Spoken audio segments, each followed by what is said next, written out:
Hey, how's it going, everyone? Welcome back for some more Bloodborne. Let me see who's here first. Sniper Wolf, what's up? Mr. Man, Phantom Cigar, Swimmer, Cool Man, good to see you again. Welcome back. Sullen Victus, Quiche, Vorn. What's up, everyone? Amaguchi, Indiana's, Cackling. What's up?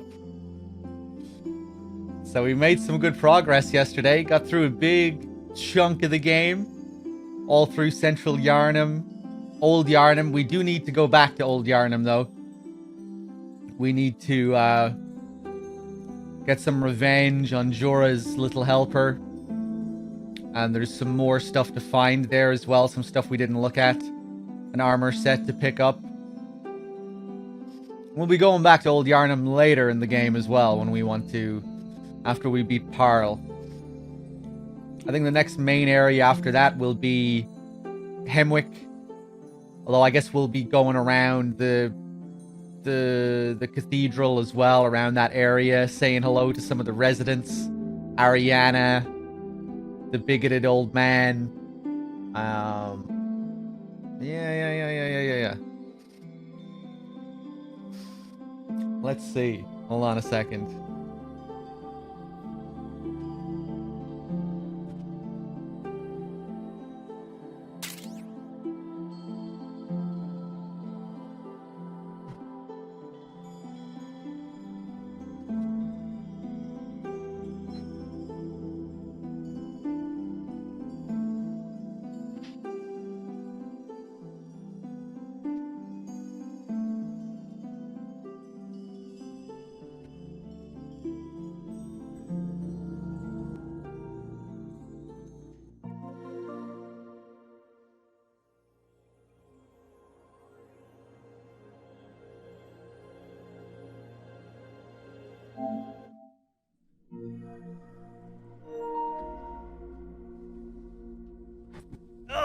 Okay, hold on, let me just get cozy here.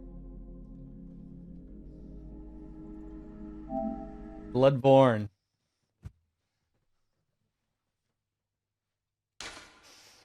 Hey, what's up, Cloud Ace? Nico, what's up? Bloody Crow, welcome back, everyone. What the fuck is this? Failure to end session with exit game may result in loss of progress. Well, hopefully not all my progress. That would suck. Yeah, we ended yesterday's stream after going to the workshop, the abandoned workshop, the real one. Let's play offline, so we don't have to look at all that fucking graffiti all over the place. Continue.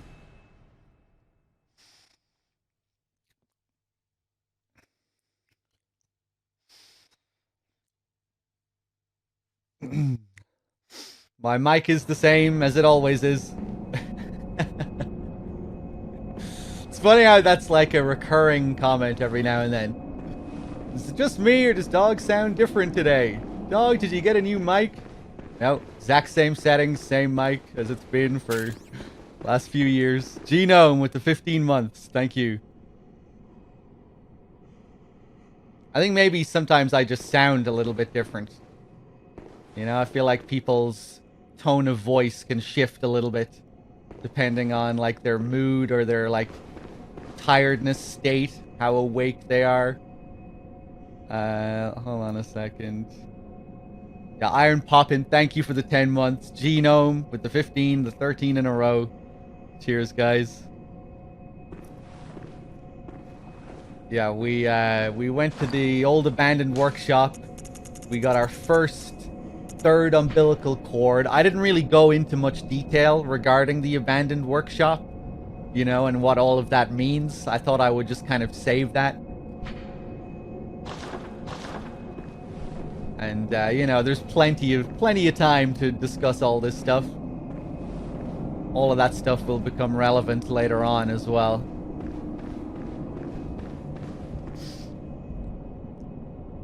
Hey, what's up, Kaiser? How's my mood today?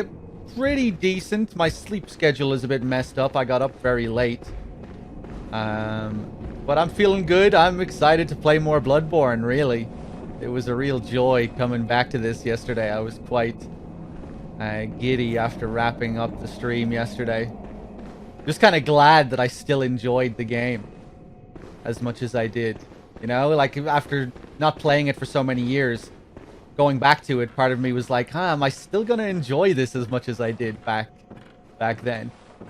You know, hadn't really thought about the game, purposely wanted to stop thinking about the game so it would be as fresh as possible. I was like, huh, I hope I still like this game.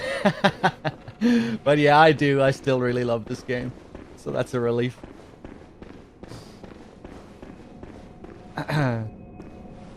Oh shit, was Dave playing Bloodborne as well today?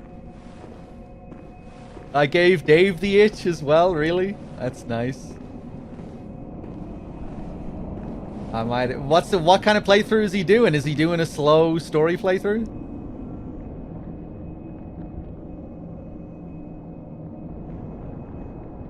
Hey, nice, Yuto. Yeah, I mean, I love talking about this game and the lore and everything. Oh, shit. Hold on.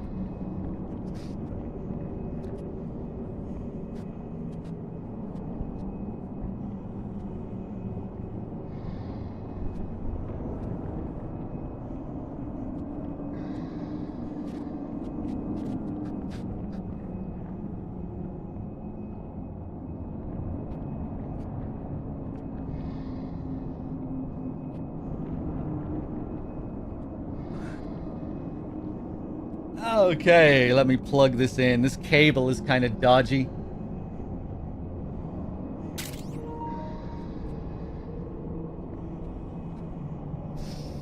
Hey, Tuffus. Thank you for the 8 months. Ananas. How's it going? But he was better at me than hunting beasts? Really? Impressive, because I was pretty fucking good at hunting beasts yesterday. I got through Central Yharnam with 1 death. No deaths to Gascoigne or Cleric Beast. Did Dave get through all of Central Yharnam without a single death? And both bosses? Owl Brother with the 14 months. Thank you.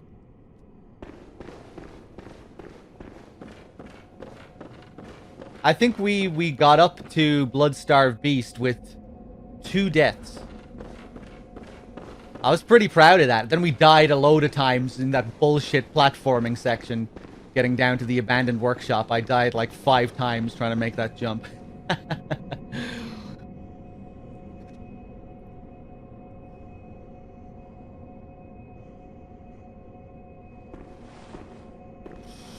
He also killed the first werewolf in 5 seconds. What a fucking asshole.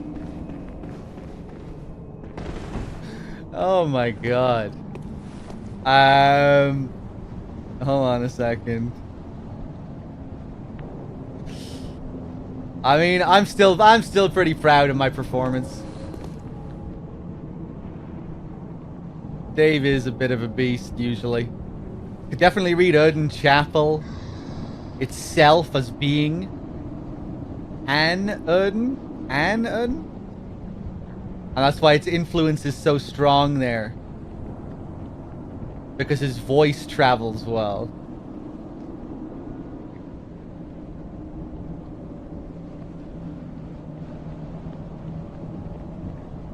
Right, okay. Well, yeah, you kind of get the impression that he is, like, chilling around here. You know, this is his chapel. You bring people back here. But looking at this building itself as being Uden, even though he's supposed to be formless, that seems a bit weird. There's another comment. Oh, okay, hold on. I saw in the VOD that Uden Chapel was being discussed. I think something to note for Uden is that it's not just about voice, but rather song, right? I think the name Uden itself probably comes from Odeon, which is building designed for singing. Ooh, that's interesting. Right. Song is kind of like some kind of theme in this as well, isn't it? Like there are like a number of references to songs and melodies and things like that. At least I think. You know, obviously there's the Winter Lantern, character names like Viola.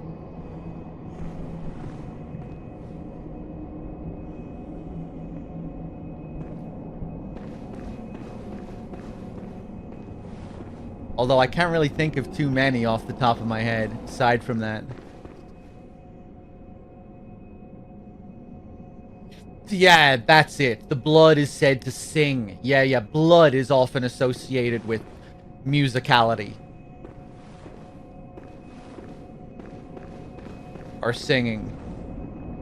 Yeah, Gascoigne says the blood sings. The Chikage sings in scarlet hues. Right.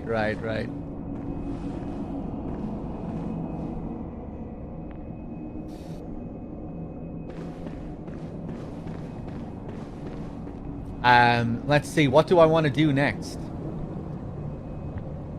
Back to the abandoned workshop and then down below. I don't know if I want to go to Yahar'gul yet.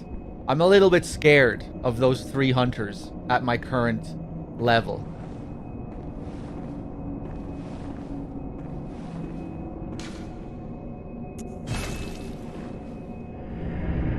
But we can still go down there and make our way up around. I think I might do Yahar'gul after Hemwick.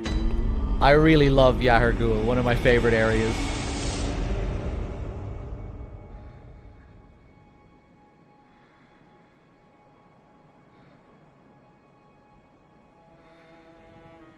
Obviously, the icons for the for the runes are pretty open to interpretation.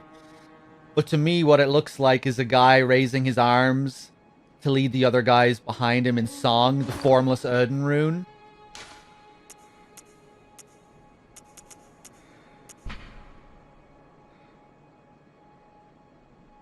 Right, yeah, like you could look at it as like being a conductor or something.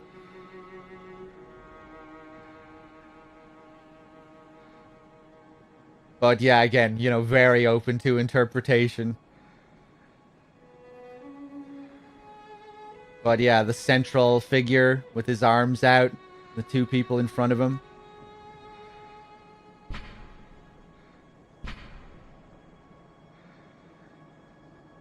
Yeah, I definitely see the layers. I see what you mean. If I was looking at it in, like, musical terms, I would look at it at the central figure as being like a conductor.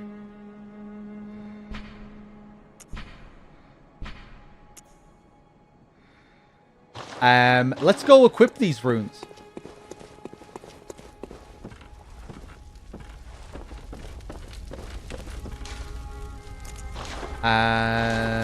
Ooh, can we fortify? No. Oh, wait, no, we can't equip runes. We have to get it from Hemwick. Yeah, I remember where we get that.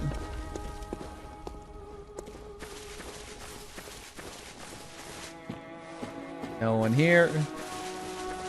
Oh, Lawrence. What's taking you so long? I've grown too old for this. Of little use now, I'm afraid.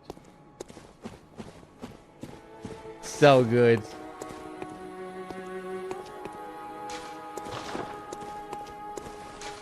Alright, back to the workshop.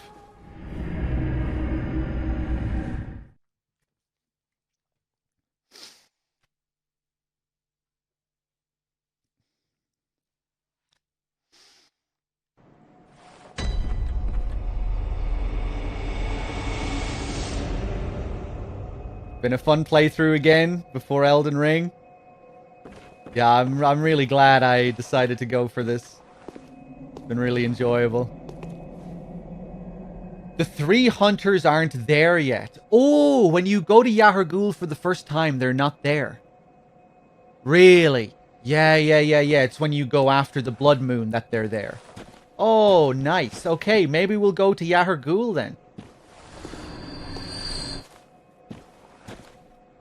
Yeah, let's do it. Hey, I never came up here.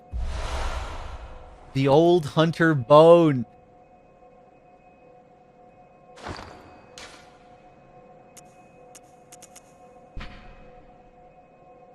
The bone of an old hunter whose name is lost.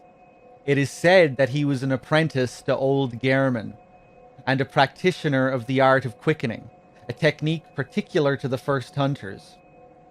It is most appropriate that hunters, carriers of the torch who are sustained by the dream, would tease an old art from his remains. So, there was a lot of discussion around this item. It seemed kind of obvious in a way that this was the bone of Maria, if it wasn't for the description saying he. But wasn't there talk of this description in Japanese not alluding to a male or a female, that it was ungendered? Yeah, in Japanese it's gender neutral, right? So it would seem to me, given that it's gender neutral in Japanese, that this is Maria's bone. You know, the gravestone that we find it at, the fact that Maria uses that exact same technique in the DLC, that she was a student of Gehrman, combined with the doll and her connection to Maria, it's just like, you know, who else is it gonna be?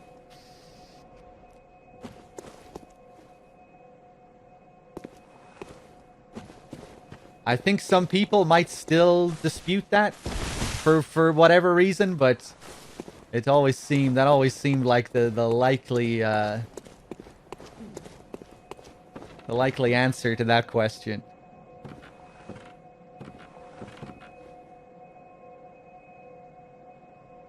So cool.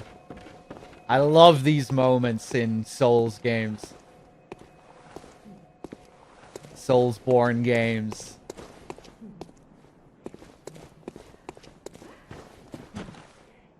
Like the, what would be reminiscent of it in Dark Souls 3, you know, when you go to the untended graves, you loop back down. It's like, oh shit, what is going on?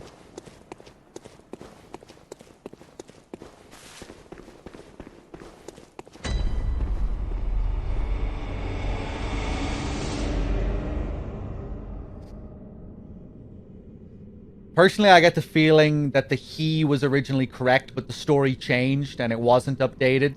But it's hard to deny it's Maria, right, right.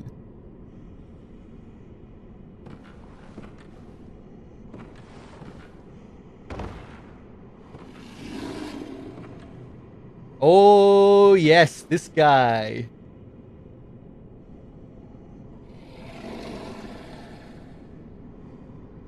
Isn't Maria's quickstep like a better version of ours? Maria's quickstep is the old hunter's bone quickstep. It's this ability.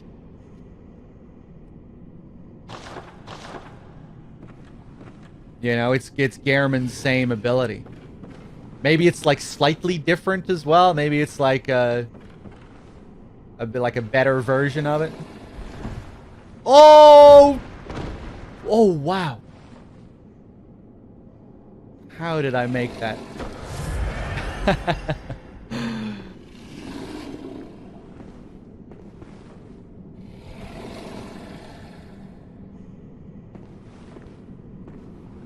Oh, I can't lock on to this guy. This is quite an unusual encounter. This is the only enemy we see like this in the entire main game. This is a Tumerian beast, isn't it? You see a lot of these guys down in the Chalice dungeons.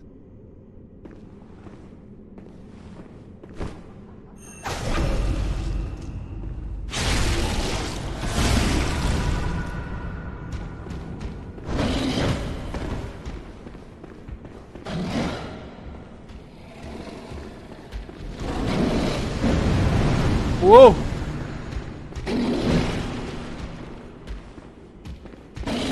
A beast with the command of fire is quite interesting.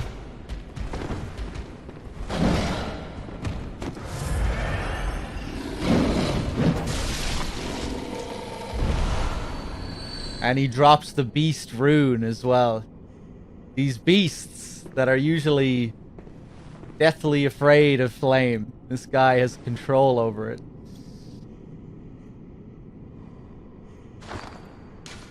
Let's see. A secret symbol left by Carol, runesmith of Bergenworth.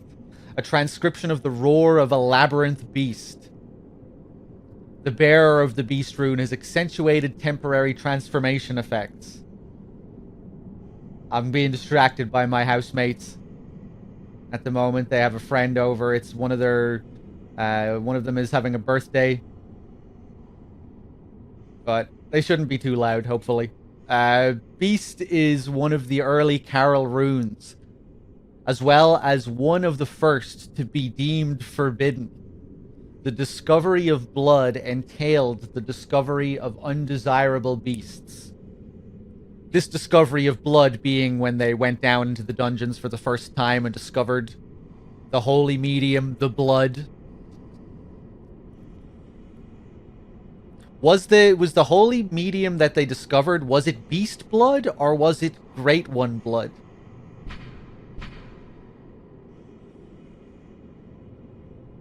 Love that line. I love so much of the writing in this. Just the descriptions, the way they're phrased. They really get you thinking.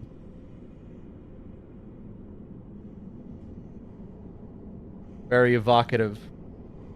It's not specified. It's kind of like the first time. The discovery of blood entailed the discovery of undesirable beasts.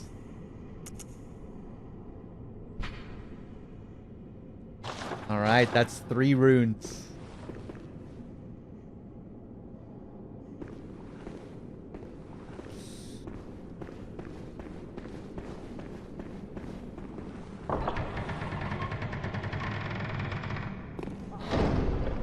I love this little area down here. Something about it. Feels like the slums down here. You get a sense that it's the really poor Yarnamites that are living down here. These packs of gravestones.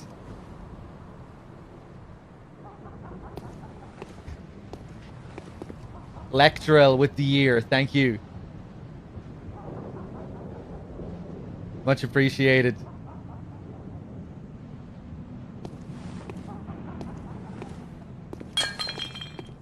All the bottles lying around.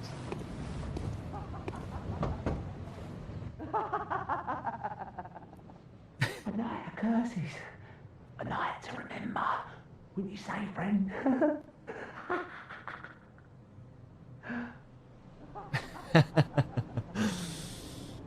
This guy is pretty disturbing later on. If we come back down here after Amelia. I think it's after Amelia anyway.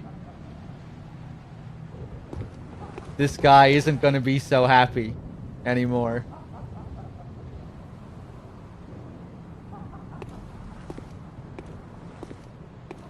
These gravestones are really disturbing. Like, this makeshift job. Imagine having a bunch of gravestones outside your front door. Or graves, rather. Assuming people were buried here. It's not just gravestones we're looking at graves. 5-minute burial job. Reminds me of Whitechapel, Jack the Ripper era. Oh yeah, big time.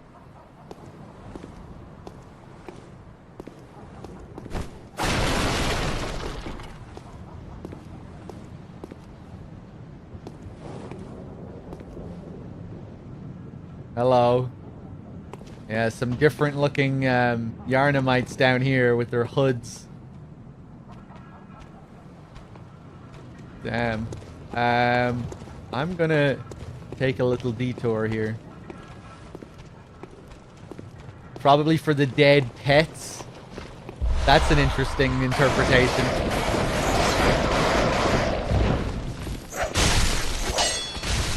That's a lot of dead pets, though.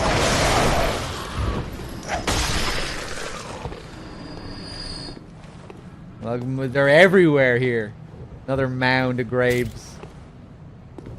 A little bit of soil to cover up the body parts. Key wielder, another 12-monther. Thank you.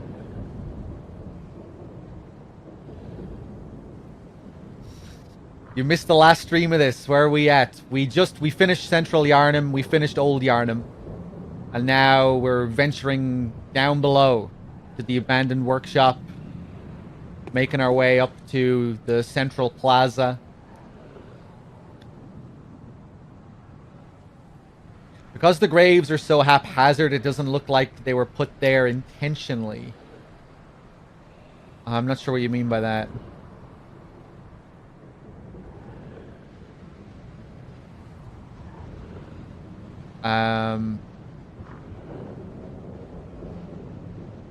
But yeah, Key Wielder, thank you very much for the year. And again, Lectral, thank you. One more comment above. Hold on. This makes no sense whatsoever, but I get the feeling that graves just spontaneously appear out of the ground. Like how when another player dies, a grave appears at their place of death. Because the graves are so haphazard, it doesn't look like they were put there intentionally. Right. Well, I don't know if you could say that. Like, this place is in pretty bad shape. You know, what if people were dying here and they just didn't have a place to put the bodies? You know, if they were essentially locked down here and people were dying and... You know? Let's say we assume that these citizens were locked down here, more or less. Dealing with the plague, dealing with deaths.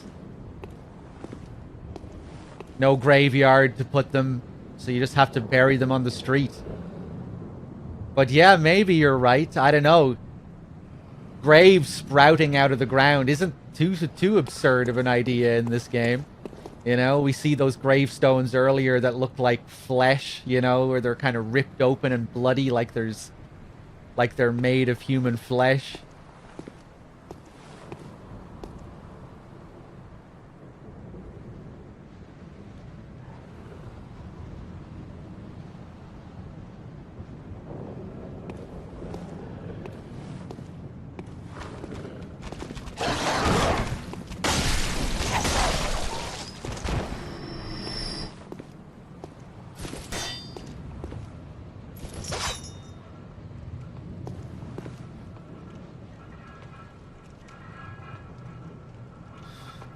There's also a bit of cut content where the doll mentions the gravestones in the hunter's dream contain the spirits of past hunters.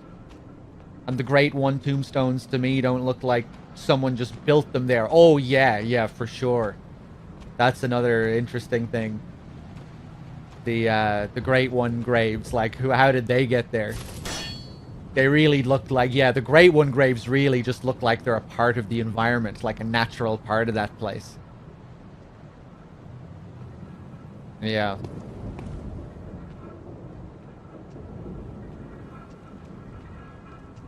Am I gonna go and have a fight with him? Let's go up here first. Love this little area.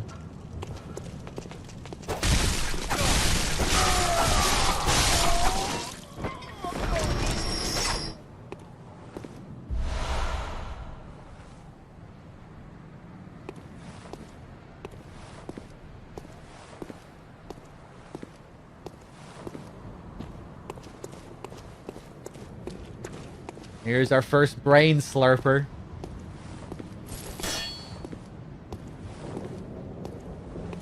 Is he gonna turn around before I can get up behind him? Probably.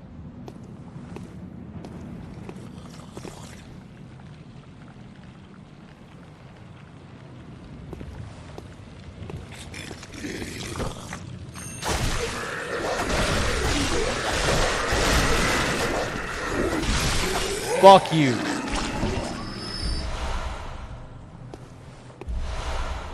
A fire blood gemstone.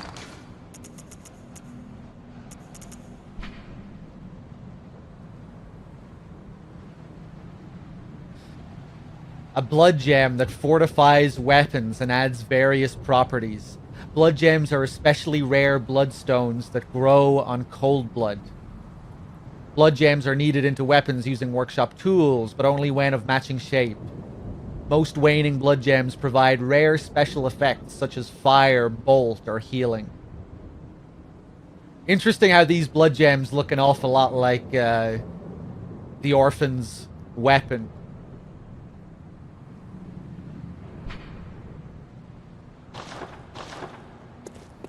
I wonder if that is what they were going for, or just a coincidence.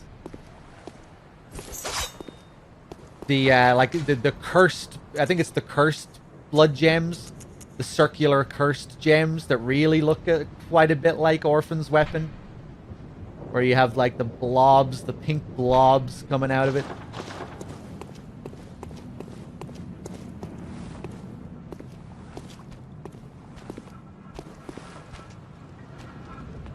The boys are coming back. Oh, hello.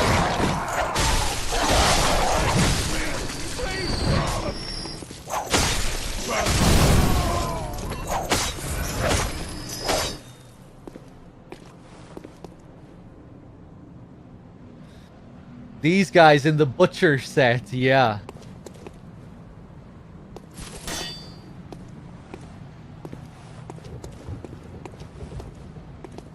Yeah, these gravestones all over the shop.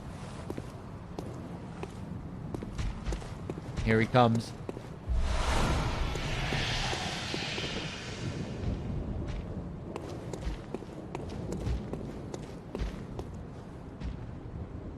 Okay, go on, kill me.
So good. In terms of atmosphere and mystery, this is definitely one of my favorite parts of the game. The music. The way you're introduced to the area. If you haven't played this game before, you have to get killed by one of those enemies to come here. They put you in their bag and they drag you off here.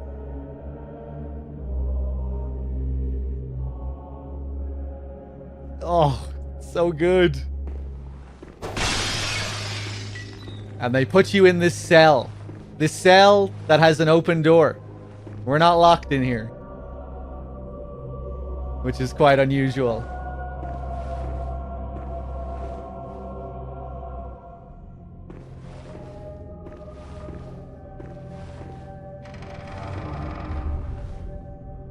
This was one of the moments on my first playthrough where I was just like totally in love with the game.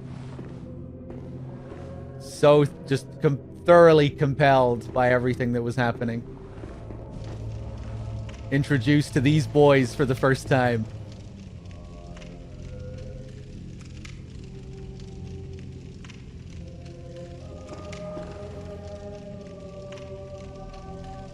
I love just being reminded now. When you see these guys for the first time, this looks like an act of torture. You know, like they were subjected to this. But then we find out later that no, they put these cages on their heads of their own volition. At least I think, anyway. The Mensa scholars, right? This was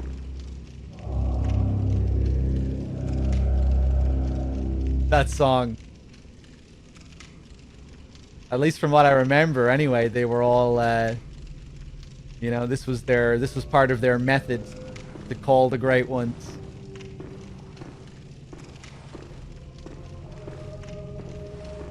Another amazing thing about this track is that it doesn't come across like it's just background music.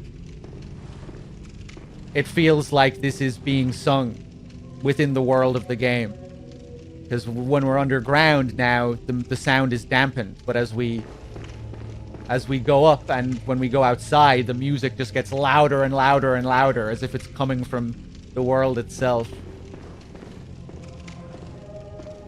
Makes sense as well, given that we don't ever really hear music in the game often, outside of boss fights. We do hear it in the Upper Cathedral as well. Music does play in the Upper Cathedral, and I don't think that is supposed to be coming from the world itself. That is just non-diegetic. But in this area, it actually feels like it's coming from the world. Like there's some kind of ritual being performed.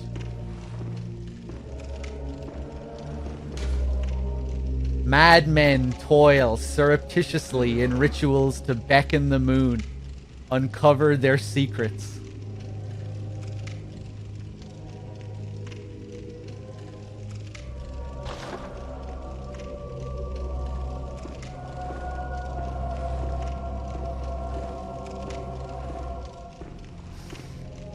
I love that Matthew Matosis taught everyone the word diegetic. I didn't learn it from Matthew Matosis. When did he bring that up?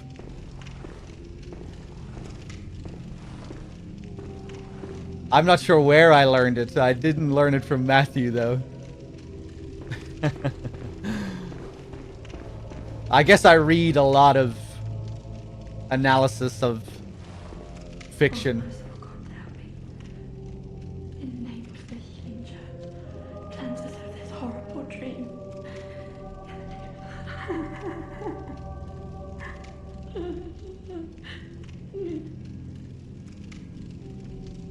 Yeah, it's a phrase, it's a term you'll come across quite a bit when looking at like analysis of fiction in movies or games, whatever.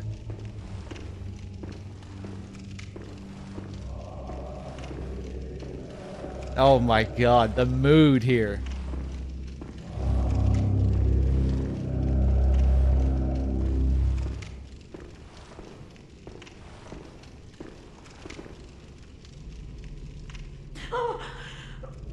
Please leave me be. Don't take me, please. Oh, please, dear God. Oh, please leave me be. Don't take me, please. Oh, please, dear God. So, in order to get on Adela's good side here, right now I guess she thinks we're coming to kill her. However,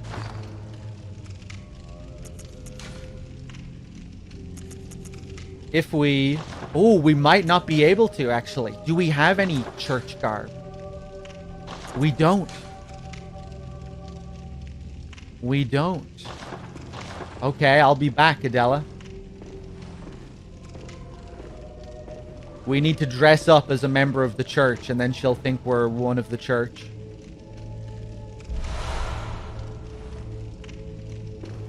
Okay, I'll be back, Adela. Yeah, we can buy Gascoigne's set with Insight. Completely forgot about buying stuff with Insight. Storm, hello. There's one uncovered mirror down here. And across from it is a frenzied cold blood. That's not a coincidence, in my opinion.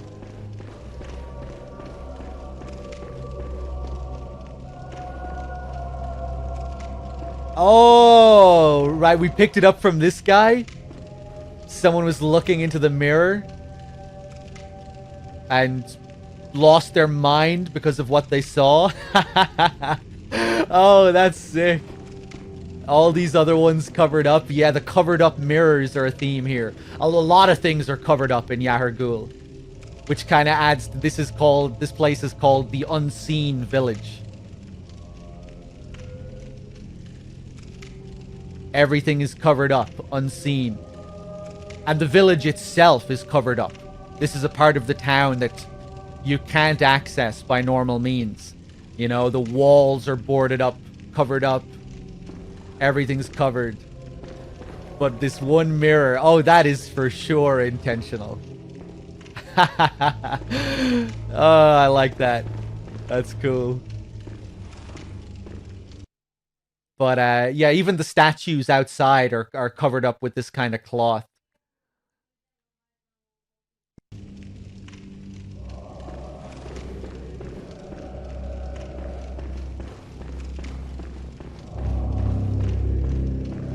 Okay, let's make our way up.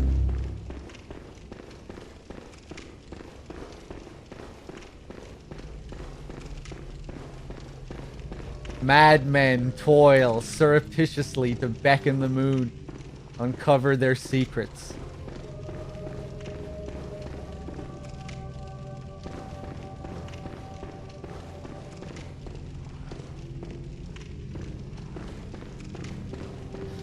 Even the Yahar'gul set you find here is armor covered by cloth. I think even the description mentions it. Okay. The game audio died? What? Okay, hold on.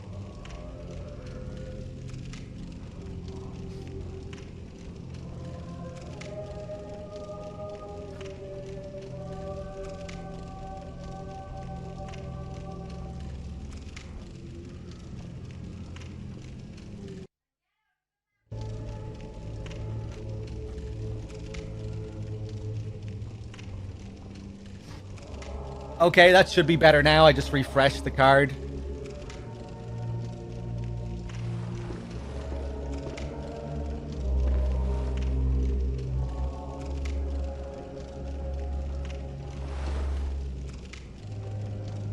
We're good? Yeah.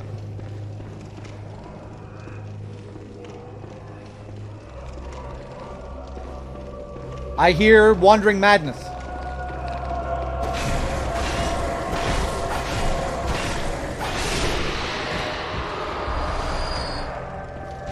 Now the music is getting louder. Yeah, your useless bullshit attack. I want to get him away from this other guy. Oh dear God. This is what they're worshipping around here?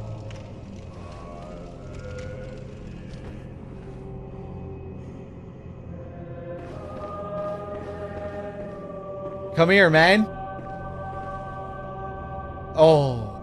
He walked over to his friend. Okay.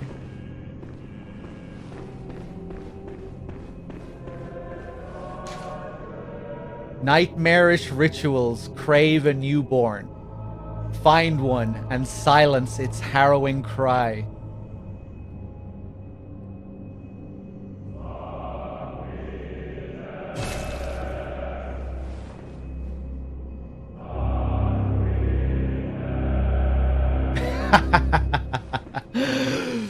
So good.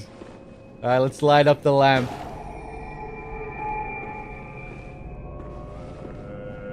Oh, that's another detail, isn't it? All of... Like, notice how this guy is facing in an odd direction? Aren't all these guys facing the moon? Except later on in the game, when it turns to the blood moon. All the guys wearing Mensis cages, they're all facing that blood moon. At least I think, anyway.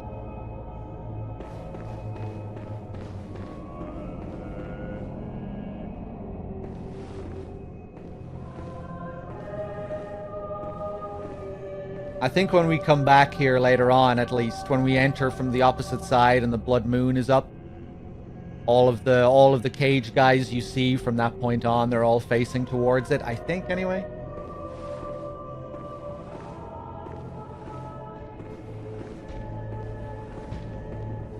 Yes. One by one.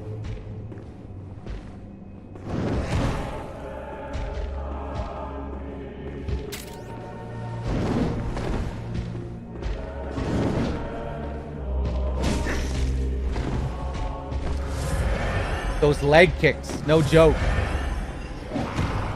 Do your fucking big hand attack. Am I just getting really bad luck here?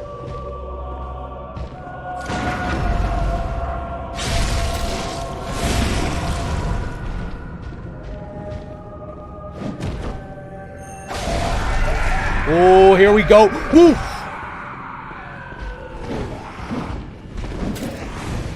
Wow. Oh my god, that combo.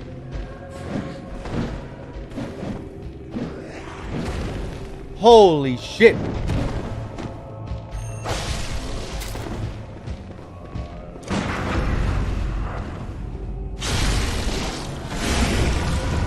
Whew, scary. Give me those twin blood shards. This is far from my first playthrough. But it's my first playthrough in like 3 years.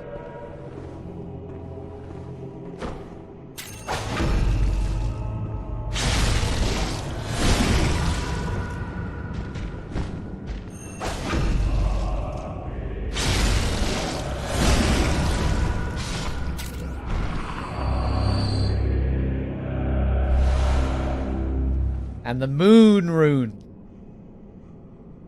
Let's take a look. I remember there being something significant about finding the moon rune in this place. Or feeling like there was something significant, at least. A secret symbol left by Carol, runesmith of Bergenworth. A transcription of moon as spoken by the Great Ones inhabiting the nightmare.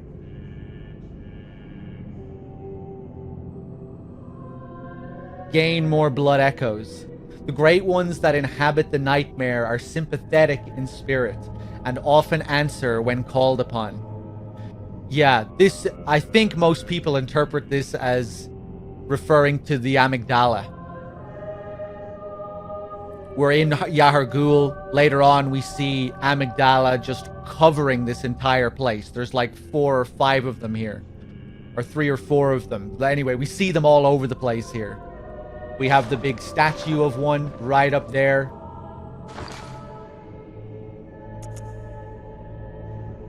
And we know they're of a different type of Great One.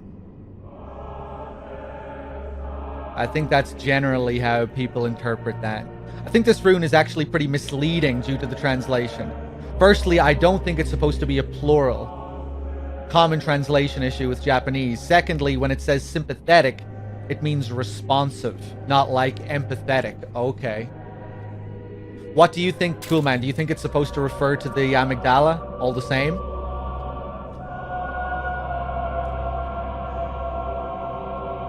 Hey, what's up, Dave? I got you in the mood to play some Bloodborne, it seems like. And you fucking asshole, getting through all of Central Yharnam without a single death. The only reason I died is because of Mask. Asking me some fucking question that distracted me while I was killing some beasts. Hey, D-Cups with the 10-pack as well. Thank you.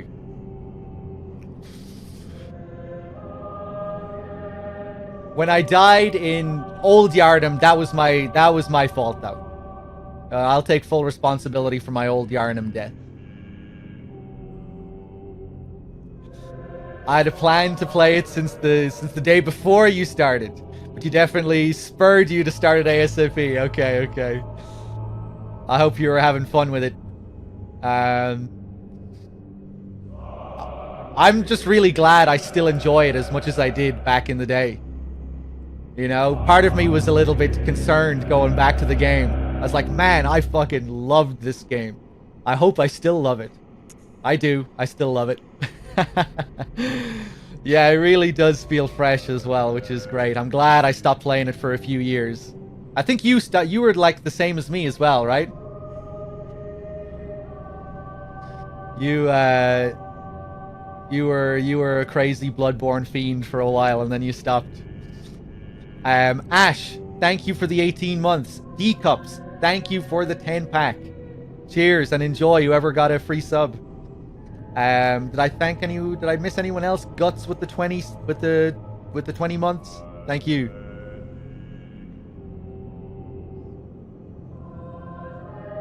Let me scroll up and see what you were saying, cool man.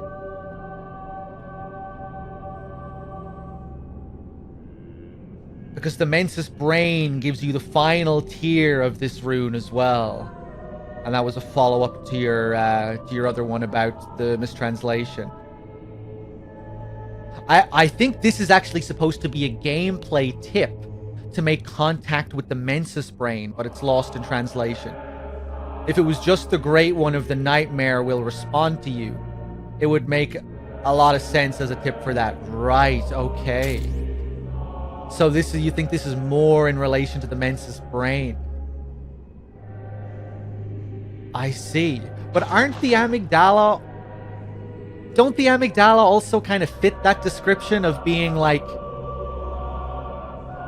called upon by the Mensis scholars, that they, like, that these great ones do appear, that it does appear to be easier to call these great ones?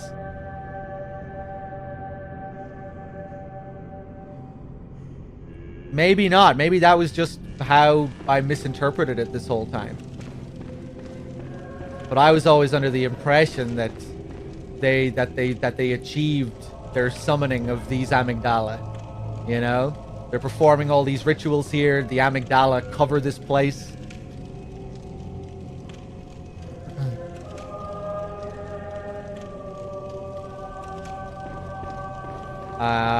Okay.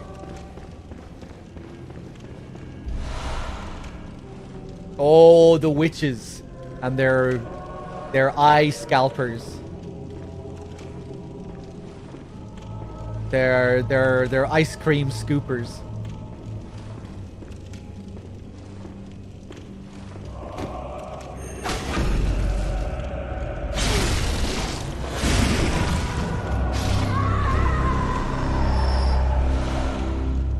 It could be. I think Great Ones will respond to people in general, but for that specific rune, you just read it as a gameplay tip. Okay. Huh.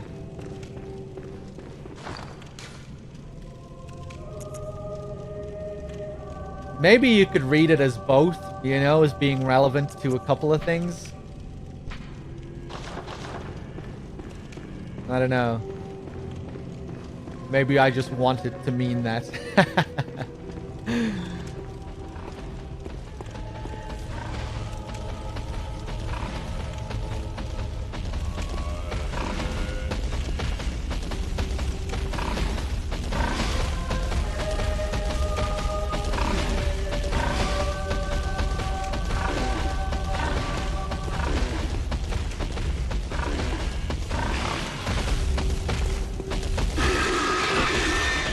In the bomb.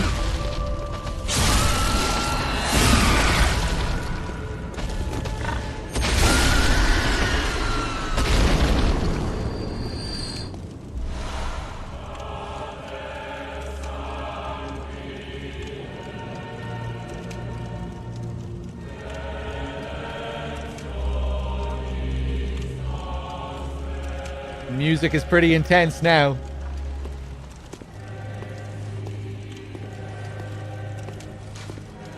Behold, a pale blood sky.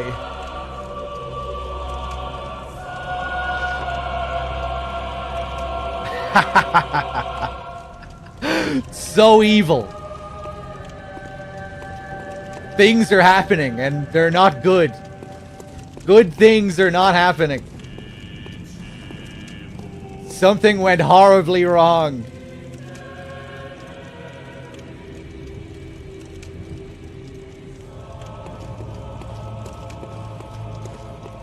Okay, let's kill these dogs. Wholesome game. I was looking at more of that interview with the Frog Nation translators. I still haven't watched the whole thing, but it's interesting.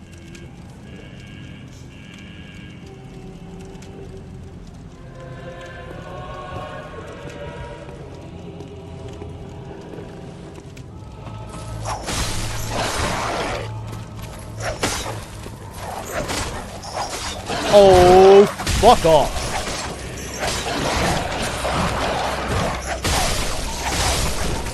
Wow. I'm impressed by my own skills there. Madman's knowledge. Madman's knowledge. Madman's knowledge.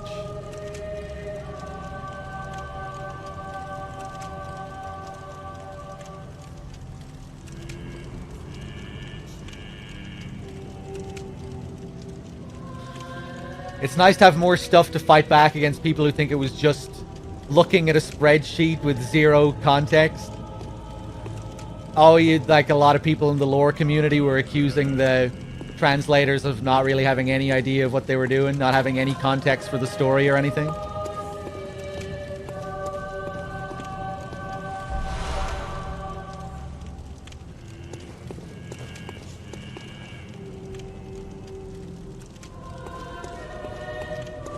Fight back, huh? Yeah, well, I know Cool Man has spent a lot of time in the lore communities, you know, discussing lore and whatnot. Talking with fan translators.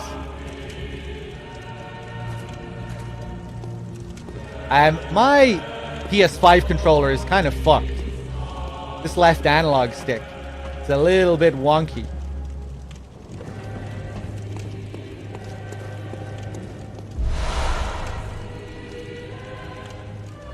Black Hooded set.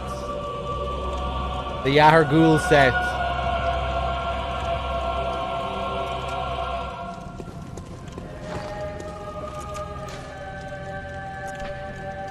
Iron Helm worn by hunters of the unseen village. The hunters of Yahar'gul answer to the village's founders, the School of Mensis. Hunters in name only. These kidnappers wear their black hoods low to shadow their eyes. This helm is made of metal, a rarity for hunter garb, and has high defense, but only against physical attacks.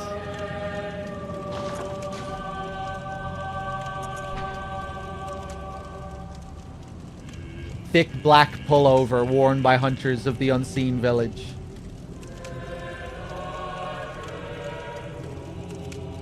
Hunters in name only, these kidnappers blend into the night wearing this attire.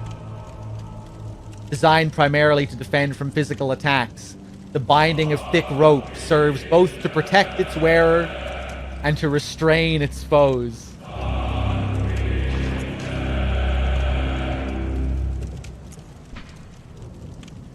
So these were the kidnappers that grabbed us, although it didn't look like they were really wearing that set. Which is kind of interesting. I guess it kind of looked like this. But a bit different as well. Did they have those ropes around them? Did those kidnappers, do they have the ropes? They look a little bit different.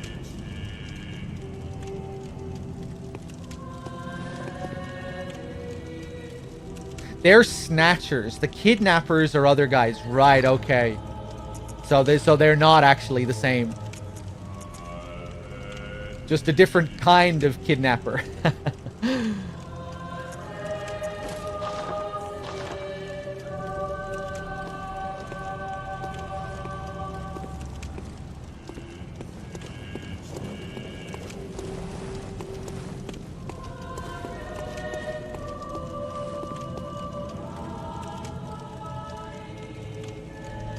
John Bloodborne. Sven Kilborn, you're one hell of a junker. These little alien boys. The covered up statues here. These disturbing statues, which are like amalgams of body parts. Kind of like the one reborn. Yeah, look at that shit.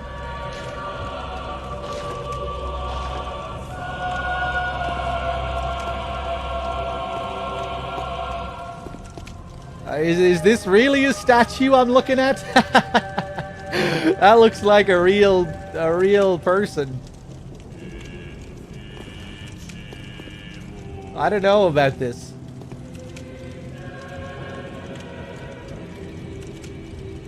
That's pretty disturbing. It's like half statue, half amalgam of real people. Oh, hello.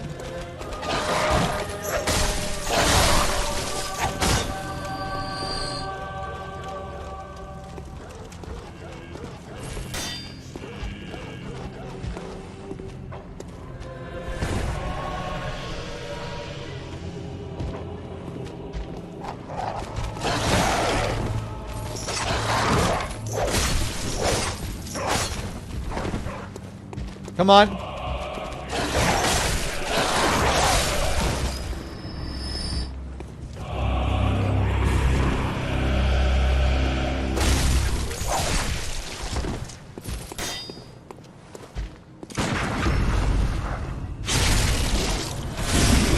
Now you're gonna do your second phase shit and I'll get behind you. Yep.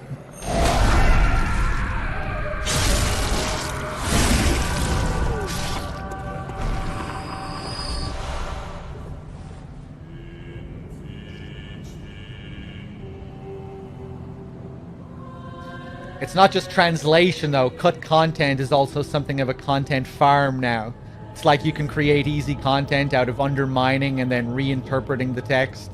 And most people can't check whether it's true or false. Yeah, cut content is a whole can of worms.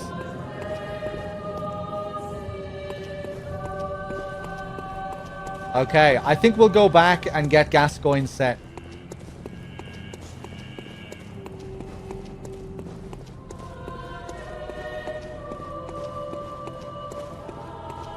I remember looking up what the lyrics meant for this track back in the day. I can't remember them now, though.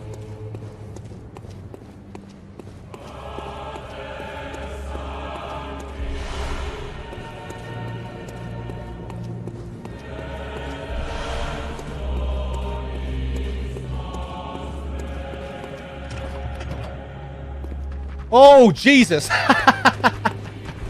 Hey, Granny! Ho! Get those ice cream scoopers away from me.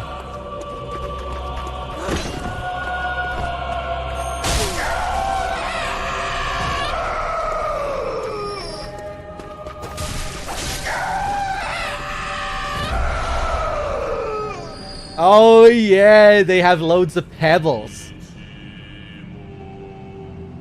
That's kind of interesting, isn't it? It's almost suggesting that the pebbles are in fact eyes, petrified eyes, which would make sense.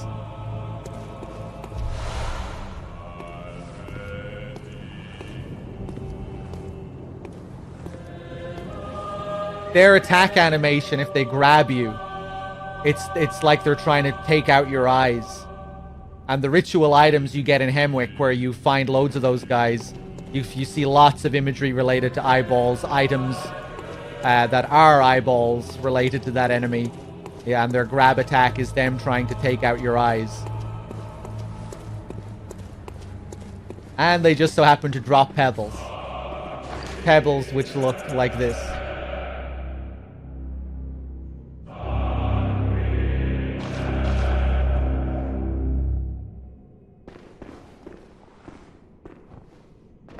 Hey there.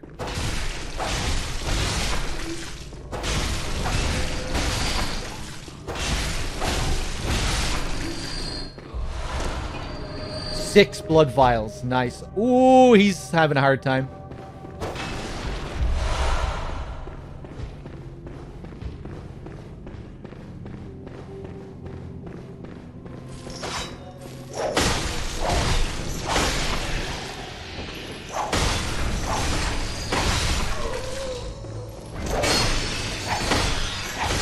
I guess these guys were taken here to be used in the Mensis ritual as well, to summon the One Reborn.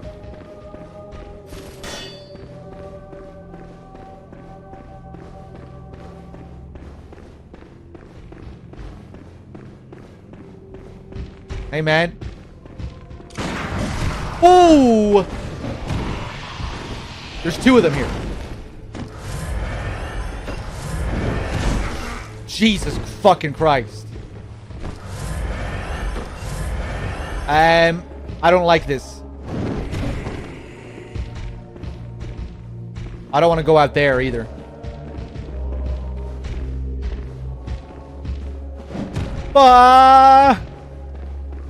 Do your thing.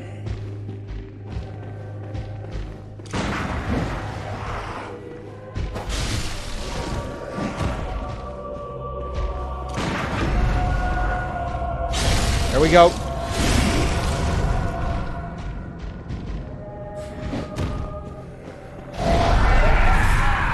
Fuck! Oh no! Ah! Okay, we're good. We got space.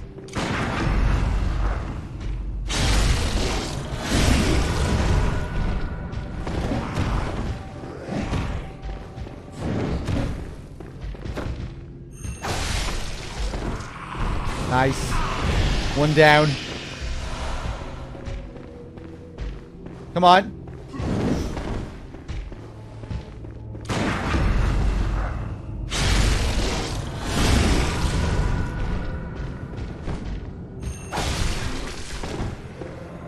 Ah, can't get behind him there.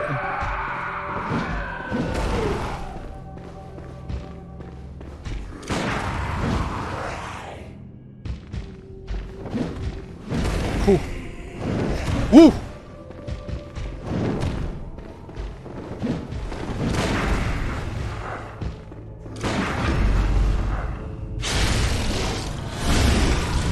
Nice. Dangerous. Oh man, okay. I think we can go back.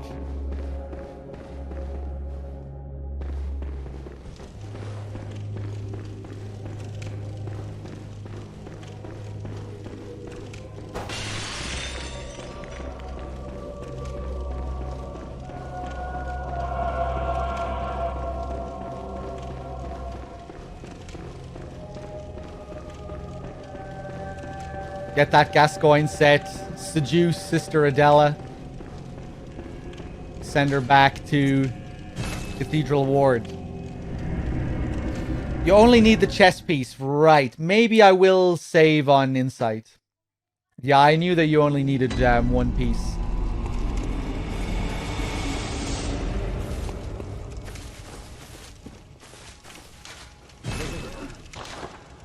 The Insight shop. Yeah, the only thing we have on offer right now is Gascoigne's. Hunter attire worn by Father Gascoigne. Similar to hunter garb created at the workshop, only these are tainted by a pungent beastly stench that eats away at Gascoigne. Father is a title used for clerics in a foreign land, and there is no such rank in the Healing Church.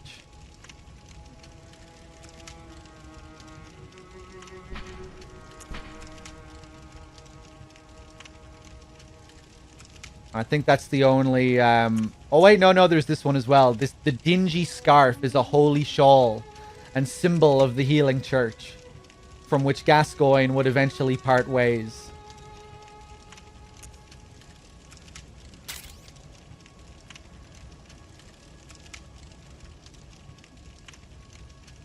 Gascoigne is a Catholic priest from Ireland. That's the foreign land they're referring to.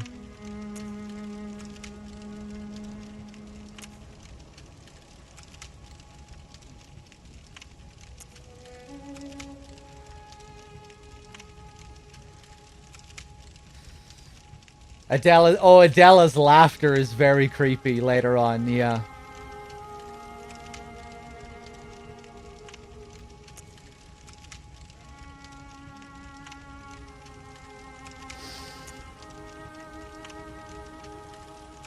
A Catholic priest with a wife and kids. Oh yeah, I never really thought about that. Maybe he got married after he moved to Yarnum. You know, once he abandoned the church and joined the Healing Church.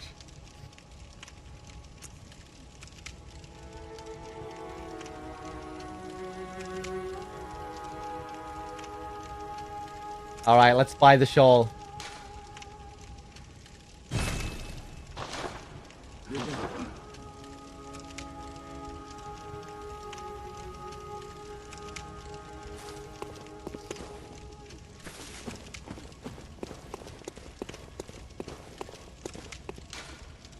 I love how these gravestones get progressively stranger here as the areas get stranger.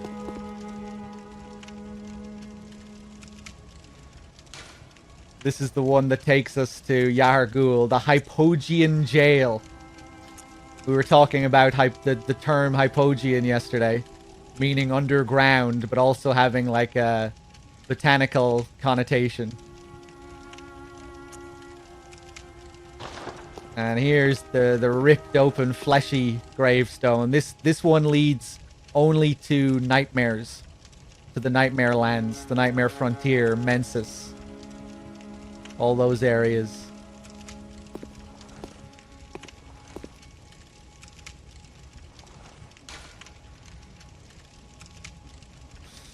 And we were talking about jails during Titan Extreme as well, yes.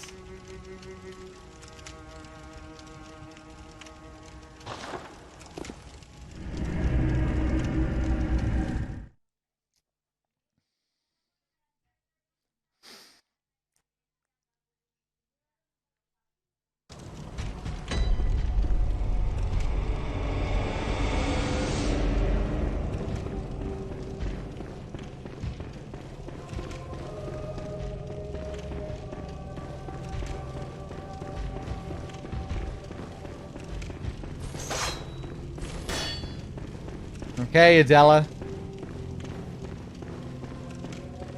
Oh, merciful God, help me. In the name of the healing church, cleanse us of this horrible dream.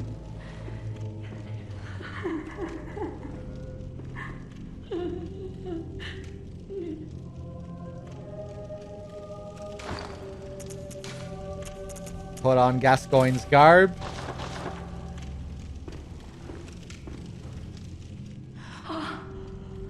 By your garb, the healing church, you've come to save me. Oh, thank you, dear saint. I have no words to express my relief. You can take this at least. Take some madman's knowledge, okay? Thank you for that skull with a slug coming out of it. Sure to please an upstanding member of the church like you. Oh, thank you so much, dear gods. That's so perverse, just in itself. Here's a skull, sure to be good for an upstanding member of the church. Thank you so much.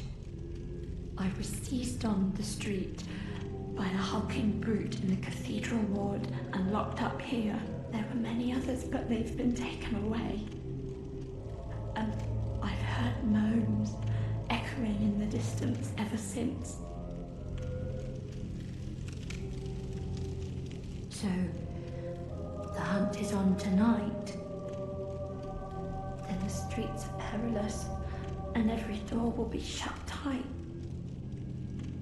Perhaps it isn't my place to ask, but do you know somewhere that might take me in?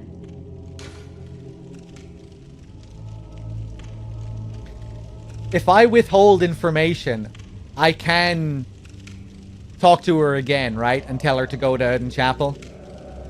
I think I can. I'm intrigued just to see what she says if I withhold information. Right, yeah, I thought I could. Just wanted to make sure. Yes, I see. I understand.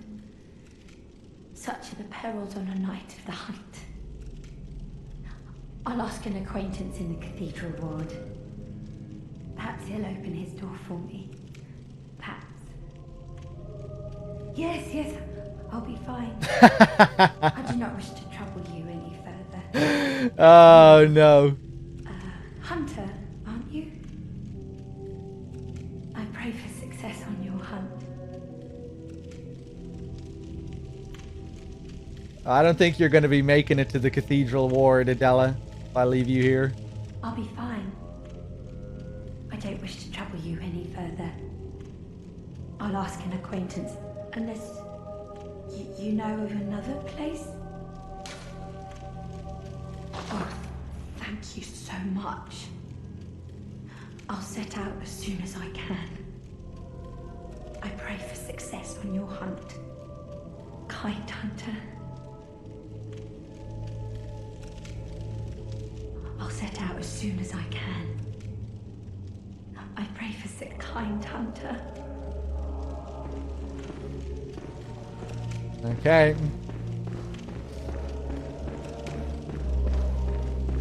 How does she get there, though?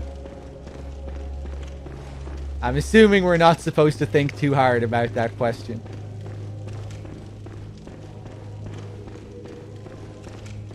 Maybe she can...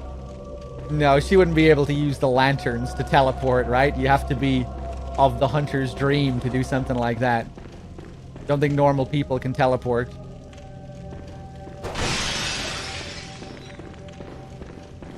Somehow she makes it back to Eden Chapel.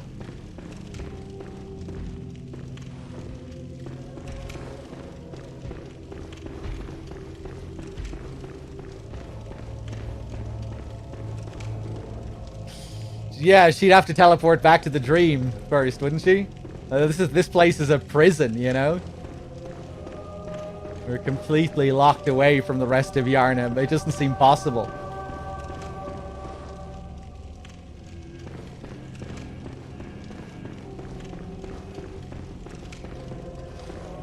She's just gonna ask one of the Snatchers. Hello, Mr. Snatcher, sir.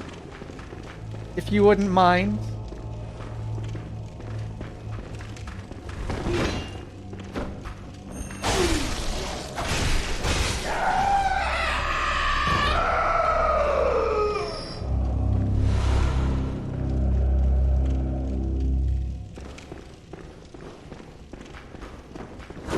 Okay, I just want to explore the rest of this area, then we'll go back. Go!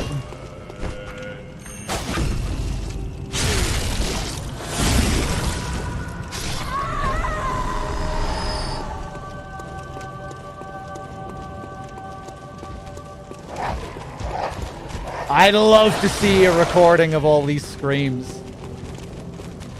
And it's a tragedy that they didn't record... that they didn't release the recording of the soundtrack. There's like one video of them recording the Cleric Beast theme. Like half of the theme. And it's amazing. They should have released that whole thing as an album.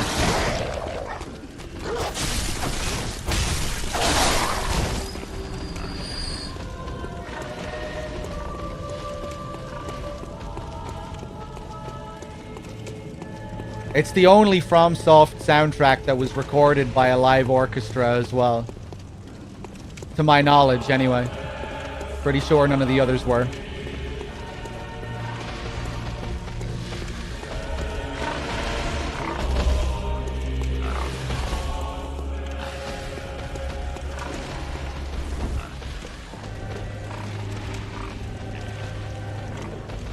Oh, there's another pig down there, yeah. Okay.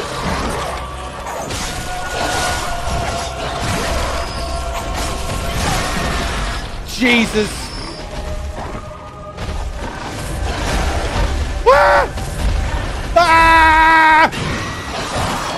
In the fucking ass. In the ass. Get that hand in the ass. There we go.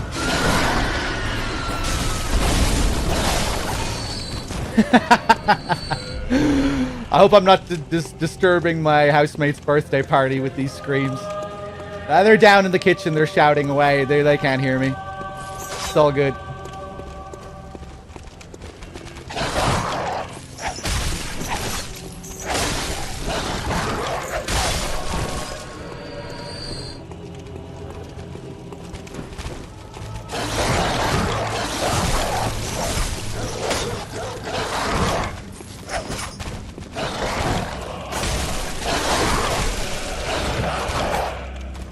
You bitch.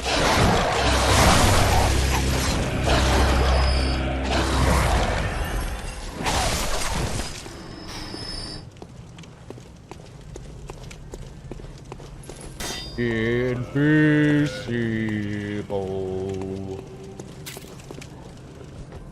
Alright, come here. Hey, what's up, big man with the 13 months? Thank you.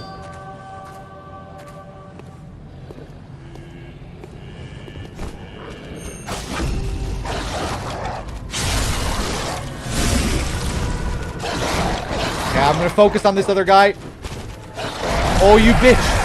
Ah, fuck! I thought he was gonna do an attack first. Okay.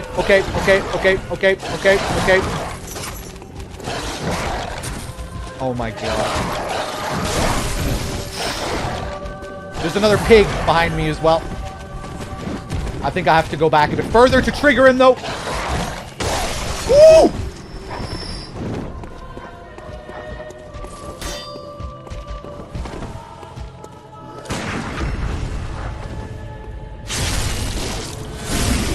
Beautiful.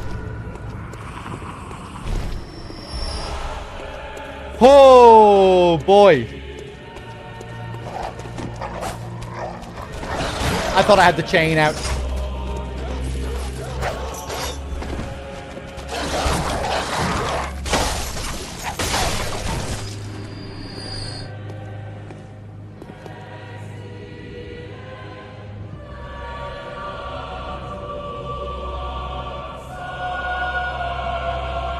Blood drenched. Blood addled. Half cut with blood. Tonitrus. Sven is looking pretty sick, isn't he?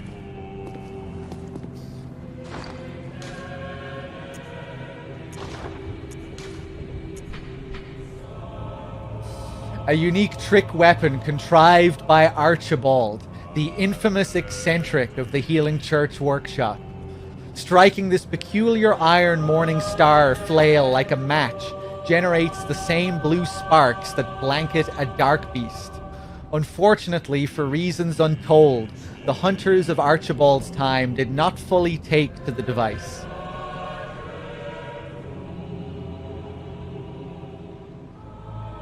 The infamous eccentric of the Healing Church workshop. I like the sound of this guy.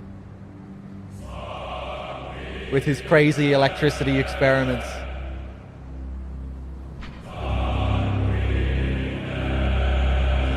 There's actually a shit ton of cut dialogue for Archibald, but he seems to be a completely different character. Okay, interesting.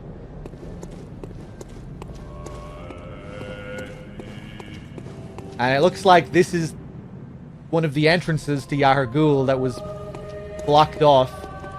Kind of reminiscent of Sen's fortress.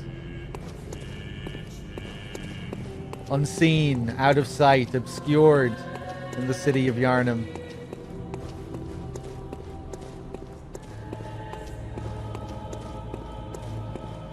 So cool later on how it opens up when the blood moon appears and the message here gains a whole new context.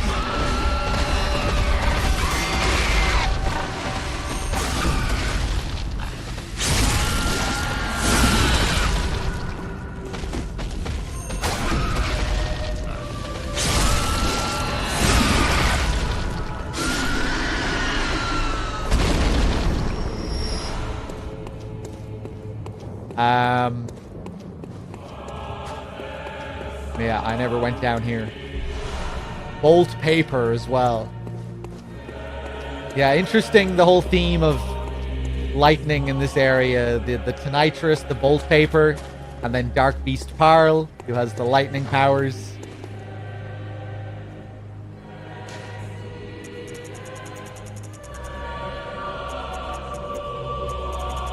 The electric powers. Coarse paper that applies bolt to weapons when rubbed. Invented by Archibald, the infamous eccentric of the Healing Church workshop.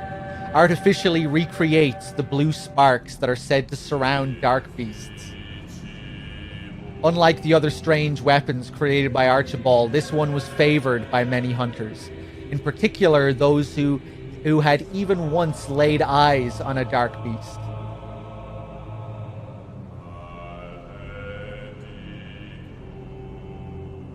Cool.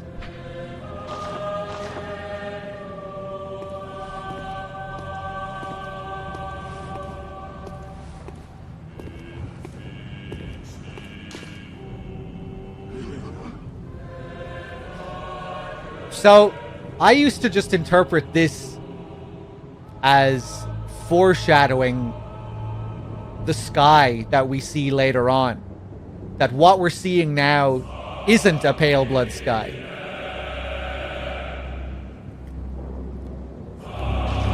But that when we come here later on and we see the blood moon, it's like, oh shit, now I see it. Now it's been revealed.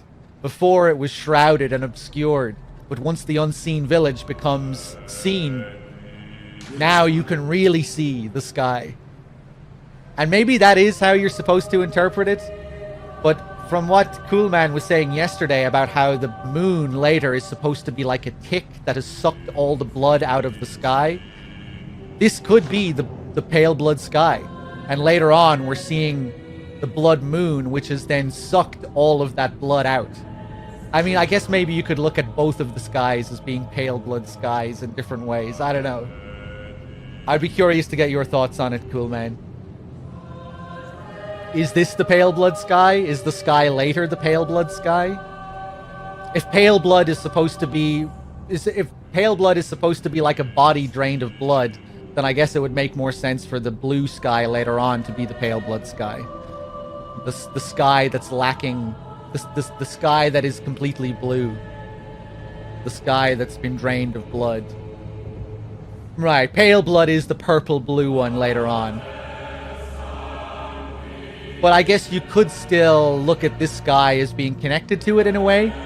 Could you say that this is the blood that gets taken from the moon, by the moon?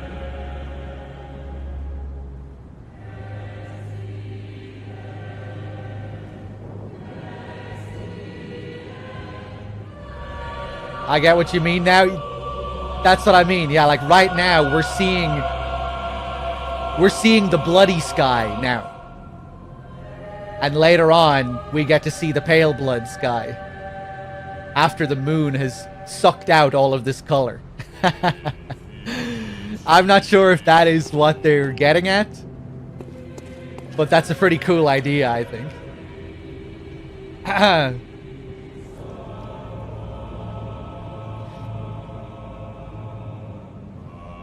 The moon presence is definitely supposed to be associated with pale blood.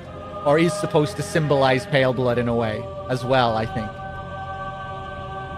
But I think pale blood is more... I don't think pale blood is supposed to be one, like, definable thing, you know? Like, pale blood is the moon presence, and that is all there is to it. I think it's like pale blood is more like a concept. I think the moon presence is supposed to be pale blood in a way, but there is also this sky, which is the pale blood sky. The pale blood moon. And I guess the moon presence is of that moon. Is a being of that moon. I don't know.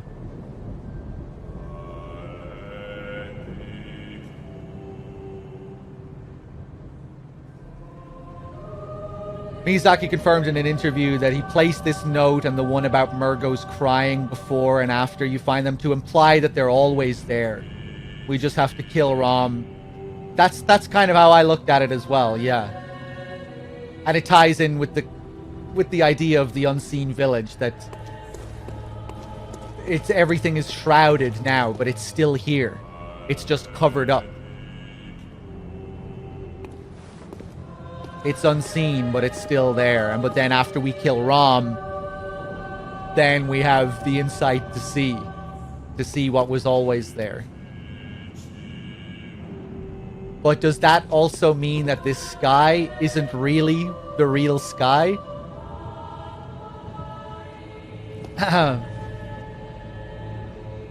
Is that blood moon up in the sky right now? We just can't see it? Because that would go against my theory of this sky being, like, taken over later on.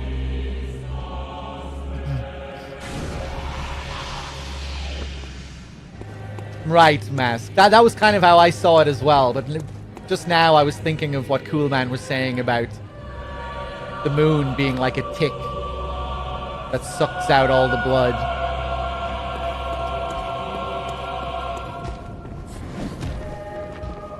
I'm thinking about it all in pretty abstract terms anyway.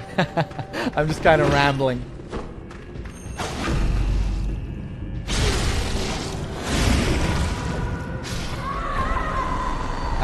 Okay. Let's go back to Erdon Chapel and say hello to Sister Adela.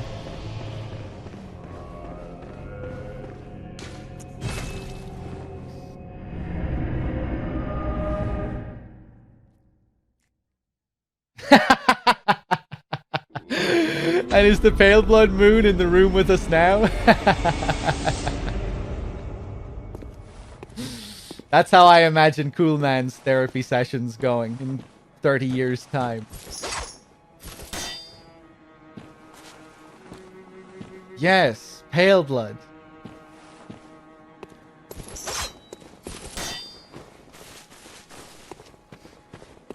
Okay,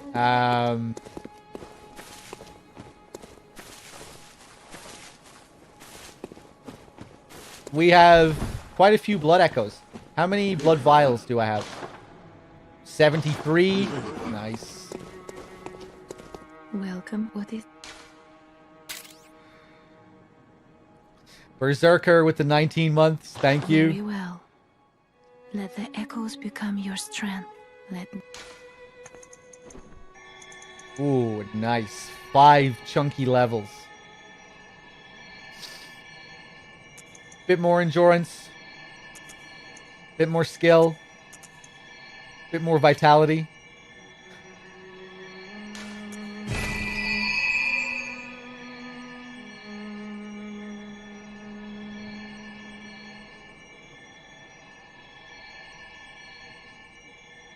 I have no idea what you're referring to there, Electric Bob.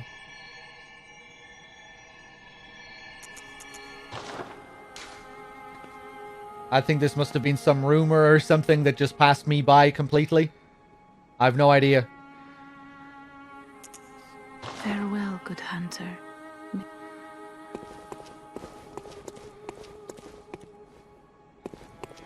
Wexford, how's it going? And Blood Sense, thank you for the raid. How's it going?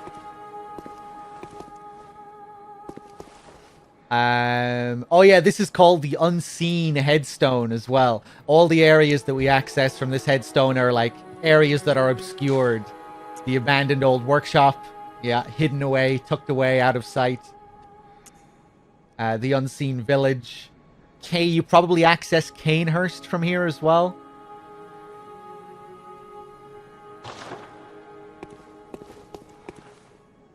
Awakening Headstone.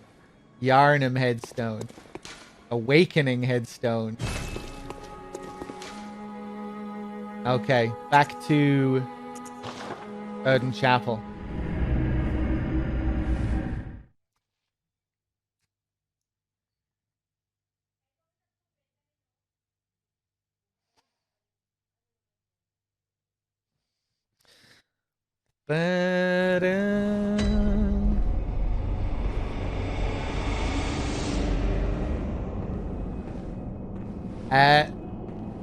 Oh, there she is. God, Sister Adela creeps me out.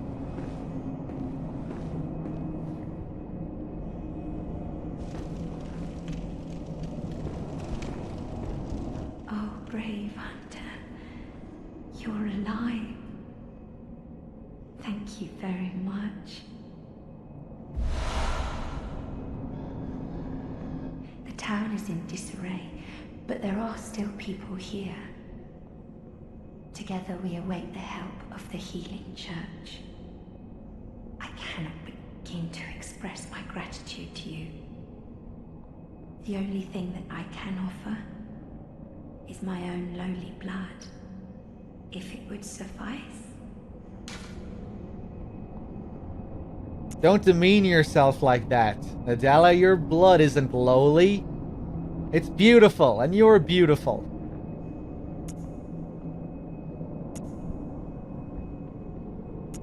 Receive blood treatment. Yes, of course. Come in close. Now. Take my blood.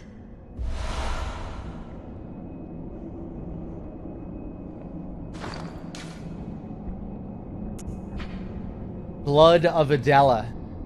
Blood taken from Adela, nun of the Healing Church. Restores an amount of HP, then continues to gradually restore HP for a short time. The Healing Church nuns are chosen for their merit as vessels for blood, and groomed as blood saints. The mere chance of being treated with their blood lends legitimacy to the Healing Church and communion.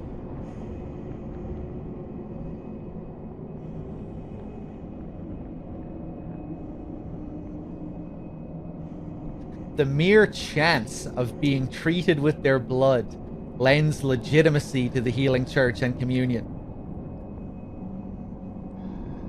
What does that mean? This is another thing that kind of gets sanded off by the censorship of the Vile Bloods, in my opinion. In my opinion, there's definitely supposed to be this contrast between the sexless and self-hating women of the church and the naughty Canehurst broads. That would make sense. I'm wondering now, is this game generally quite a bit more vulgar in Japanese? With what you were saying yesterday about Alfred's dialogue, if we were to just put that bit of dialogue in the English version of the game, it would feel pretty detached from the rest of the language in the game. But I'm assuming in Japanese that's not the case. That maybe characters are a bit more crass. It's just the sexual stuff, really, okay, but there's quite a bit of that sexual stuff. Stuff that isn't really that overt at all in English. You know, the sexual stuff in English is pretty subdued, you know, or you kind of have to infer it.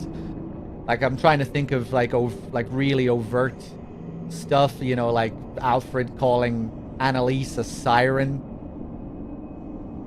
Like Alfred calling Annalise a filthy whore. Yeah, in English it's like rotten siren.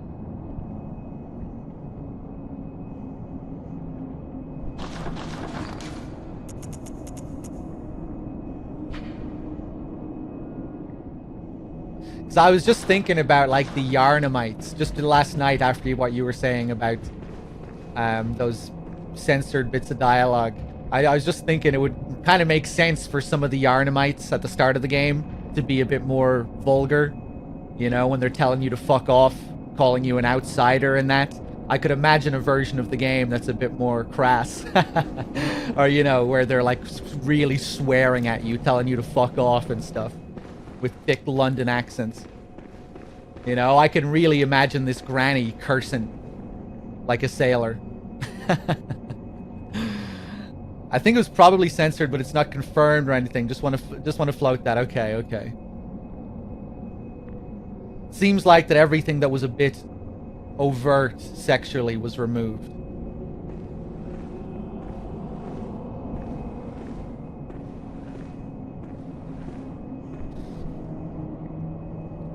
This stuff about censorship, this comes from the interview with the From translators, doesn't it, Cool Man?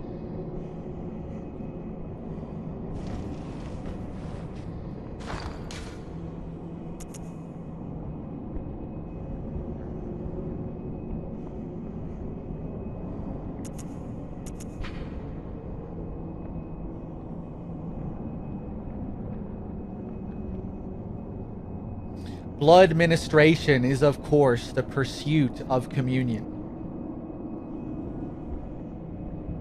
So what is communion exactly here? Is communion just supposed to be the act of blood ministration? The act of healing through blood?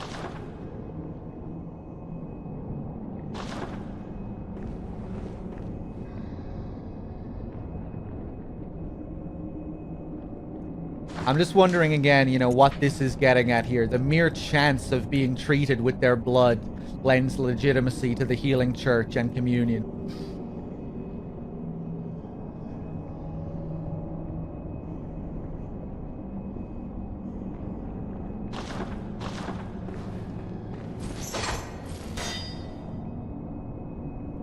I think it's also like communication. You get the final communion rune from the celestial emissaries, and they're like between worlds in some way.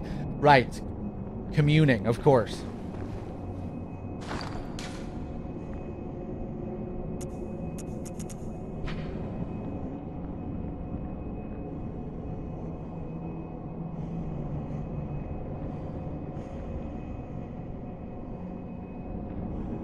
Okay.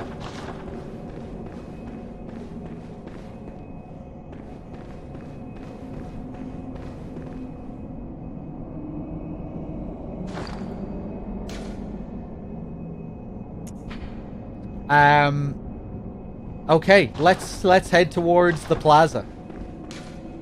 Actually, let's talk to our boy here. He should talk about Sister Adela. Ah, the hunter. Thank you. So that holy woman, you told her about this place, right? Well, she don't offer me much in the way of conversation, but still, I'd rather see her alive anyhow. If you find any sane survivors, well, send them along to Erden Chapel, will ya?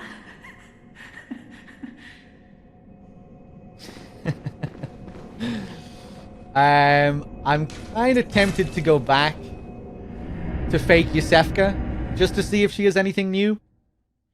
I'm not sending anyone to her, but I just want to see if she has anything to say.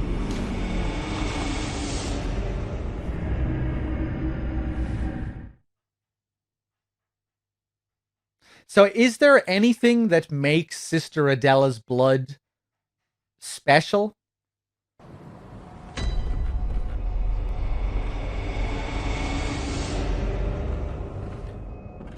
Like, is she just a normal, saintly, virgin nun? And in the world of Bloodborne, her blood is just... it has healing properties?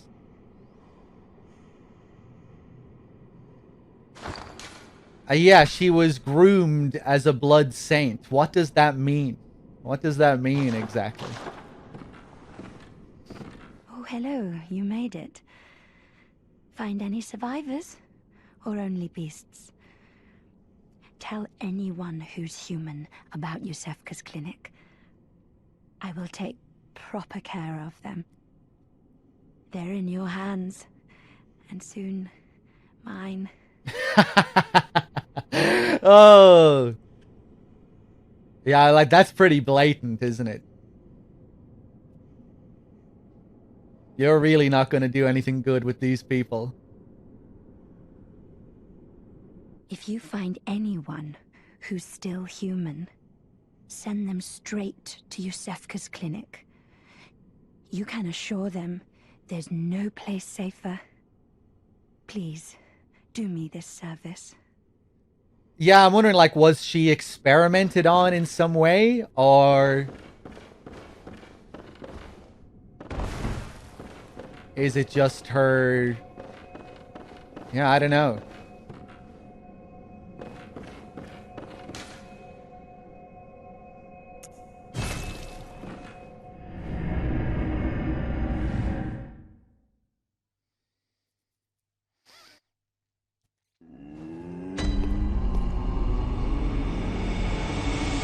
Everyone in Yharnam partakes of the communion of old blood. In my opinion, vessel implies they're given more. So Adela was given blood of the great ones that was found in the labyrinth. And that altered her blood. That's what the grooming implies.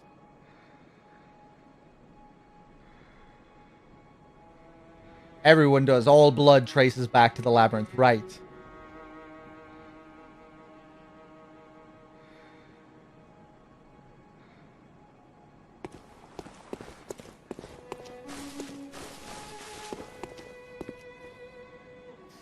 Hey, what's up, Poop Master? Okay, back to the workshop.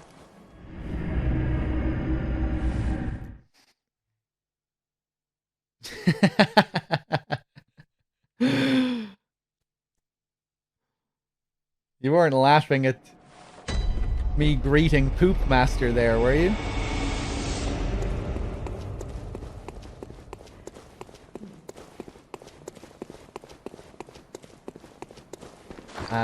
Hold on a second.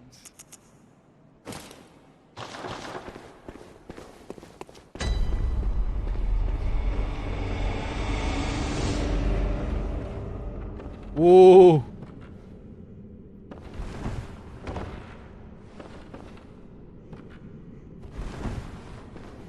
What a load of bullshit, this whole sequence. Getting pushed all over the place by invisible forces.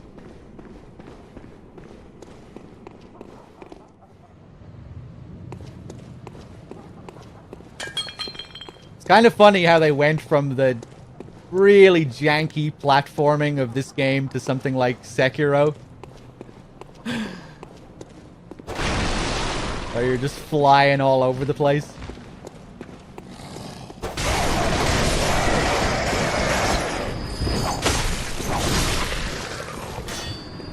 Oh, give me those pebbles. Oh!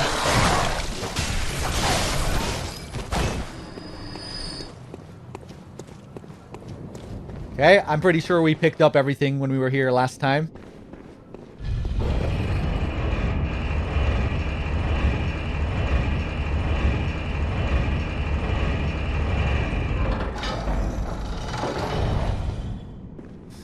Sekiro can be janky at times. I mean, I'm just referring to these infamous FromSoft platforming sequences where you have to drop down onto planks of wood, you know?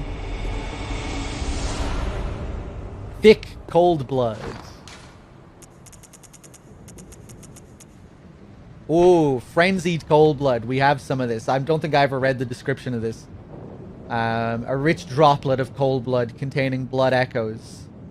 Used to gain frenzied blood echoes. This manifestation of madness comes from a mind teetering on the very brink. But has a sane mind ever produced anything of true significance? Love it.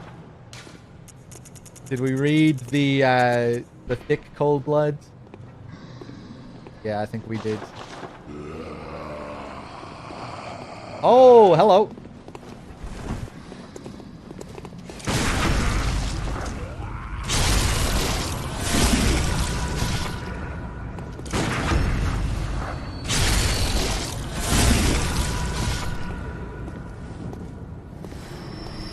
Feels so good when you get that visceral and a rally at the same time and your health just shoots back up.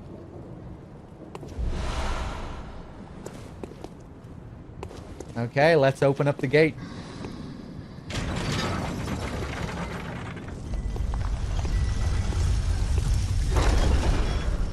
Oh yeah, isn't there like a unique NPC interaction that you can get if you open the gate? With the handkerchief, with the emblem, or there's like something to do with that. Like if you open the gate early, you can talk to some character early and do something in some particular order. Some vague memory. Eileen spawns when you open the main gate. That's it.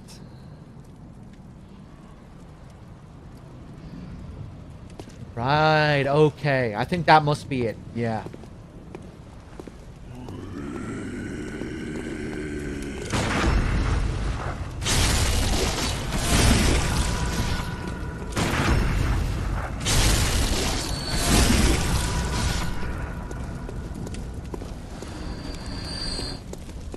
And we can open it for free on the opposite side, I think. Oh, there was another thing that I was thinking of as well. Yeah. If you open it with the emblem, you can see that it's messengers that let you in. It's messengers that pull the lever on the opposite side. Isn't that correct? Pretty sure that's correct.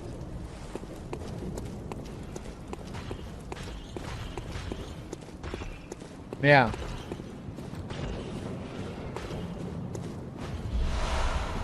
More cold blood.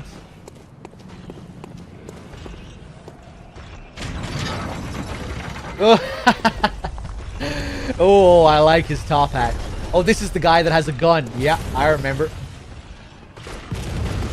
Ooh, okay. He means business.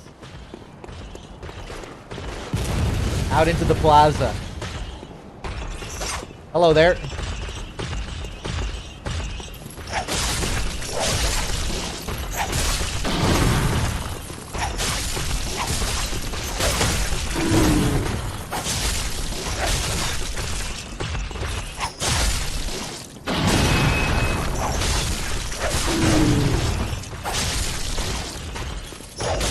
Get whipped.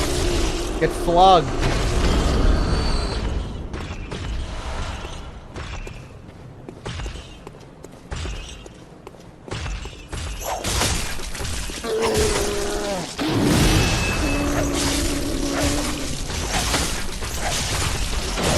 Oh, I got greedy there.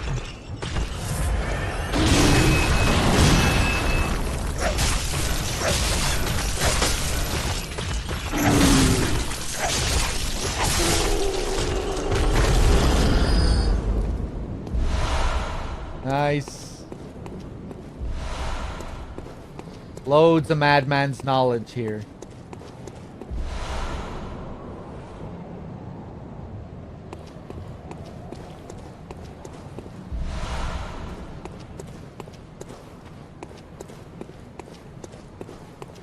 What would be the reason for all the madman's knowledge chilling here in the plaza?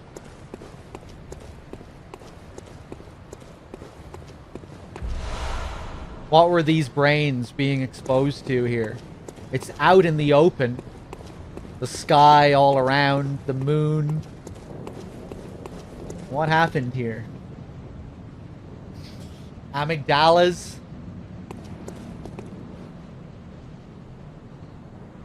Amygdalas just chilling, everyone losing their minds.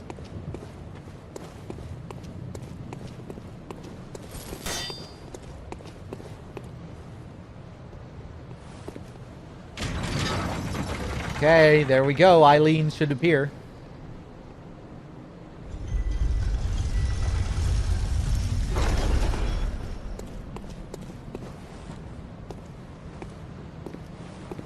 Oh, this guy is a flame sprayer, doesn't he?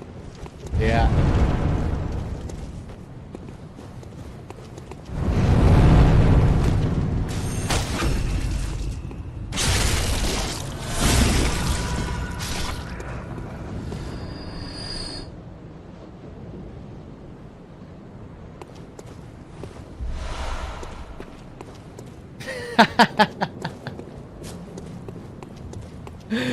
Good theory, cool man.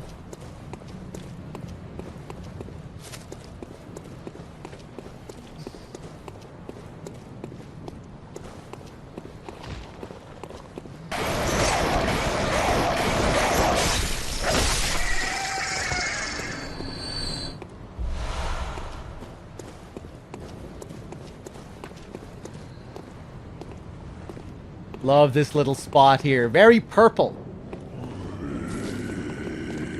I guess this guy is bringing a lot of purple with him.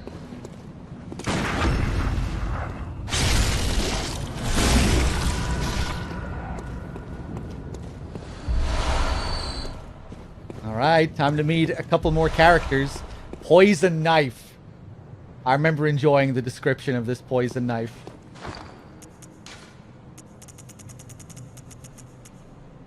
Knife slathered in poison.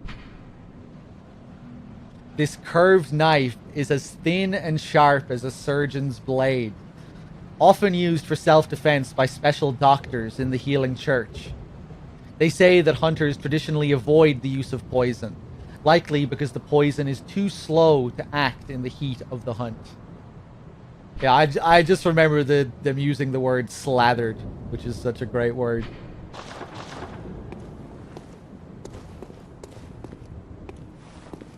Slathered in poison. It's a damn curse.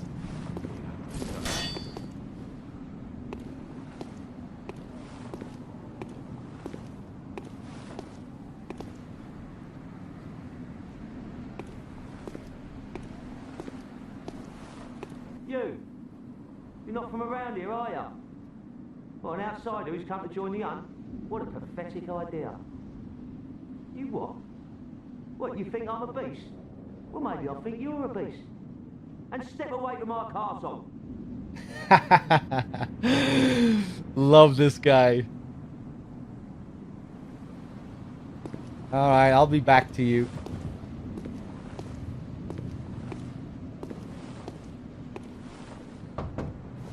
Oh my, what a queer scent. But I'd take it over the stench of blood and beasts any day. What is it then? I'm off during hunts, so if that's what you're here for, I'll leave you to your own devices. If that doesn't do it, come back in the morning, darling.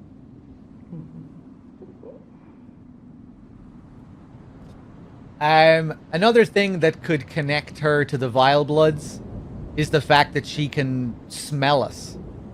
Right? From what I remember, when you meet Annalise for the first time, she comments on your scent. Moonlit scents, I think she says. That we smell like the moonlight.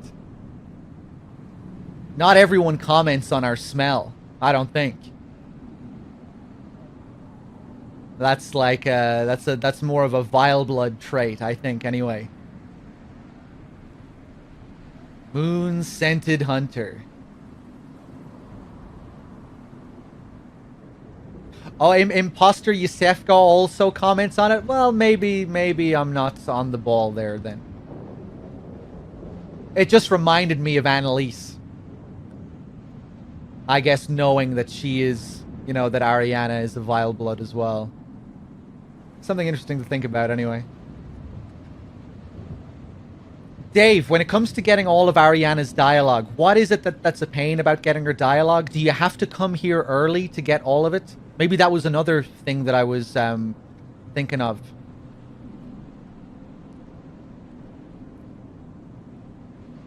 I was trying to remember why I came through here as early as I could before. You know, using the handkerchief on the gate. You need to come early and you can miss some from her or another if you send... Oh, if you send two at once. Right, of course, you have to go back.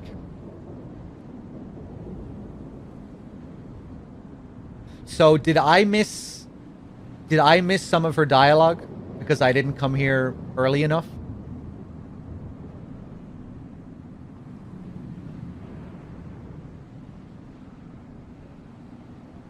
Okay, we're still good. Oh, thank goodness. You're a hunter, right? Might you know of a safe place? The night is long, and I've very little of the incense left. Please, there must be some nice place to run off to. It's kind of weird how she says that after the previous dialogue. Like, oh, thank God you're a hunter. But she's only realizing now. Seems a little bit strange.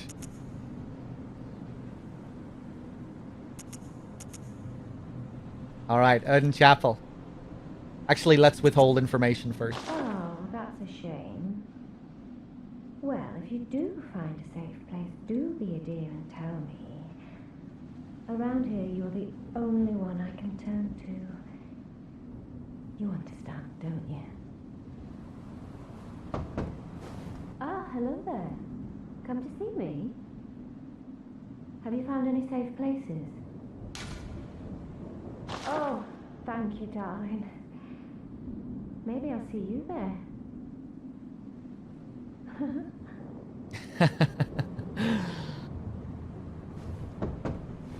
Oh, maybe I'll see you. Okay. We'll come back to this fella later. A curse.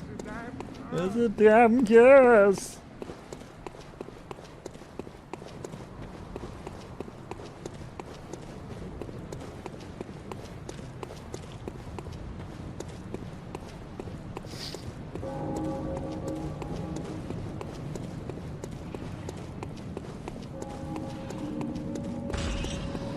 I think we're gonna have to reload the area.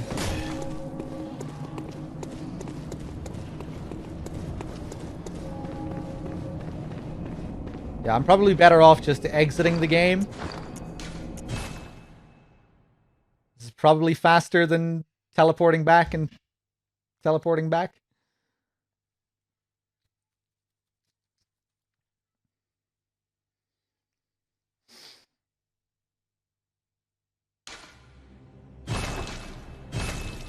It's probably around the same, actually.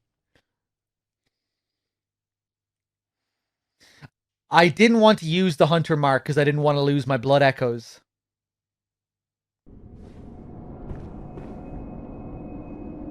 Here she is.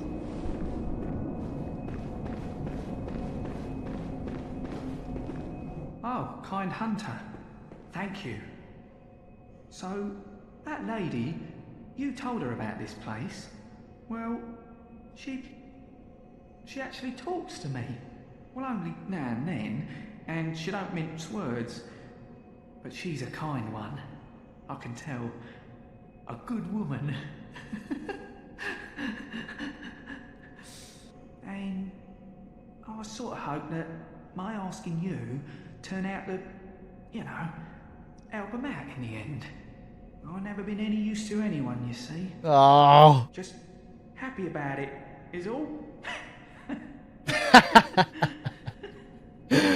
I love you, Chapel Dweller. I really want to see their conversation.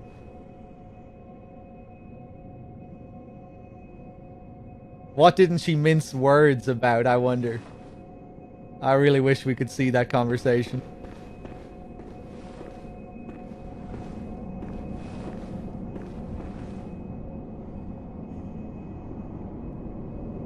Oh, hello, dear. You weren't lying. This is a safe place. Thank you. I'm in your debt.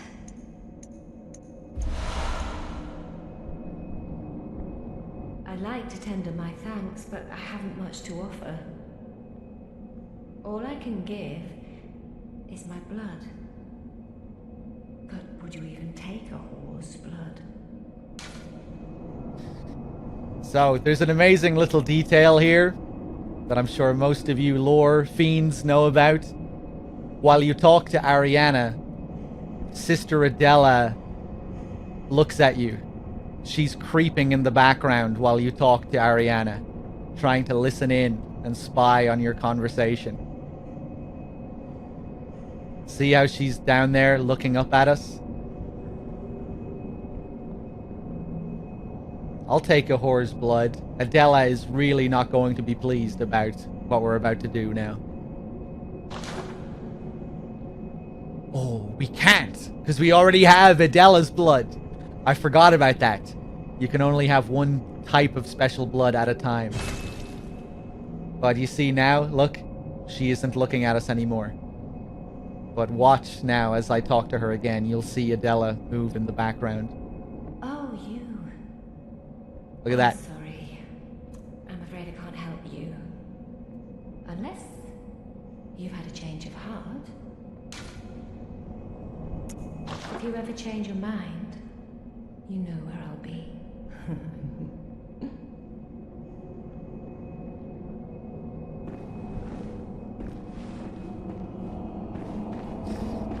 I think the Chapel Dweller's line about how she doesn't mince words, again, is supposed to draw a parallel to the type of person she is in comparison to Adela, whereas Adela is extremely repressed. The whore here is very open. She says what she means. She doesn't hide who she doesn't try to hide who she is.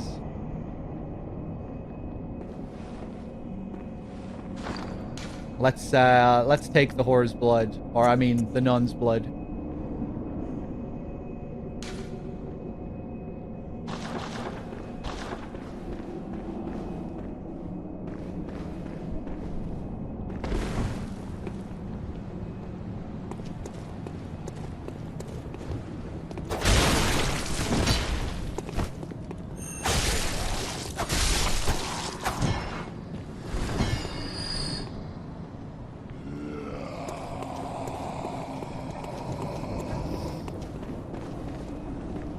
The whore being open, Ariana here, well, yeah.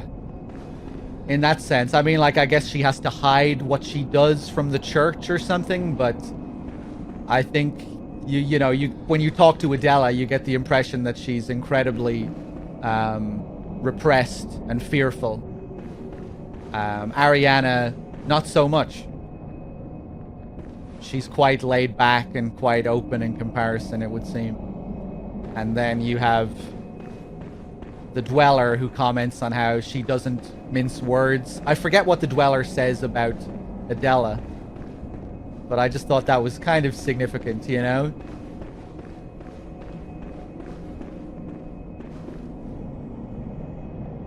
I don't think she has to hide from the church. She's right in the cathedral ward, and presumably it's clerics who are coming to buy blood from her. Right, okay.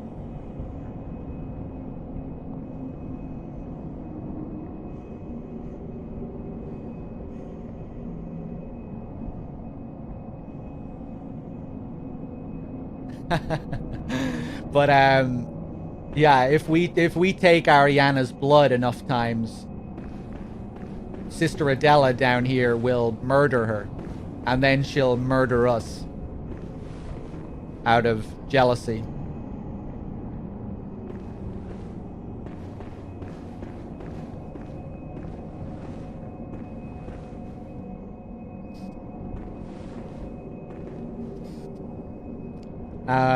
Okay.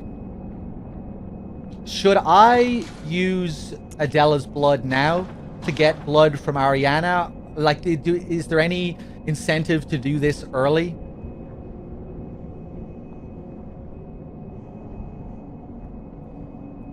Or, like, you know, can we just do this later? Is there dialogue that we can only get with Ariana right now? Or am I cool to just keep going with Adela's blood for now? Fuck it, let's just pop Adela's blood. We can always get more from her anyway, right?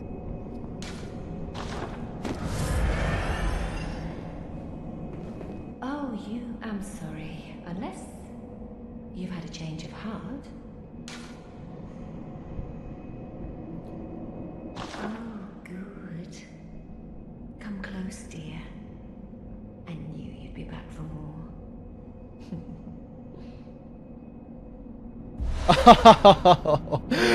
Look at Adela down there. Oh my god. I actually feel bad. Just wasting her blood. Basically just threw her blood on the ground.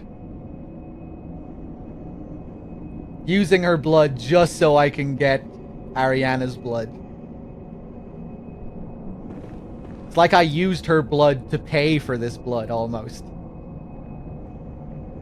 Imagine how she feels about that. Blood of Ariana. Blood taken from Ariana, Cathedral Ward Woman of Pleasure. The sweet blood of Ariana restores HP and temporarily speeds stamina recovery. A member of the old healing church would know that her blood is similar to precisely what was once forbidden. Vile blood. Isn't the, that little piece of fabric that's covering the vial? Don't we see something like that later on when we're in Canehurst? Maybe it's just similar to a lot of the clothing or something that we see there, the colors. Oh, hello. Sorry, dear. You're much too eager. I've only so much blood, okay? It is fancy, isn't it? The sweet thing is important as well. Sweetness being an indicator of magic. Yeah, yeah.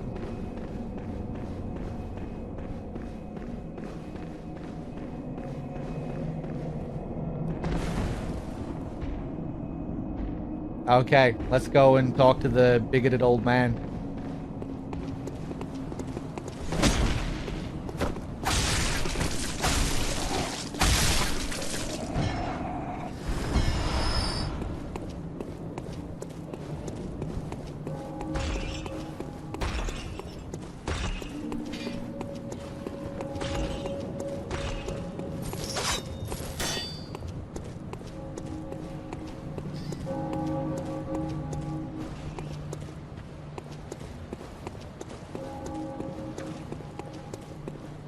One thing I was wondering about as well with regards to translation, you know, there in the English version of this game, there are a lot of great colloquialisms and things that are,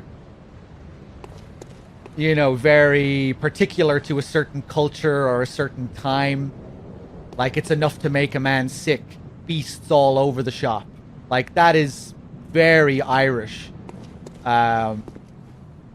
And probably pretty English as well in some circles. I'm wondering, in Japanese, do they also use a lot of, like, esoteric colloquialisms that you couldn't really translate? Like, just the, you know, the Londoner slang and the way characters talk. You know, like, trot along, will ya?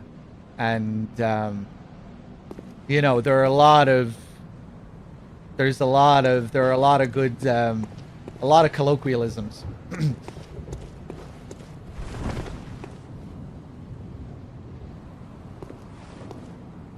And obviously, those wouldn't have been in the Japanese script. So I'm wondering if I'm just kind of wondering how the Arnhem, how the Arnhem citizens speak in Japanese.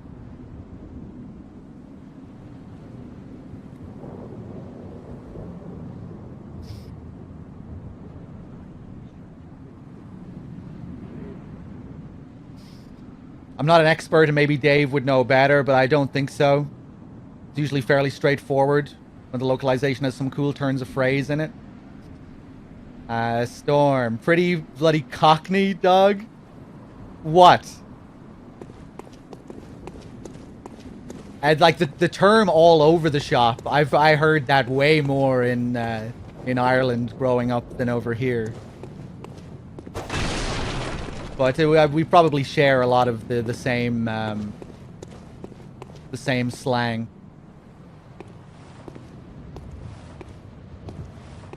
But just, you know, Gascoigne obviously has an Irish accent, and just hearing Gascoigne say beasts all over the shop and it's enough to make a man sick, like it's just very Irish, you know.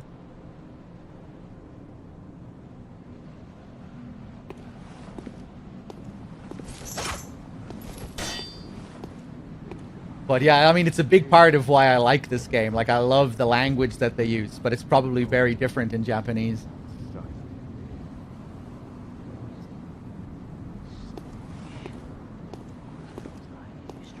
Smells like you, stranger.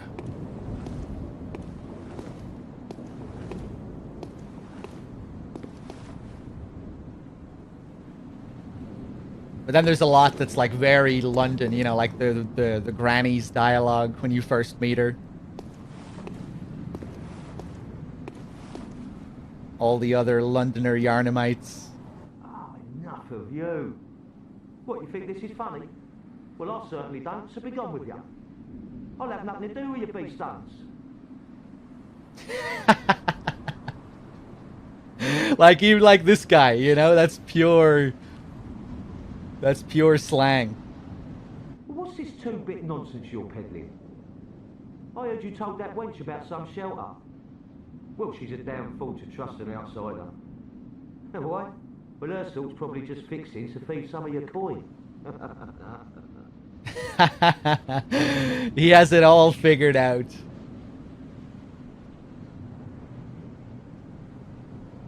Alright, what crafty lies does the outsider have today? You think I'm an easy mark? Yeah? Well, give me your best shot. So, because this guy is so clever, if we tell him to go to Yusefka's clinic, he'll go to Erdin Chapel. If we tell him to go to Erdin Chapel, he'll go to Yusefka's clinic. Let's withhold information first, though. What, afraid your lies will be exposed? Yeah, I knew you'd back off. I just knew it. Yeah, an outsider you may be, but at least you know when you're bested. I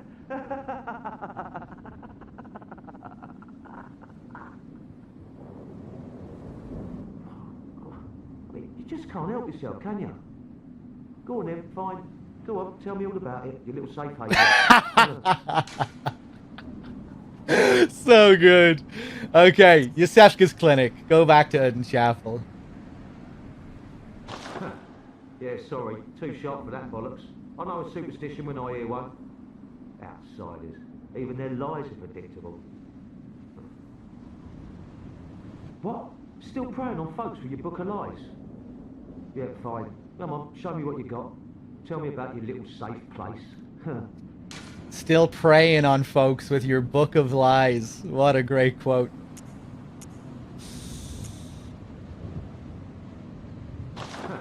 Yeah, sorry. Alright, now he should go back.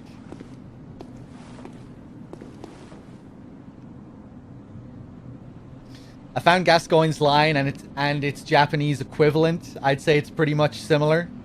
Normalish way to express it. Is it slang? How is it expressed?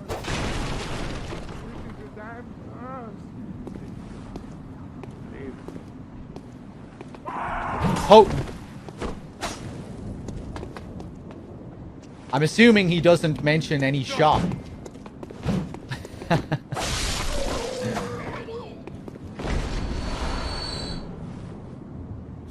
Yeah, like beasts. So when I hear beasts all over the shop, I'm not thinking of an actual shop. It's just a phrase, you know. It's just slang.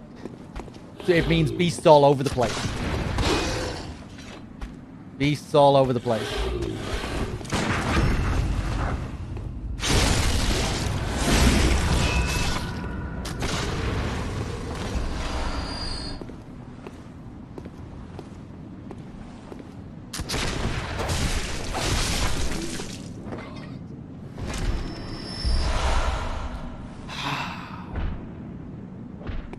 Some pretty interesting Yarnamites here as well we can talk to.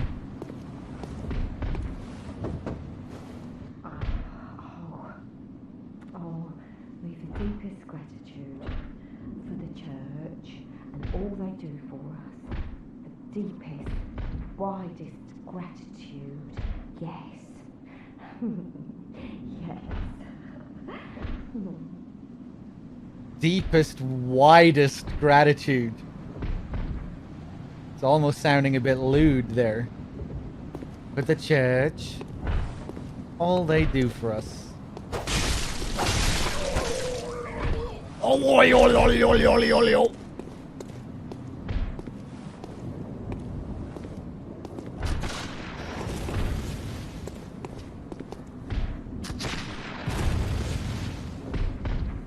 Are you still gonna fire down at me? I'm gonna take care of you before I talk to this guy. Loads of poison knives down here. Jesus. Over here! Over here! Hope!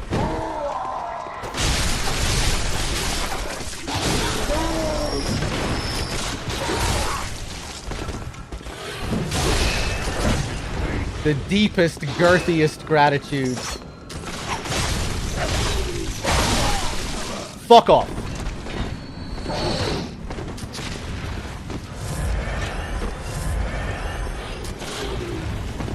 Where am I going?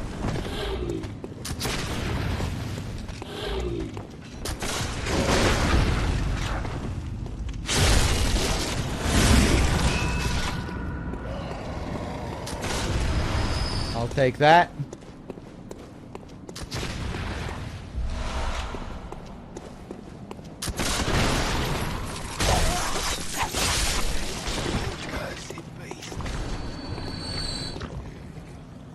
Ah, yes, the brain sucker up there. I remember you. You can't get me from here, though.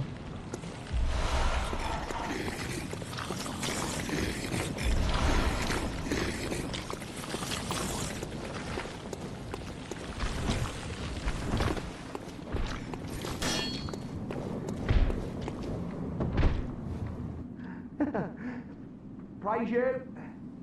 Praise the old damn church. And best of luck hunting. Best luck of all.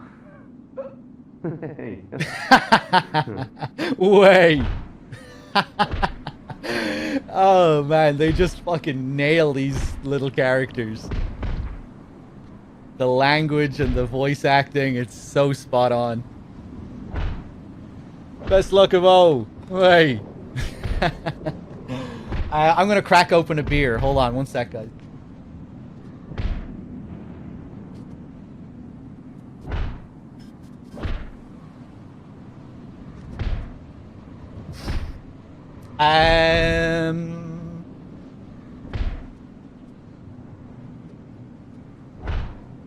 Fuck. Can't find my bottle opener. Hold on.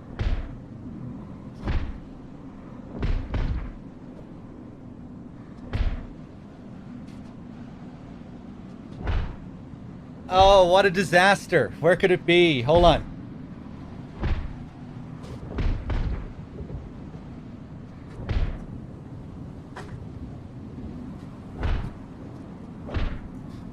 I wonder, was it this guy's drunk hiccup that gave me the urge to grab a beer?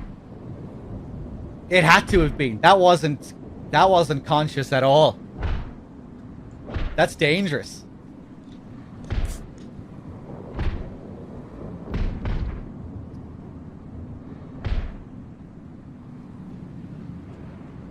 Hold on. Okay. Let's see.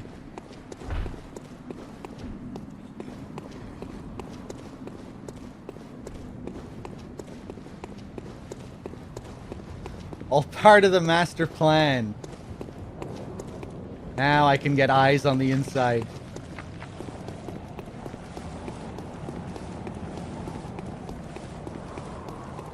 Praise you! Praise the old damn church!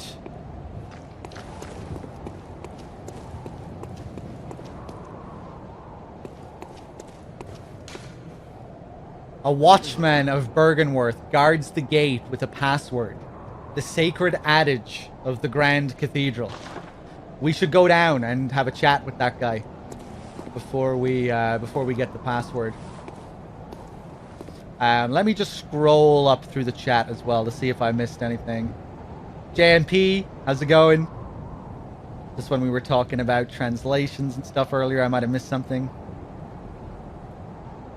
This dialogue, in my opinion, can only be understood with the added context of the Black Church set you find here.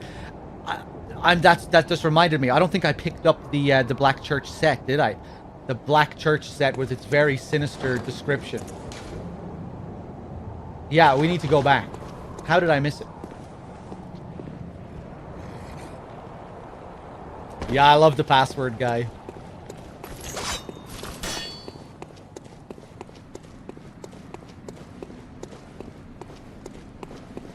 Praise you! It's down in one of these corners, isn't it? Maybe I did pick it up. Nope, here it is.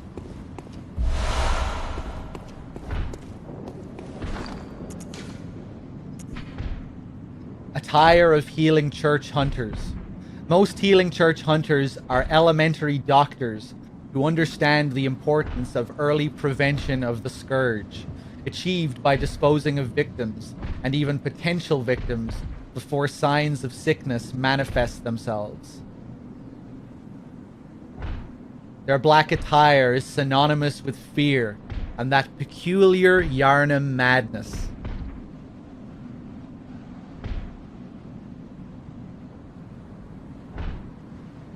I'm going to be streaming Elden Ring on day one, yeah, for sure.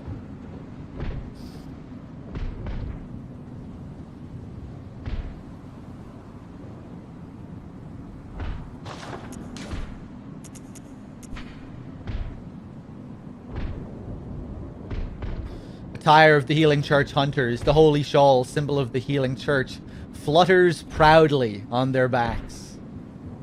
And the rest is the same. It's kind of elaborate, but given that the hunt corrupts hunters and corrupted hunters project their corruption onto other people, looks like these Black Church hunters who are in charge of deciding what sick people need to die become overly zealous because they can't really see anything objectively. Okay.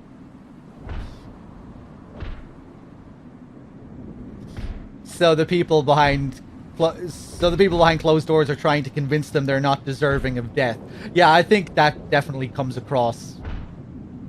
I feel like that's that part of it is kind of obvious to a degree. You know, that they that these members of the church are to be feared. And that you should try your best to prove that you're not sick.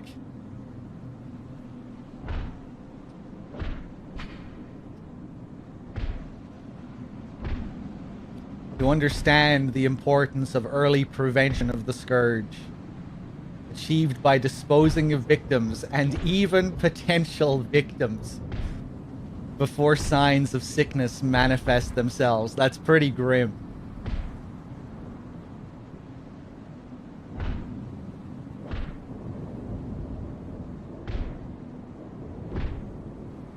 Witch hunters.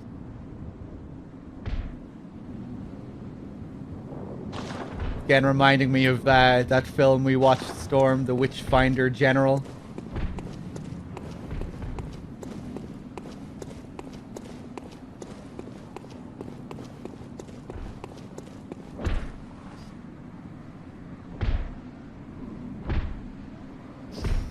Perhaps you're not infected or a beast right now, but someday you might be, so let's be on the safe side. Or maybe I just don't really like the cut of your jib. So, yeah. Off with your head.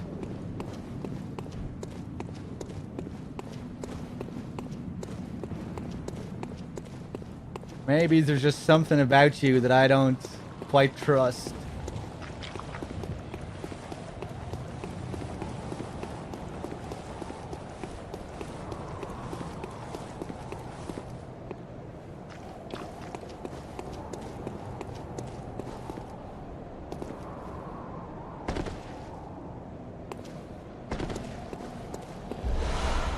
More Quicksilver bullets.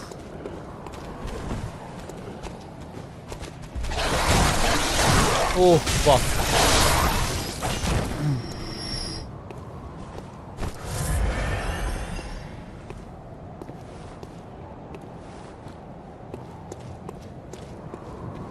Really reminds me of old Catholic Ireland as well.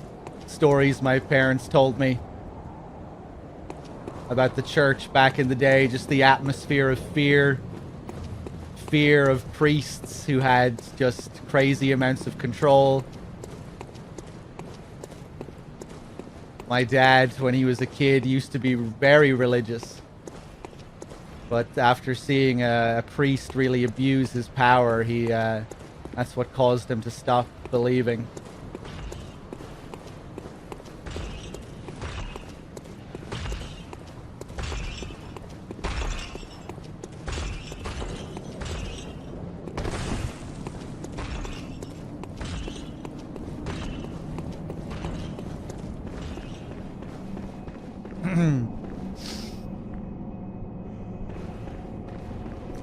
Let's go back. Let's go back and spend a level.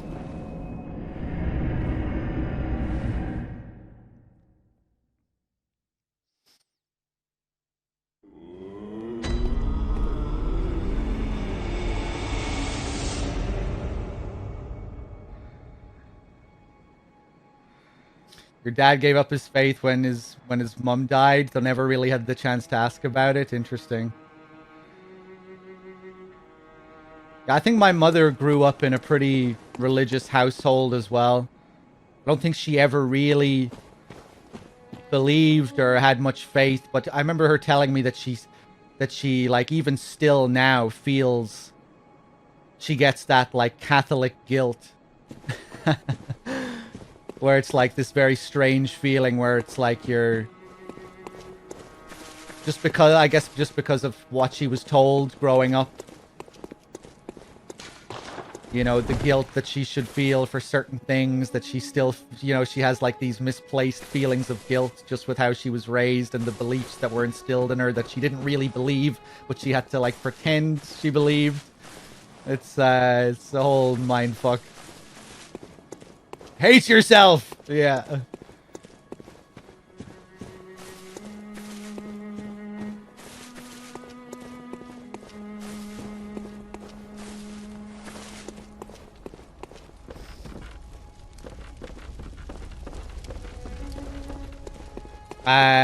Okay. Let's see if I can upgrade my weapon.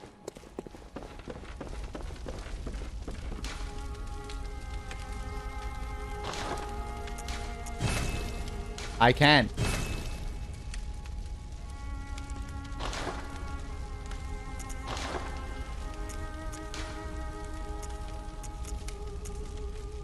This tier blood gem. HP continues to recover +2. You think messengers are stillborn childs or gods that lives between dream and a different level of reality? It does seem like they live between the dream and a different level of reality. Whether they're stillborn children or something, I really have no idea. It's not something I ever really thought about all that much. I don't know. But with regards to them communicating from beyond the grave, hold on. What does their little thing say here?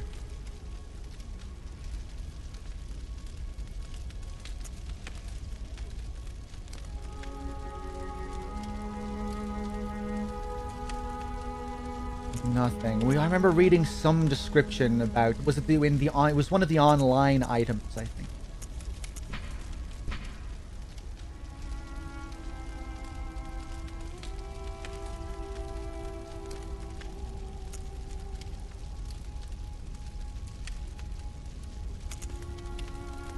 Messengers are inhabitants of the dream who revere brave hunters. Use them to send messages to other worlds. Leave notes with messengers. Read the notes left to messengers in other worlds and write notes to reach out to hunters across planes of existence. Obviously, they're tying a lot of this in with the online features, but you might be able to glean something about what they are based off this as well.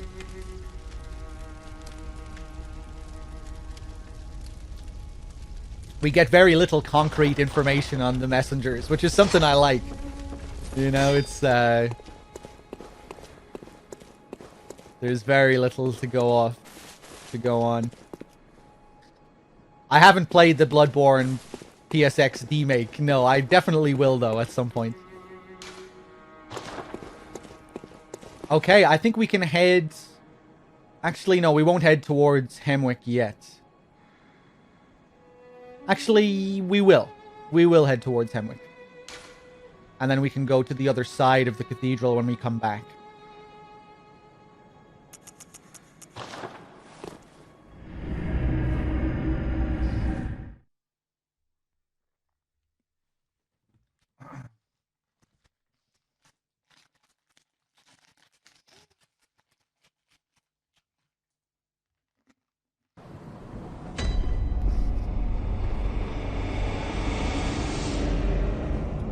Oh, hey. Look who's here. What does the beggar have to say about him? Oh, the hunter. Alive and well at that. Another one you sent made it here safe and sound. This place is a haven now for so many. Thanks to you. I'm overjoyed, really, that you'd even give me the time of day. I don't suppose there's anybody out there worth saving anymore, but you did all you could. And so many owe you so much. Amazing, really. Not because you're a hunter, but because you're you. Oh. Makes me think. Once dawn breaks, maybe I can just, start over. Makes it easier to bear all of this, you see. You've made life easier. Thank you. What a great guy. A glimmer of light in this dark world. Can he ever comment on the bigoted old man?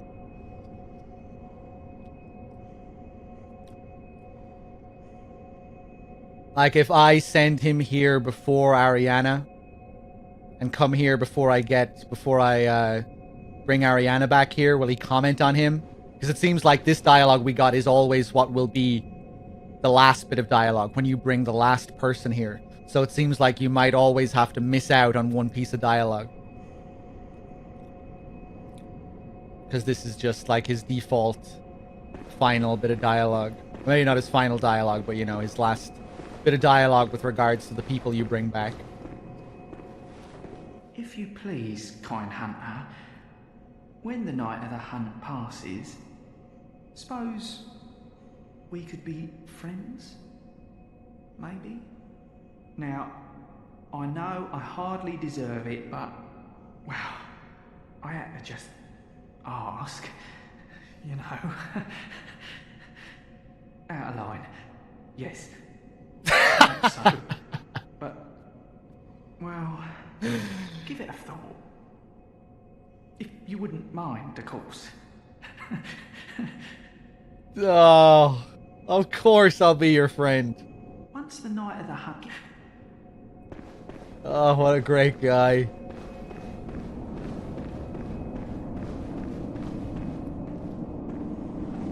Ah, you. The swindling off-comer. Did you really think that'd work? There's no fooling me. Now, off with you. You heard me. Go away. I can't stand the stench of your lying breath. I'll spare you one nugget of advice. Beware the lady of the night. I can see it in her eyes. She deeply resents the young saint. She hears people whisper. She knows what people think of her. Yes. She despises the saint for having what she doesn't. Bloody wench, they should have moved her on ages ago. Wow, moved her on? What does he mean by that? And of course, the opposite is true. I'll spare you one nugget of advice. Beware the blind man. There the beggar sits at the bottom of the bloody food chain, and then he's here acting like he owns the place. He's not to be trusted. What's the point with all those people anyway? That little weasel has a murky past, I'm telling you. What other nuggets of wisdom do you have? Give it a rest, please. I've no time for your petty lies. But what? Just go away now. I can't stand the stench of your lying breath. Oh, what? There's nothing bad to say about Adela. You wouldn't dare talk shit about a fine, upstanding member of the church. Oh, what? He describes the dweller like he's strutting around with a smug face, yeah. Standing here like he owns the place. This lovely guy just trying to bring people back here to help them. Even if he is possessed by Odin and unconsciously getting them killed.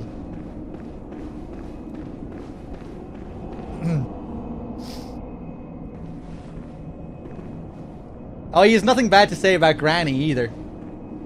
Just the prostitute and the blind man. Granny, do you have anything new? You. Stay away from me. I know all your tricks. I don't know if you saw... Oh, you posted the dialogue, what he actually says about him if you bring him here. Hold on.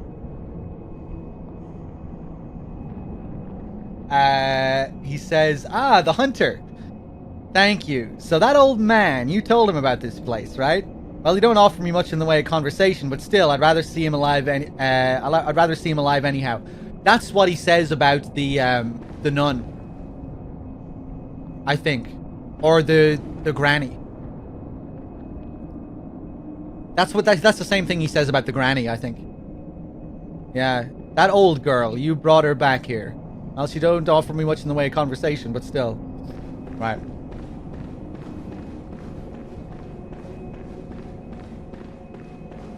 Looks like we got the better option.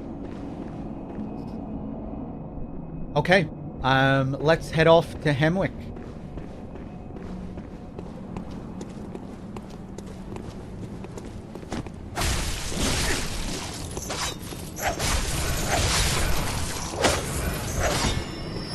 Hemwick Charnel Lane. Up.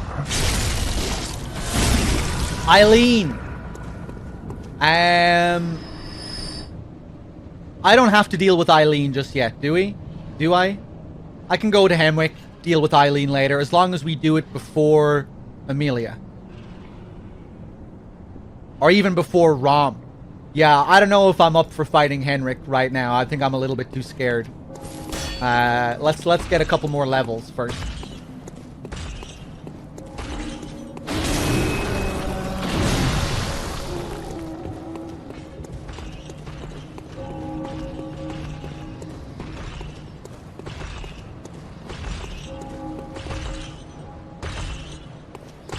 I think we can still do the Henrik fight after Amelia. I think it's after Rom.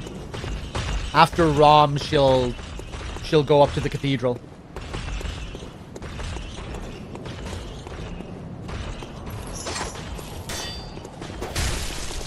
Yup.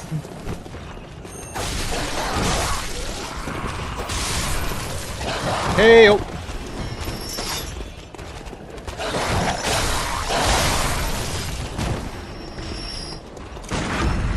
Nice.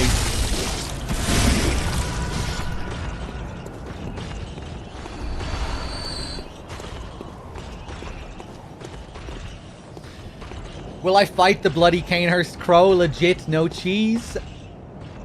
I'm not sure what's classified as cheese, but I think I will. We'll probably give it a shot.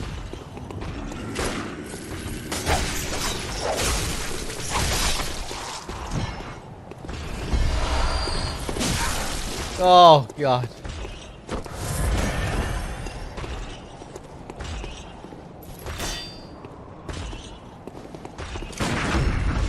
That's a pretty sick looking sight you have there.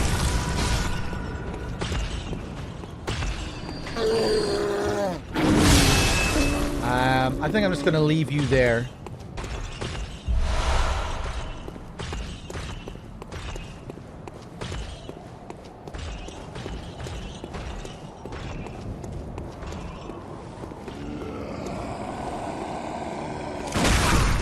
Oof.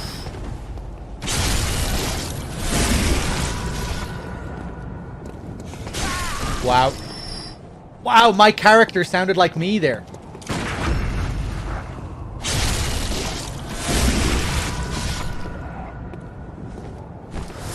You hear that scream from my character there?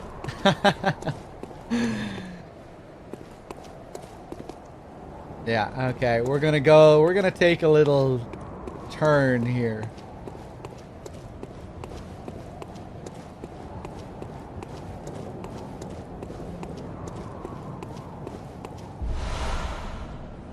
That's how we get introduced to Hemwick. With a significant bloodshot eyeball. Because these witches are all about the eyeballs. Material used in a holy chalice ritual. An exquisite eyeball removed quickly after death, or perhaps even before. Used to unlock the seal of the old labyrinth hintertombs. An exquisite eyeball. Does look pretty exquisite. I wonder what makes this exquisite. As opposed to an eyeball that is not so exquisite. That's what the scoopers are for, yeah.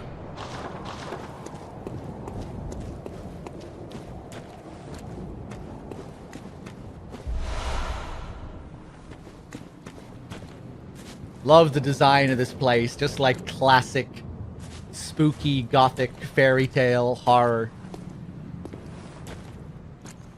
Yeah, there's the sign. Hemwick.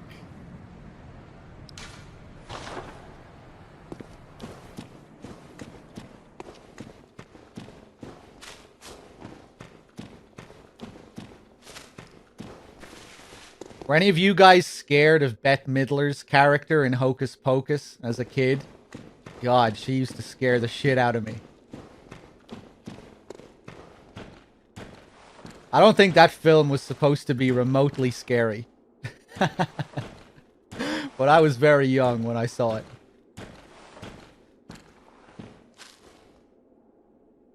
The beaver woman, yeah. Used to scare the shit out of you, Rudy, yeah. The beaver woman. Look at this forest. Look at these trees. Bette Midler could be around any fucking corner here. With her broom. They should have had a witch with a broom in this game. Oh, these nasty dogs.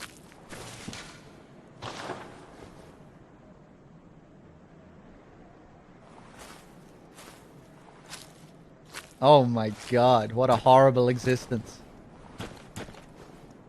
Oh, look at that, the knives attached to them there with the rope.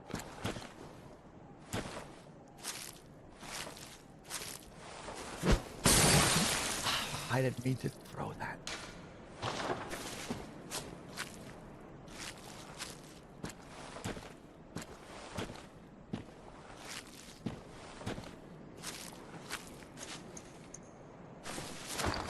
Let's equip some pebbles.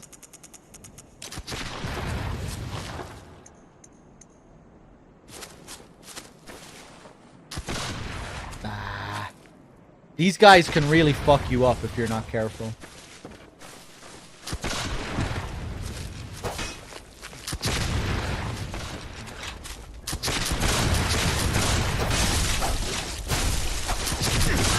Yeah! And I wasn't careful.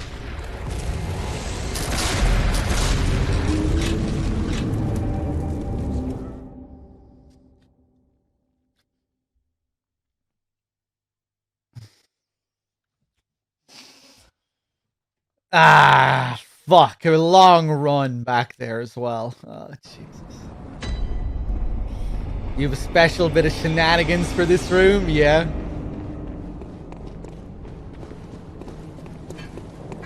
Stay away from me.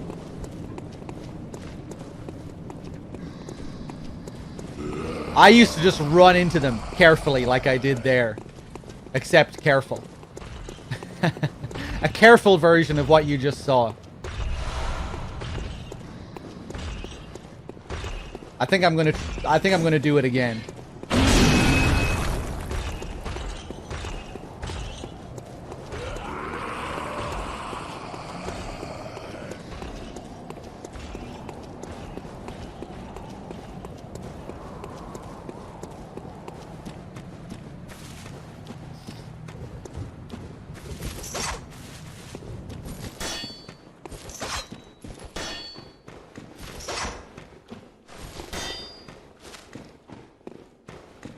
Okay, here we go again. Does this dog have my souls? My blood echoes?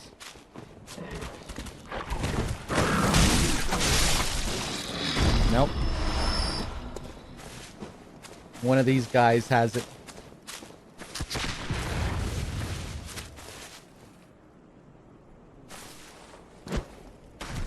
You're not gonna move still though, right? Yeah.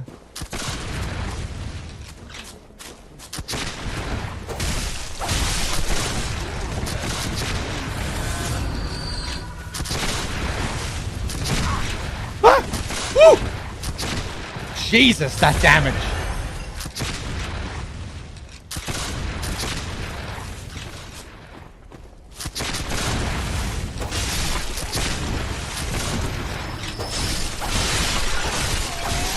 Fuck you.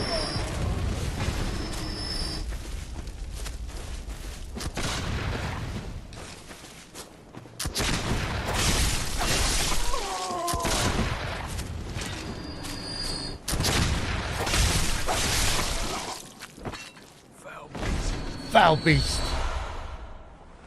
There's an interesting thing here. Give me those bullets.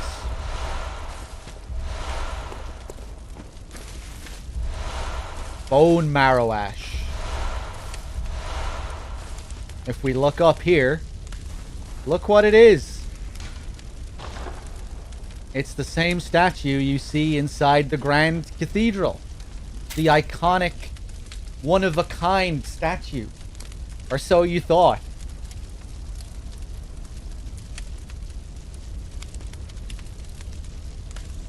very strange seeing it here, isn't it? What's this all about?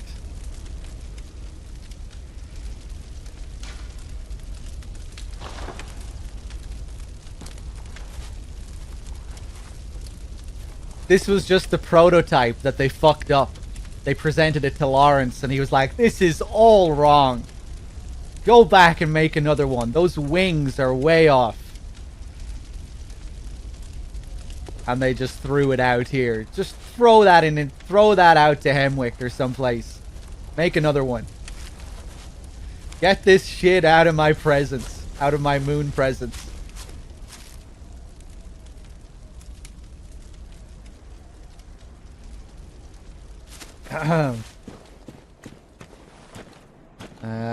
Any other snipers? This curse.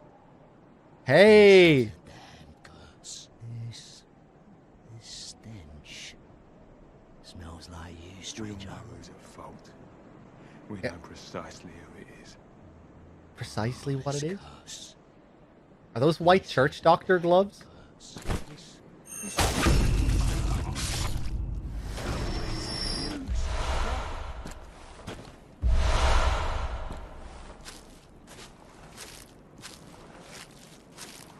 They do tend to have very long arms, don't they? Which is part of their transformation. It's part of the beastly transformation. Live the curse. It's just the left arm that's slightly longer, isn't it? Yeah, look at that left arm. The left arms, which tend to be corrupted. This stench. Smells like you, stranger. Please, God, help me. I must live. Slightly. And choir boots, yeah.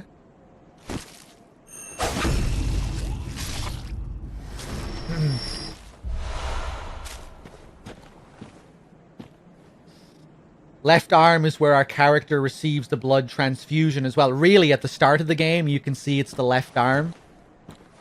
I don't think I ever noticed that. Are there any other beastly figures in the game that have, like, really corrupted left arms? There's the Cleric Beast. It would be, like, the main one. Do any of the others have, like, significant left arms? Obviously, the main hunters we see out here, but, like, boss figures, boss characters?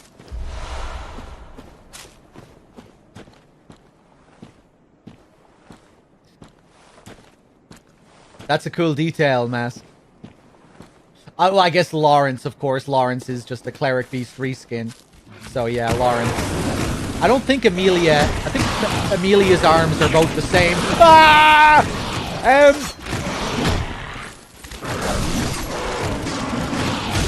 Ah! Woo! Whee! It's over.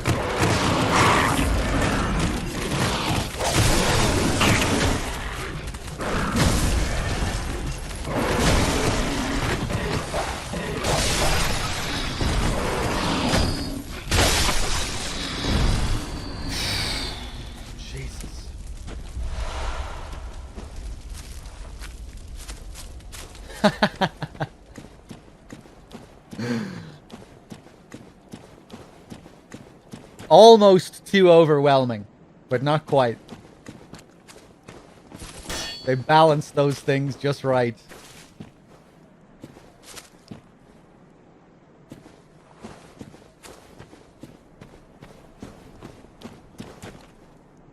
Very pretty area.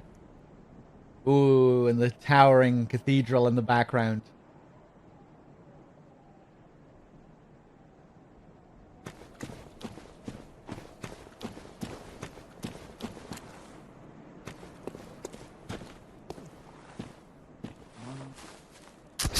Didn't even see you.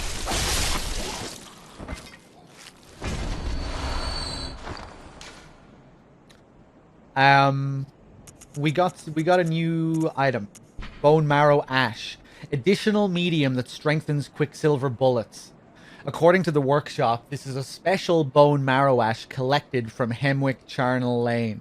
Invaluable to hunters with weak blood tinge, who require the use of stronger firearms. Bone marrow ash. And I guess it was the witches that concocted this as well.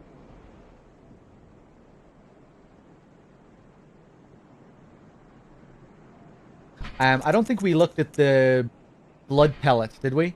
Large medicinal pellets, supposedly formed, we did, of coagulated blood, banned by the healing church due to their unclear origin. Grants a spurt of beasthood.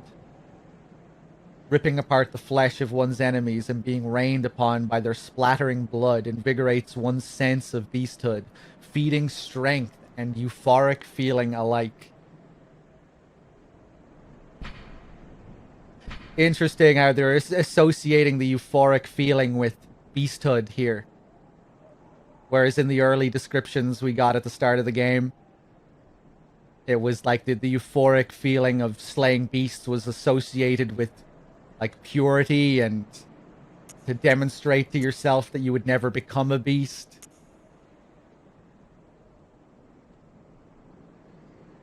It's like here we're really seeing what that euphoric feeling amounts to. That the pleasure that they get from killing beasts isn't holy. It doesn't demonstrate that they're above beasthood. It's the exact opposite.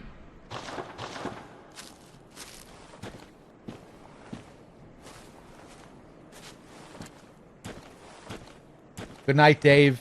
See you later.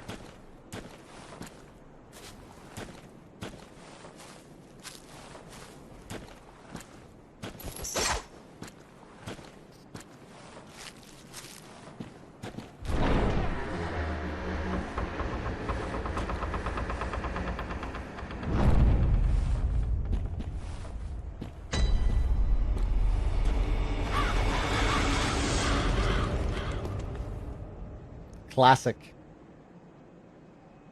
Oh, these girls down here. Yeah. Forgot about them. These pointy roofs. Cackling witches.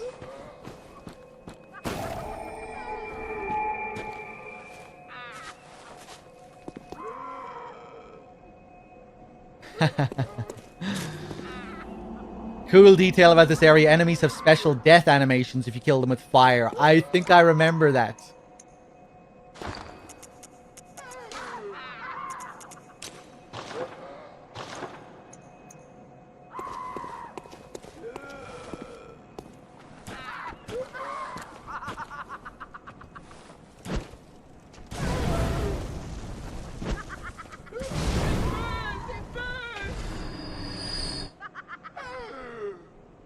Special death dialogue. The animation didn't look too fancy, but that unique dialogue. Maybe we'll have to try it out again. Everyone else here is having a great time, apart from this poor woman.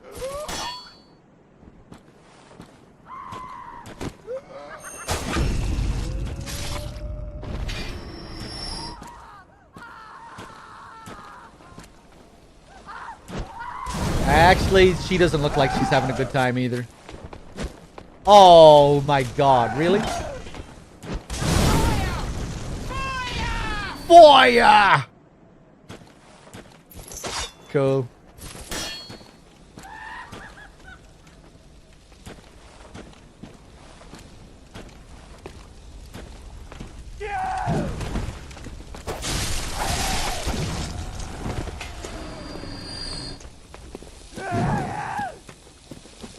Oh, the sound of her weapon. That hiss. That's a nice touch. Ooh.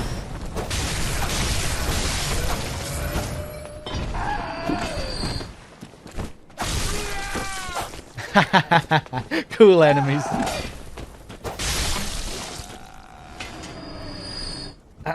Booyah. Hey, what's up? How tough am I? Who's this supposed to be? The witch? The queen witch? I think we have another eyeball here. Yeah.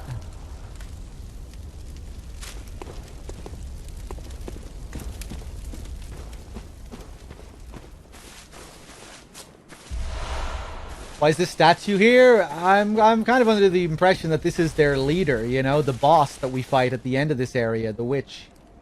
Although I don't think the witch uses this weapon.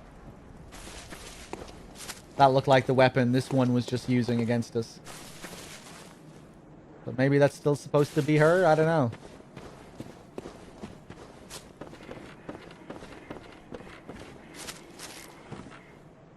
Do you hear the graveyard murmurs? Then it's almost time. Oh, I can't wait. I just can't wait.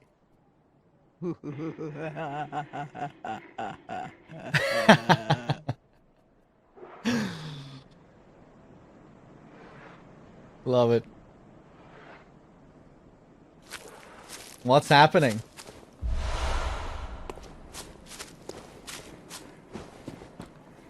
I always kind of got the impression that the witches here were working for the School of Mensis. Considering that you see the witches in Yahar Ghul. You know, were they employed to be used in the ritual, you know, that the witches were sent out to grab body parts and ritual parts, like, you know, bloodshot eyeballs. You really associate Mensis and their ritual with, you know, the ritual objects that you find. All the body parts, the people that they use to summon the One Reborn, all of that. But maybe they have separate goals as well. Maybe only some of them went to work for Mensis.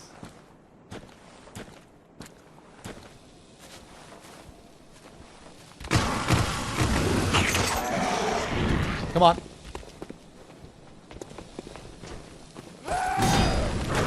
Jesus, are you backing off or what are you doing?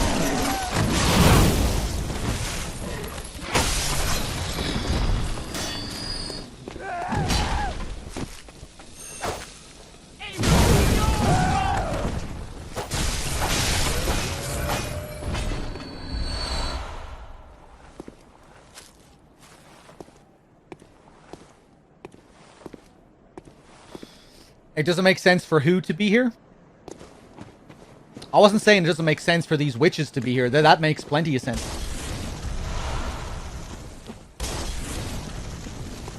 Or maybe I missed something. Oh, the big sledgehammer. Hello. Oh, for the witches to be in Yahar Ghul, right, okay.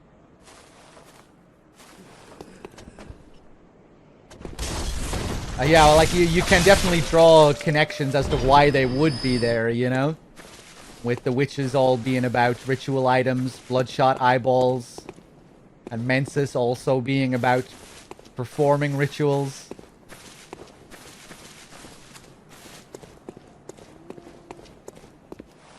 You kind of get the sense that they were used with all that. Or maybe the witches went to Yahar Ghul in order to retrieve ritual items and bring them back here.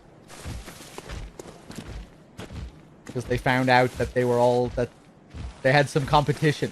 That there were others out there who also enjoyed dealing with bloodshot eyeballs and ritual items. Maybe they thought they could go and steal some. Who knows?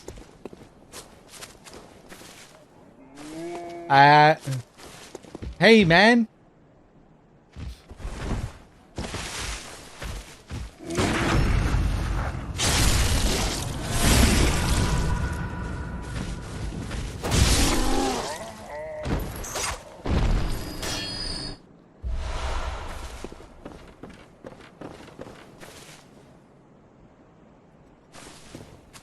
We find the Carol workshop rune here as well, yeah. Although I don't think that has to mean that... that Carol was, like, directly involved here. I guess you could look at it that way.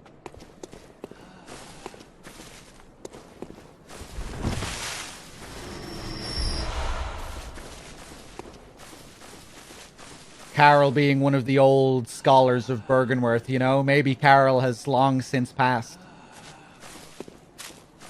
And it's someone else who was carrying the tool.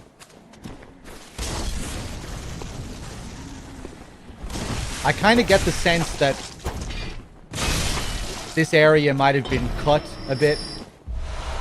Because when we come up to this huge building here, it turns out to be very, very small. It's just one tiny boss room that we go to. Part of me wonders if this was going to be like a main location that expanded way more on the witches, but they had to cut it down. I don't know. We can't pass through here.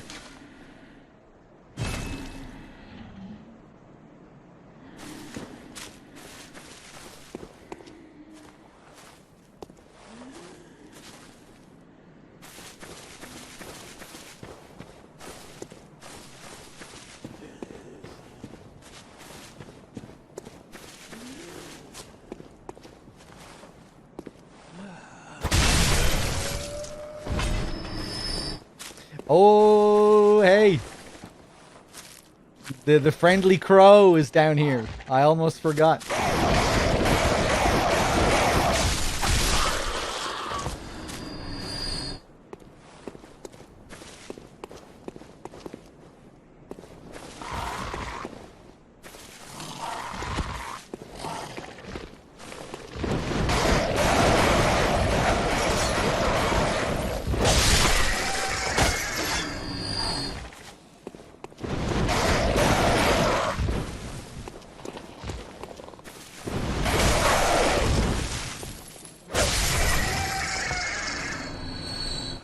Look at this cute little guy. He means no harm.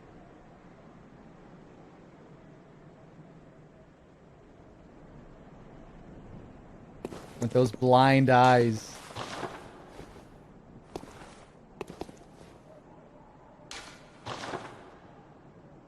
I'm gonna leave him.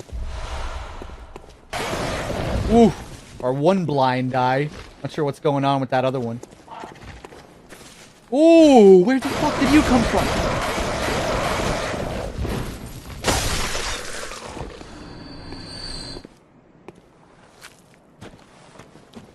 Shortcut.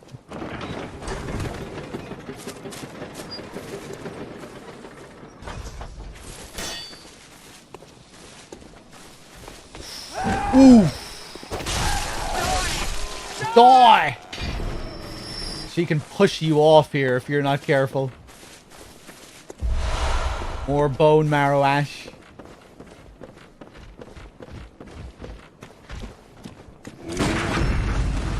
I thought that was early. Ooh, that sun in the background. Hey.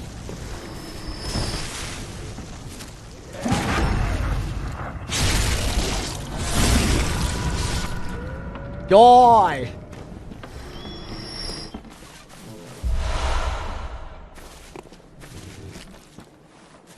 Beautiful. That sky.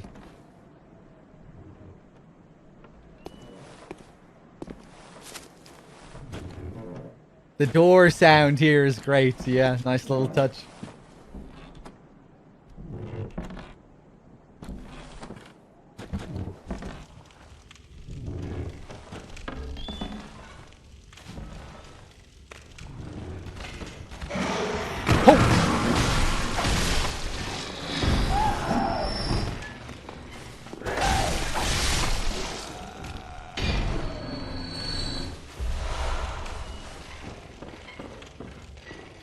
Oh, nasty.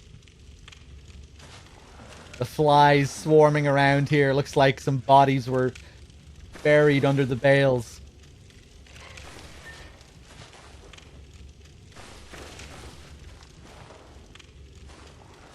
Whole different vibe here when it's nighttime. Yeah, I think I prefer the vibe here at this time. I think I prefer coming through here at this time when the sun is just setting.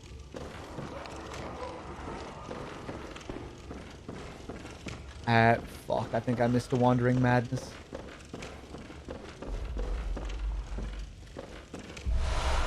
Another eyeball.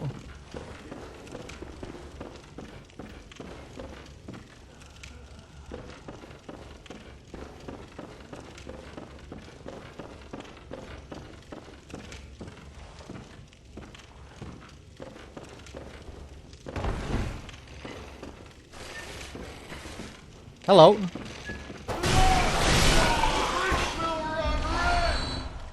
The streets will run red. Advanced knowledge. Adept blood gemstone. Don't remember looking at this one.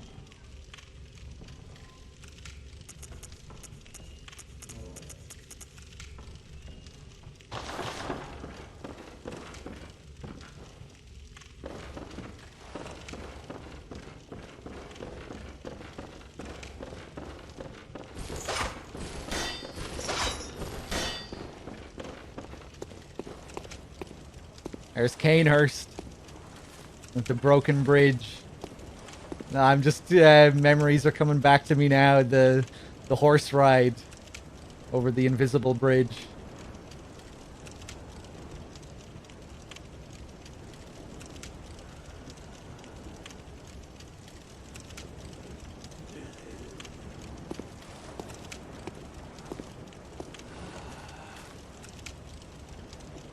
Yeah, look at the size of this building. Oh my god.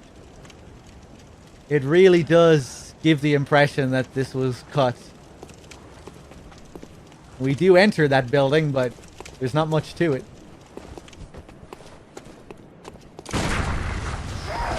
Whew.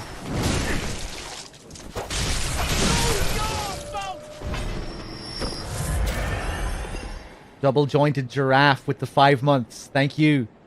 D-Cups, did I thank you for your gifted sub to user as well? Thank you. Davwell with the 43. Cheers, everyone. Yeah, I really do like how the building looks from here. The birds circling up top. Great atmosphere. There's our first lake rune, I think, down there.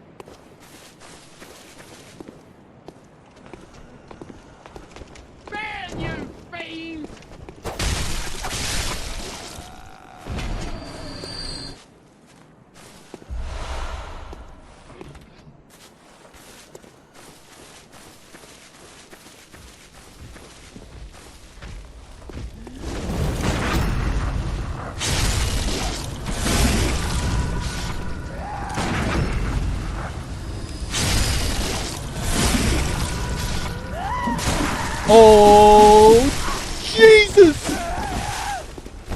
Oh my god.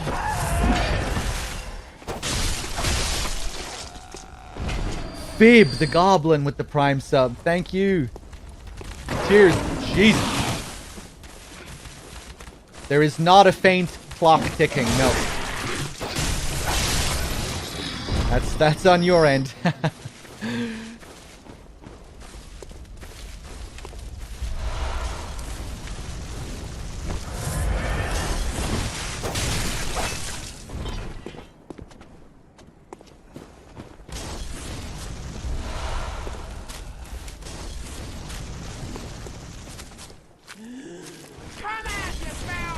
Ah, you made a fool of yourself. Are you not going to move from there? Oh, no.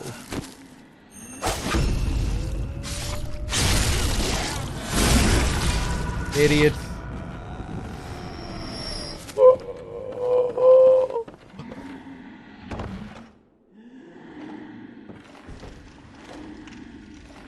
More bodies.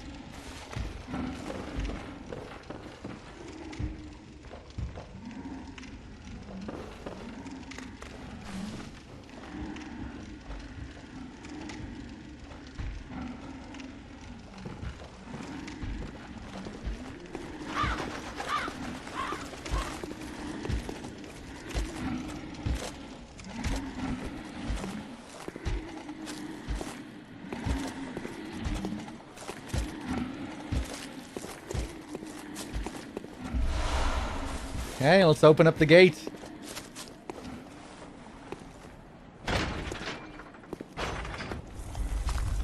More of these guys. We haven't seen these enemies since the very beginning, since that one guy in Central Yarnum. Come on, let's go. Let's dance. Ooh, he hurt himself there. Really interesting armor these guys have. Kind of reminiscent of what you see in Canehurst. I don't think these guys are supposed to be of Canehurst, are they? Their armor kind of reminds me of Canehurst armor. Or maybe more so those guys in Mensis, actually. You know those little men that are like, that appear to be brain dead in Mensis? Kind of looks like they're wearing the same armor as those guys. Looks like it has the same texture.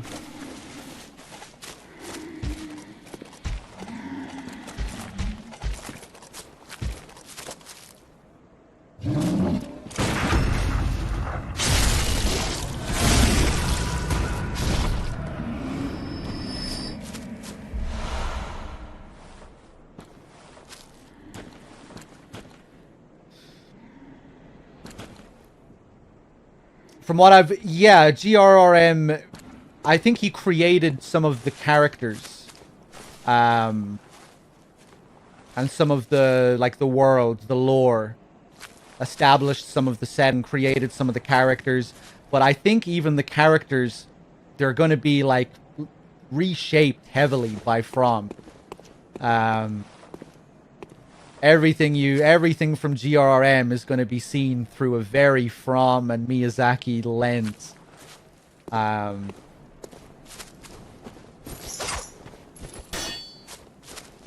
Yeah.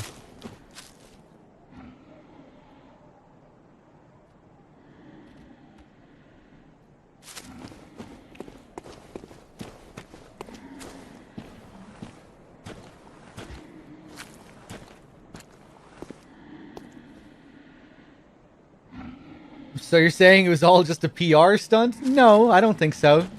I think Miyazaki is a big GRRM fan, like a legitimate George R.R. Martin fan, and was delighted to work with him and really wanted to work with him.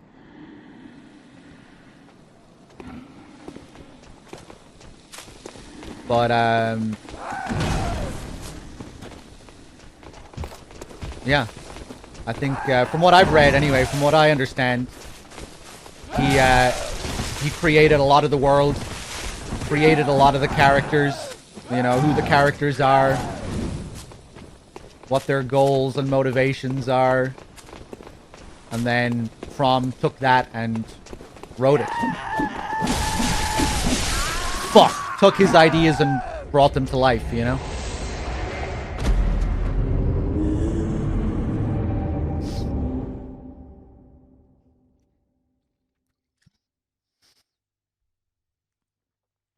That's another death I'm blaming on the chat, by the way. That's the second one in the playthrough I'm blaming on the chat.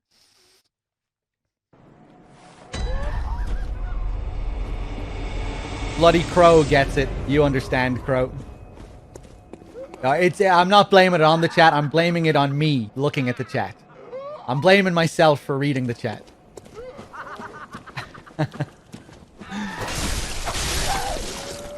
We unlocked a shortcut at least.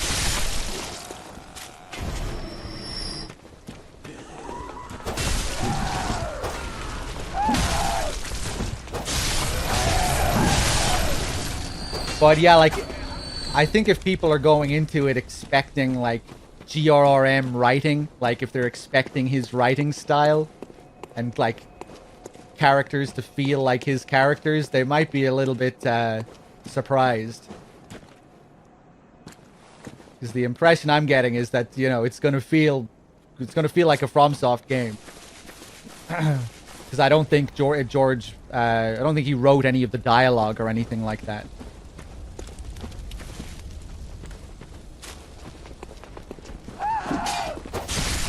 You know, I'm talking like in terms of tone, you know, and just how the story feels.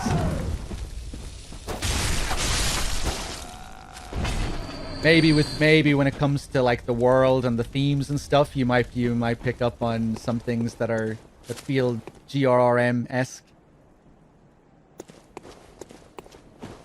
But yeah, I'm not familiar with his stuff at all. Oof. Jesus Christ, okay.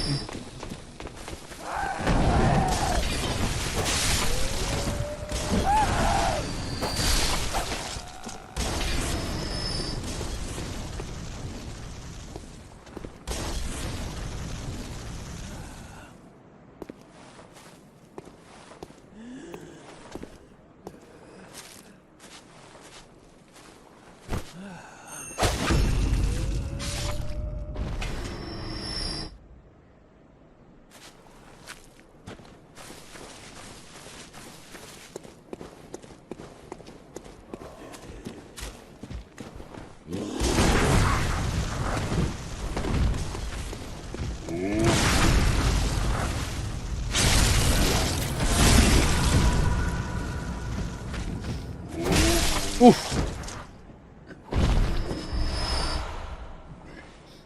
Martian with the tier 2 and the 22 months. Thank you.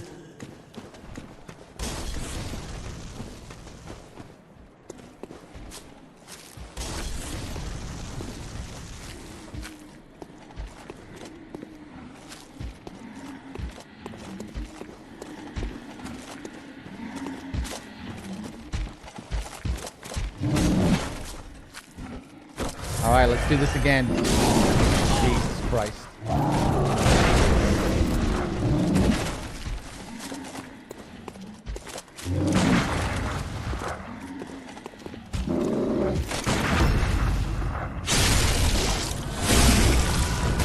Nice.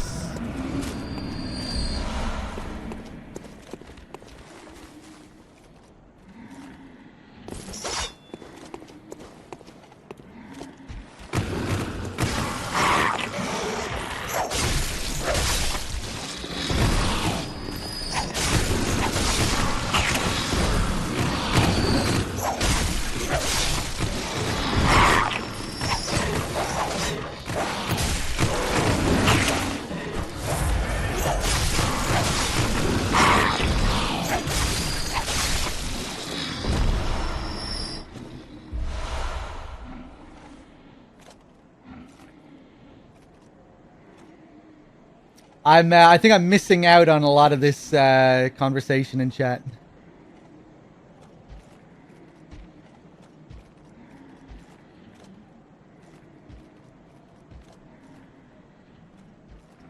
We're talking about when you should end a story and stuff like that, when sequels are necessary or not necessary, something like that.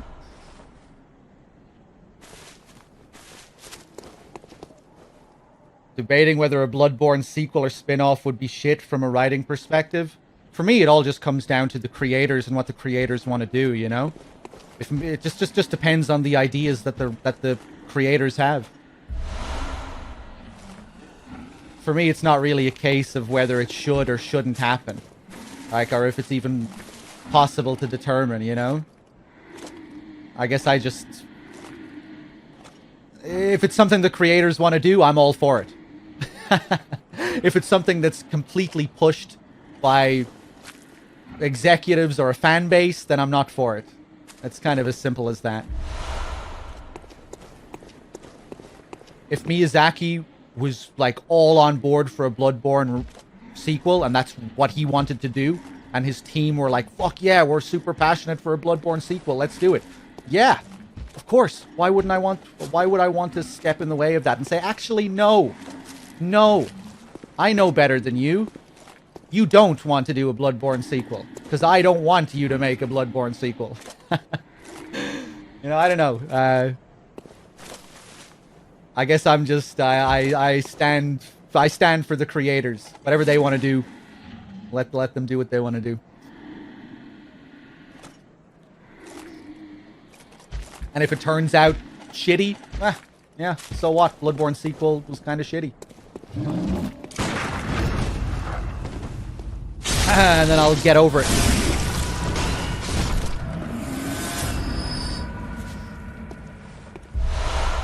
Those are my thoughts. Which probably doesn't have much to do with what you were arguing about, but I don't know.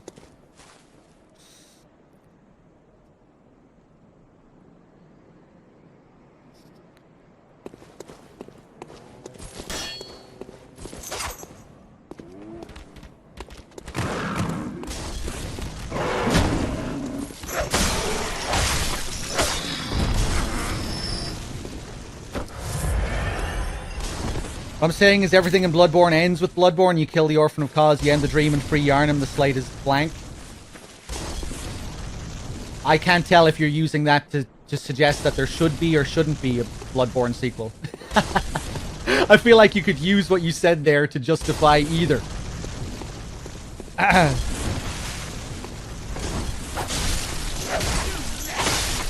That blank slate is good because we can do whatever we want after that point, or the story is over and there's no need for any more because it's all over and complete.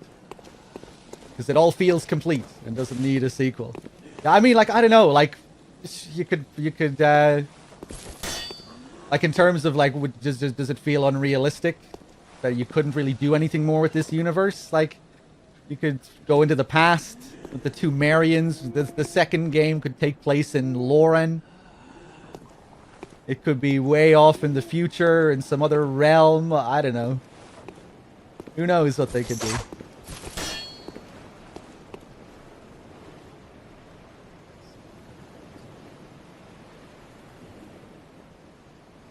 I'm using it to justify that they have a lot to work with if they wanted a sequel. Yeah, I'm sure. Yeah, you could definitely justify more games, I would say.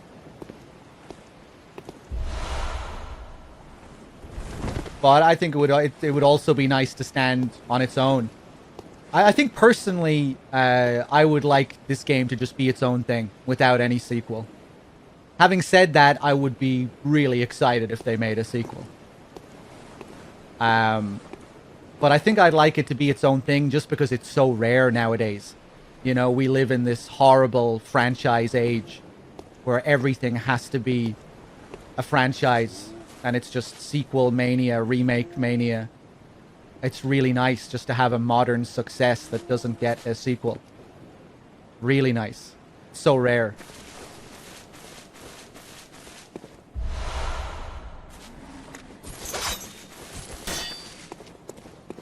I quite like that about FromSoft in general, you know. I like that they're making a lot of new IPs, you know. Let's make Sekiro and just leave it there and move on to something else. Now we're doing Elden Ring, and maybe we'll do a new IP after that. I like that they go from. I like that they make new IPs, even if they do. Even if there are a lot of similarities between those IPs, and it seems like Elden Ring especially is going to be is going to have a lot in common with games from the past. That first trailer for Elden Ring really underwhelmed me, and that's why I've kind of stayed away from all the marketing since then. But I'm still looking forward to it. I just said after that trailer, I was like, oh, I don't know about this. I think I'll be more excited if I don't watch any of these trailers. And just like seeing all the tweets that the official account was putting out. And I was just like, oh, no, I don't want to know any of this. Stop turning FromSoft's mysteries into marketing quotes. You know? Are there any trailers that excite me? I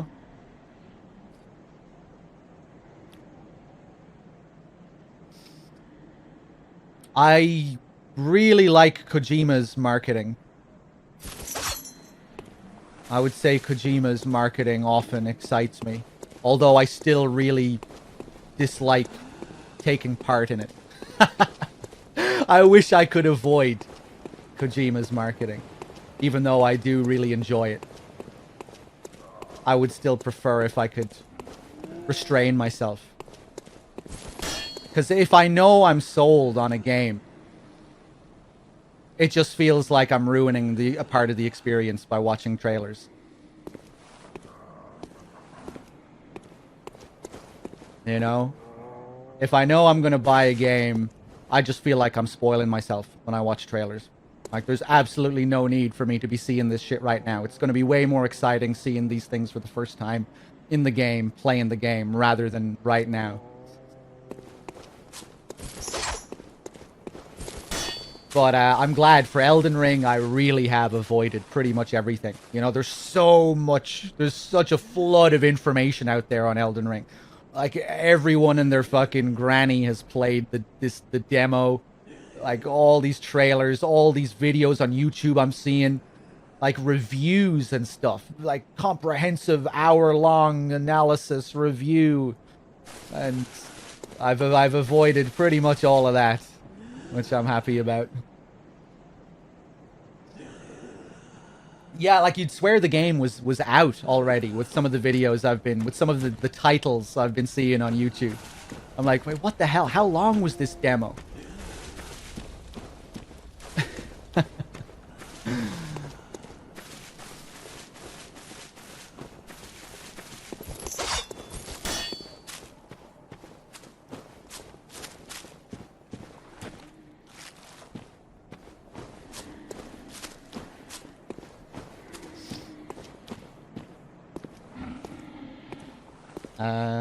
Hello.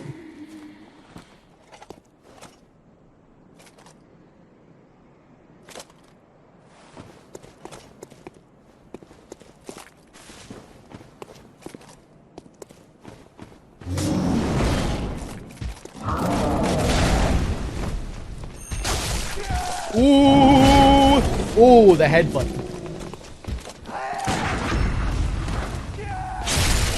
Oh, wow. 3 of them come down and rush you here, along with this guy.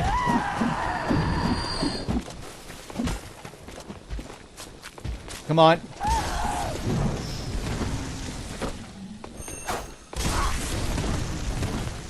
I'm gonna die again.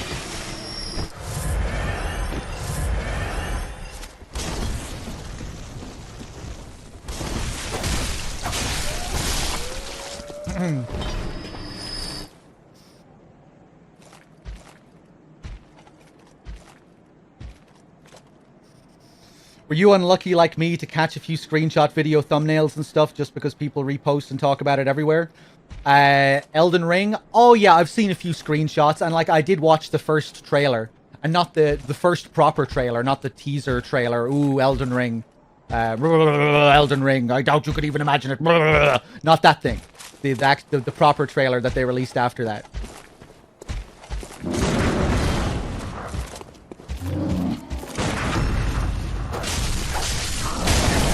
And that's when I stopped watching after that.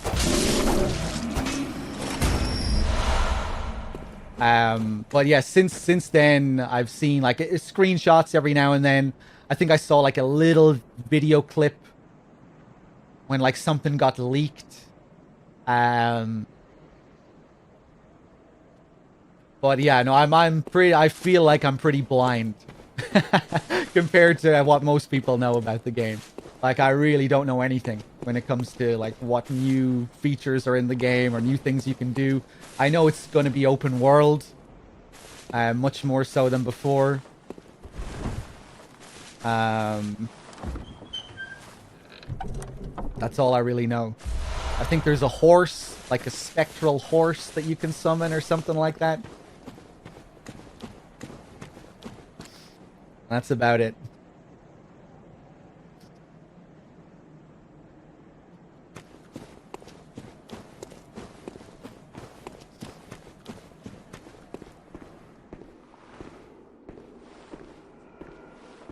Oh, this boss fight. Insight affects how this boss fight goes, which is pretty cool. The more insight you have, the more of those horrible ads you have to deal with. The lower your insight is, the easier it's going to be. Hello.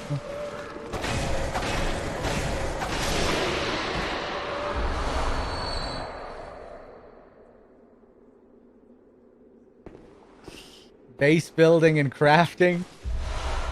Oh no. Third Mask, did you watch that first trailer as well? Maybe you said as much.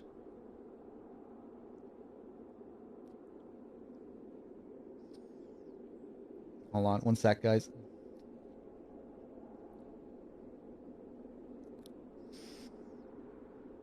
Oh, is that FF14 reveal happening now? Oh, the only one you've seen is the announcement cinematic. Okay.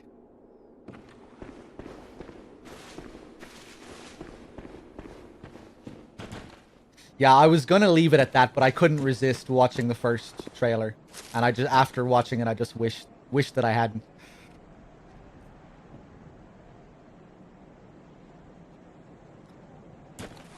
Cool shot of the city here.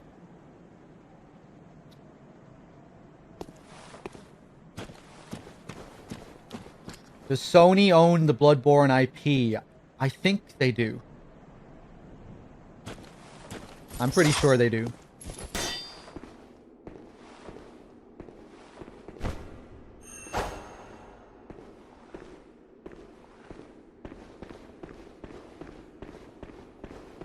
Okay, here we go. The only thing From owns is Sekiro, yeah.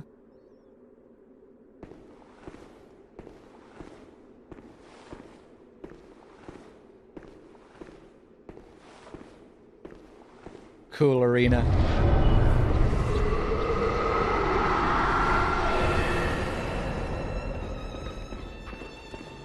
Hello.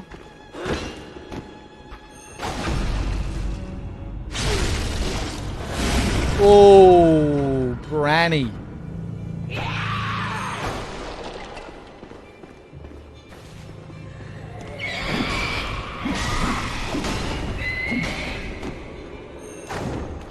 Oh, the dodges.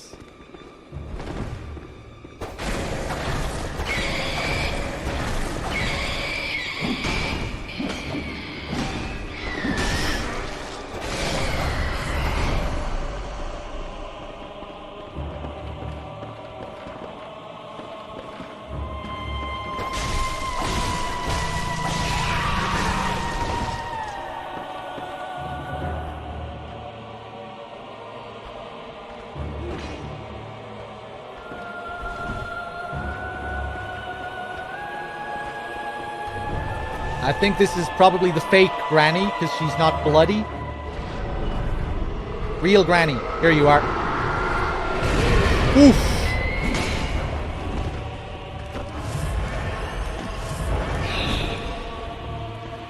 Yeah, there's a clone Granny here that we don't want to touch.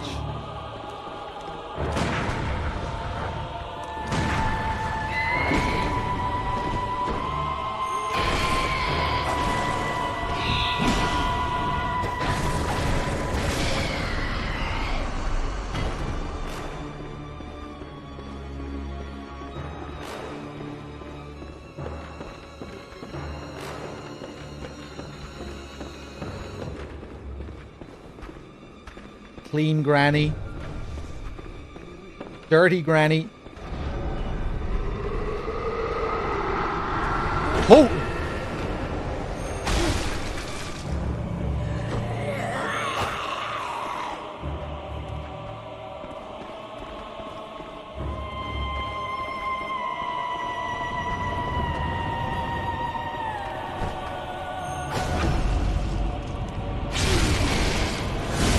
Nice.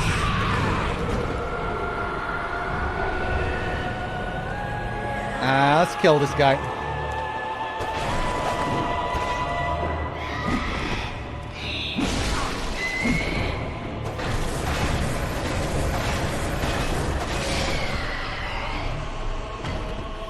No, if you have 0 insight, you just don't have to deal with as many of these guys.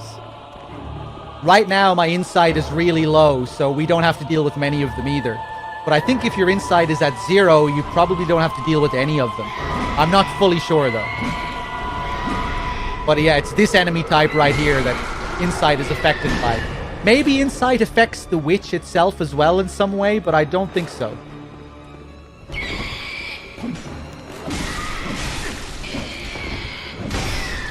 Jesus! Come on, man. Really? I was caught by that last hit? Oh, fuck's sake. Usually I never even bothered fighting those guys. I probably shouldn't even bother with them. Okay, this time we're just running straight back. Oh, God. No, I'm not blaming chat for that one. I'll be honest with the chat. I won't blame the chat if it's not the chat's fault.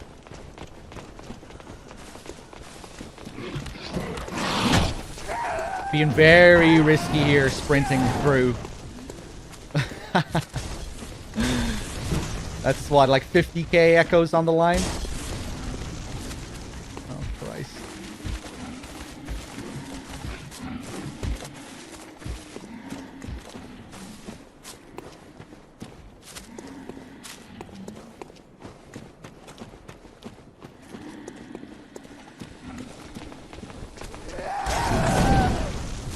Let me through.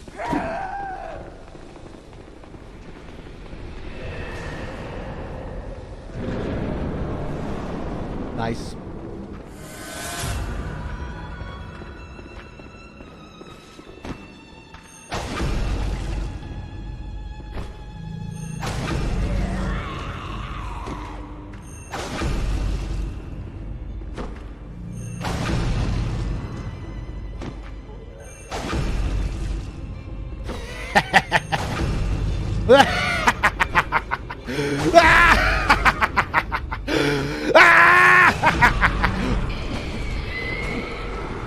Okay, that'll do.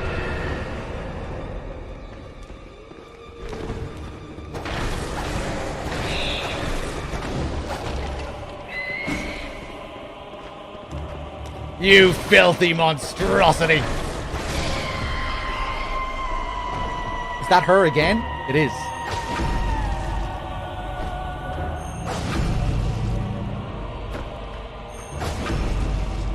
Fuck you.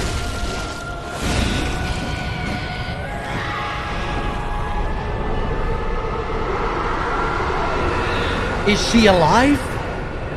What? Oh! I forgot. There is two. Okay. Completely forgot.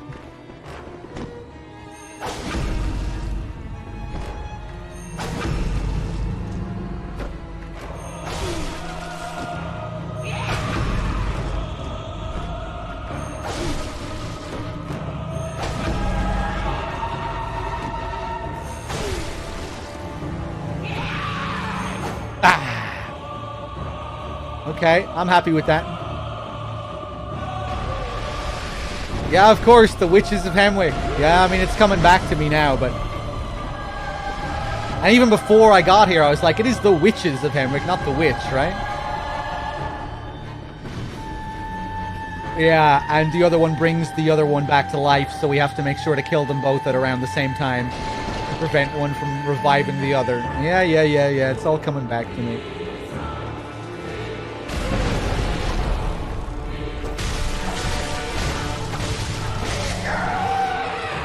I was hoping that last swipe wouldn't finish her.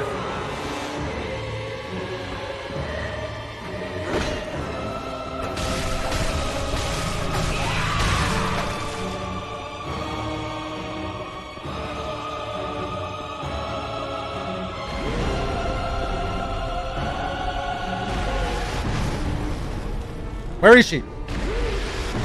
Ah! Fuck off.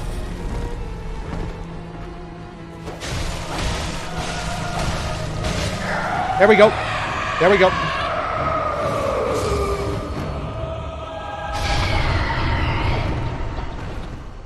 And 4 eyeballs as a reward. But the real reward is down here.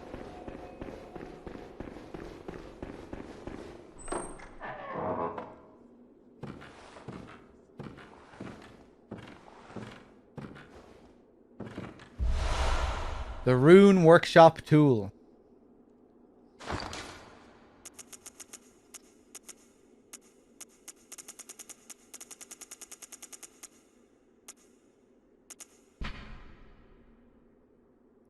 Runesmith Carol, student of Bergenworth, transcribed the inhuman utterings of the Great Ones into what are now called Carol runes. The hunter who retrieves this workshop tool can etch Carol runes into the mind to attain their wondrous strength. Provost Willem would have been proud of Carol's runes, as they do not rely upon blood in any measure.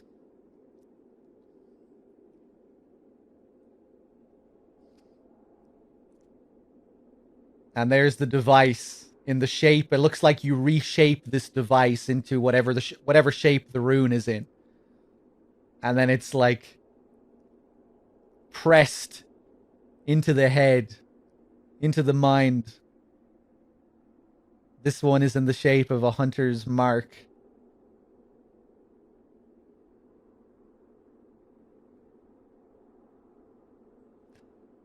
It's like a, oh, what do you call those objects that you use in blacksmithing? Why can't I think of the word?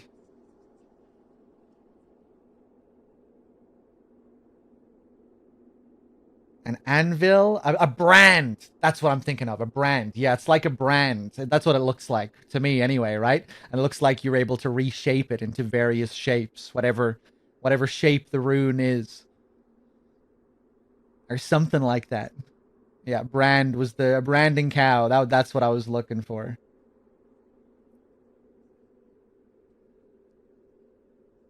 You know, how is this thing actually used based off what we see there? The runes are all different shapes, different symbols. And this is all about etching those symbols into your mind. So how do we use this object to etch runes into the mind? Is it some kind of branding? You reshape it and like literally push it up against someone's head?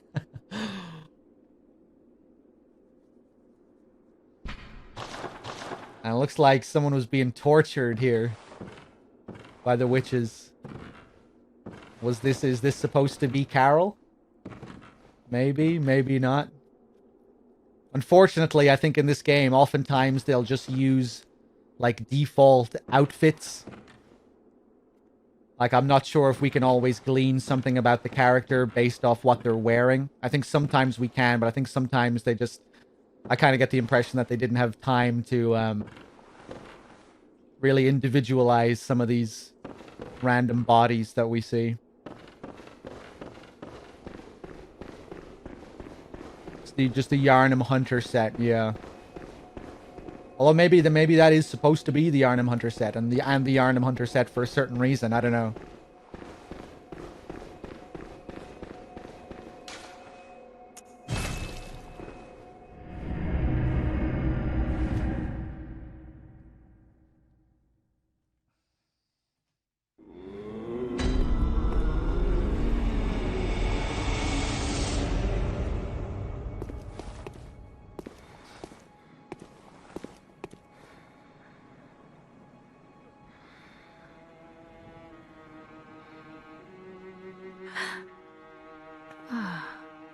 Welcome home, good hunter.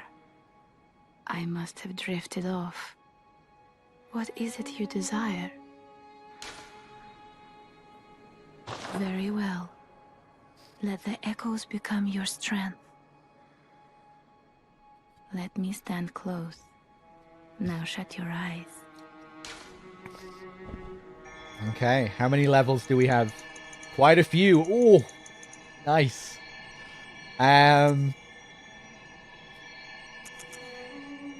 Couple more for skill. Bit more vitality. Almost feel like I'm being greedy with the vitality there. How will they ever kill me with 20 vitality?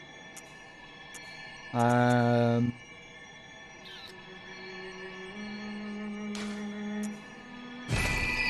do. Farewell, good hunter. May you find your worth in the waking world.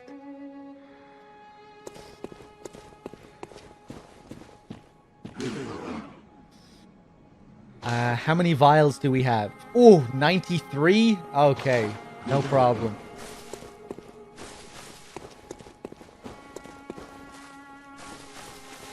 He's back outside. He's probably just going to comment on Lawrence again. I think that's all he has at this point in the game.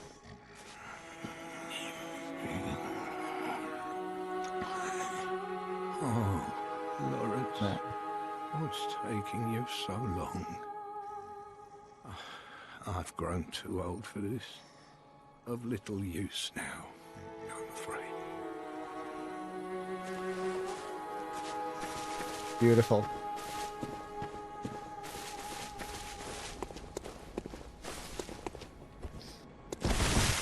Bloodborne is 30 FPS. Yeah.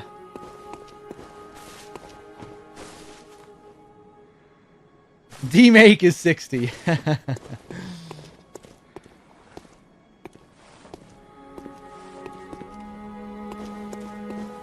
FPS with janky frame pacing and probably not even consistent 30 FPS. I don't know.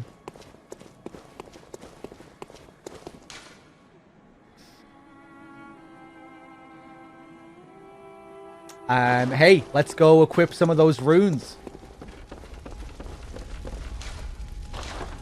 And upgrade that threaded cane.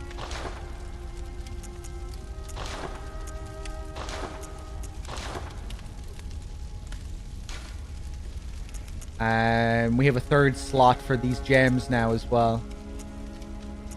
Physical attack up by 3.4. Physical attack up by 4.2. Ooh. Ooh, Jesus. The memory altar. Yeah, because it's all about imprinting the rune into your mind. It's all about remembering the rune. Having it deep in your thoughts. Memorize a Carol rune to acquire its eldritch strength. Doesn't look like a very nice process, imprinting this rune. All the blood on the cloth here. Increase my Quicksilver bullets by 4. And we never did read the lake rune either, when we got it right beside the lake. This transcription... A Carol rune that transcribes inhuman sounds. This transcription of the Great One's inhuman voices ripples like a watery reflection. This rune means lake, and those who memorize it enjoy reduced physical damage. Great volumes of water serve as a bulwark guarding sleep, and an augur of the eldritch truth. Overcome this hindrance and seek what is yours. Well, that is quite mysterious.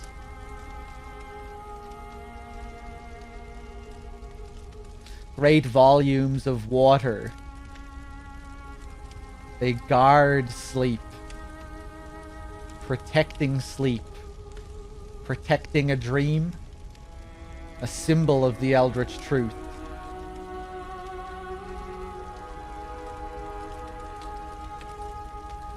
Overcome this hindrance and seek what is yours. It could be alluding to Rom. And Rom guarding, you know, protecting the illusion. Underneath the great volume of water.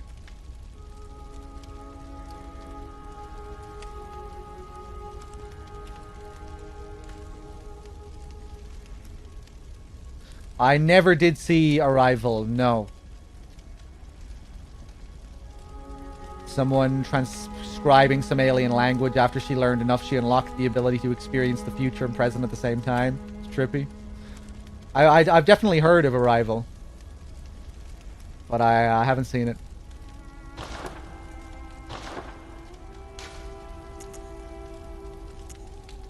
Let's equip Lake. Get some of that damage reduction. We can equip 4 of these. Except we don't have any Oath memories. More echoes slain from enemies. That sounds good.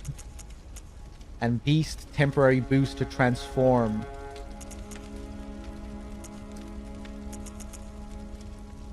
I think I'll go for 1 extra vial. Communion.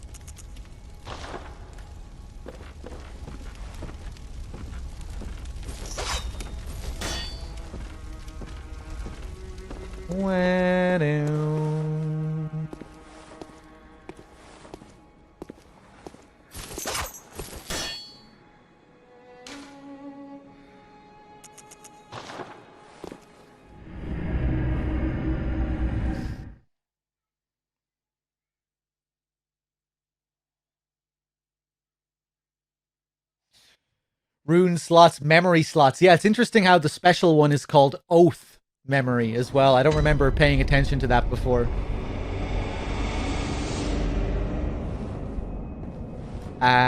Next, I think we will take a visit to the right side of the Grand Cathedral.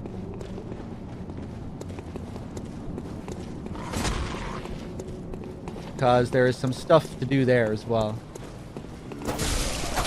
Oh!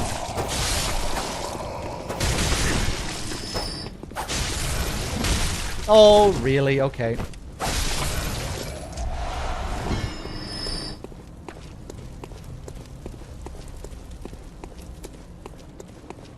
Who is this? Henriette. I can't remember who Henriette is from the old Hunters. Come on, Henriette, come out and play.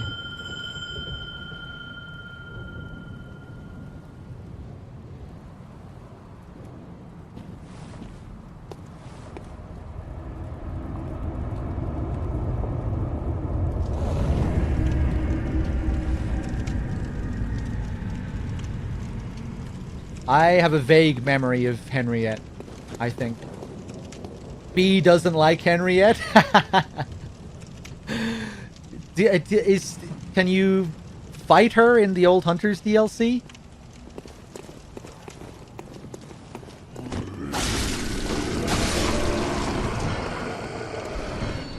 I don't remember where she... Oh, Henriette! Okay, I think I can see why. What the fuck?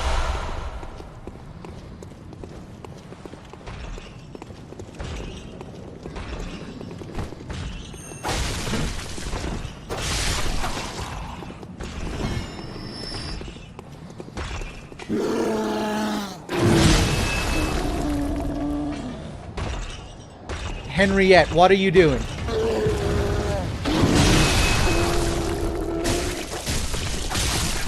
Okay, I was hoping Henriette would run past.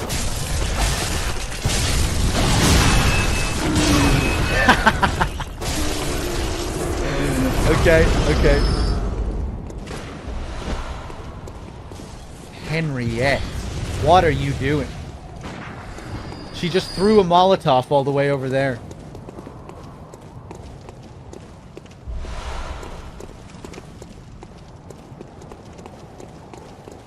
Isn't this where the Old Hunters takes place? It is. Oh, nice one. But I'm talking about the actual Old Hunters. Not, you know, I thought she might appear somewhere inside the Old Hunters expansion. DLC, whatever you want to call it.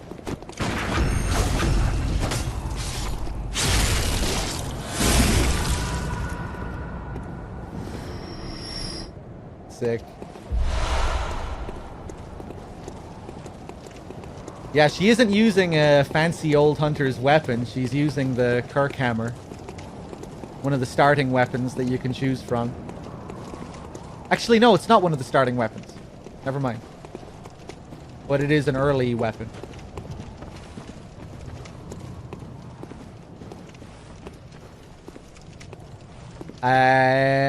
We have 2 hunters down here to deal with.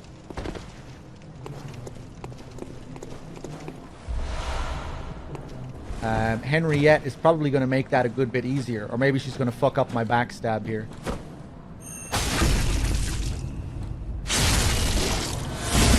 Oh.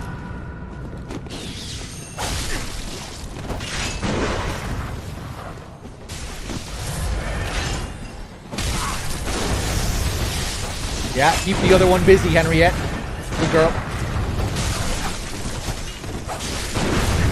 Jesus.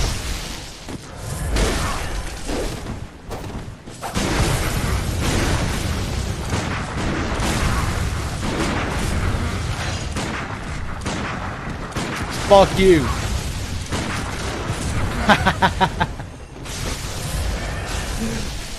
Gunfight.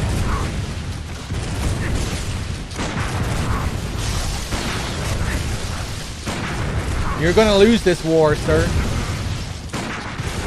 You're not dealing much damage with that from that range. Okay, I feel like I'm letting Henriette down here. Oh, Henriette has a heal? Oh my god.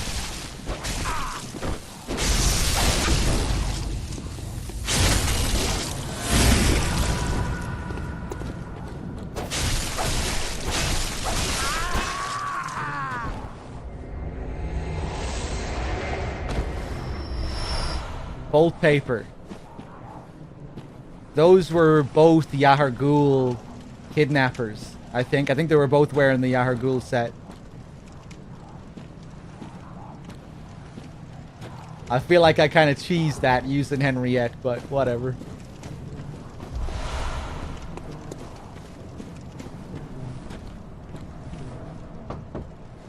Bless us with blood. Bless us with blood.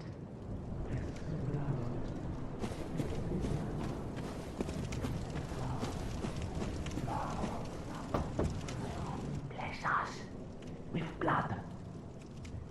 Bless us with blood. 2 on 2 is fair. I guess that's a good way to look at it.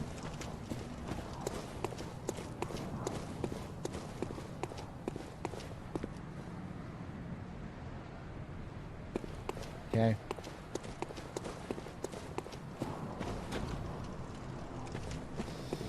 One of them had Tonitrus.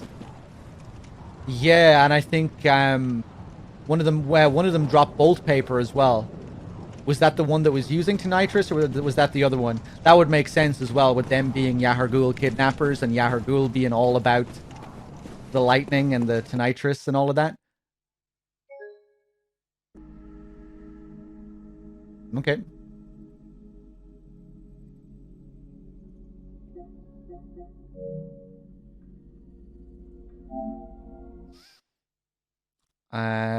We shouldn't have lost any progress, I don't think.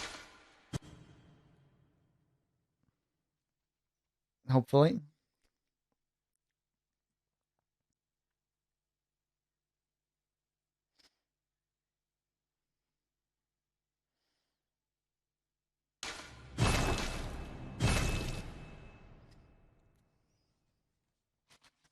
Hold on, I'm gonna grab a beer.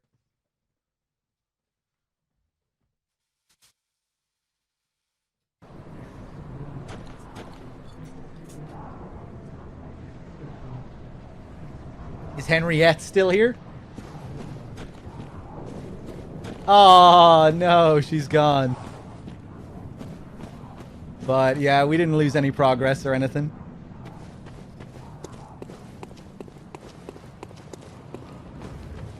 Ooh, hello.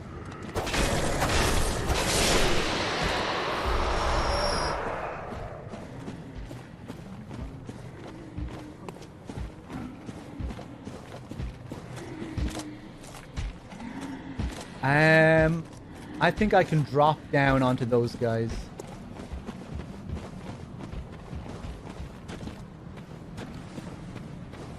Shit, or maybe not. No, you can't.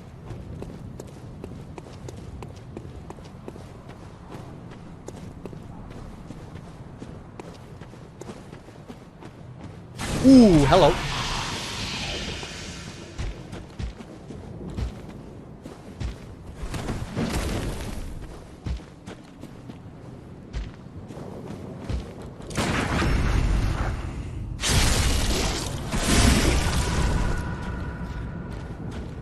I'm aware, Bloody Crow, I'm gonna go back there.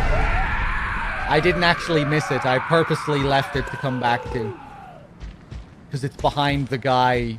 It's behind Jorah's little helper.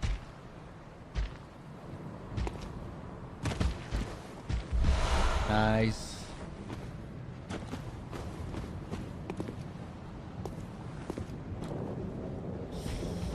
I'll never forget getting kidnapped on my first playthrough. Yeah, same.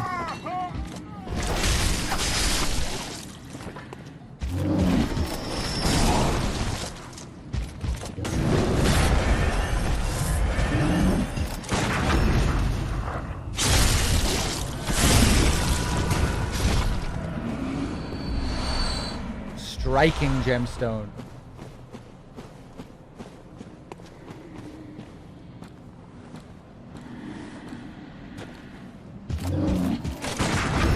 Oh, don't even think about it.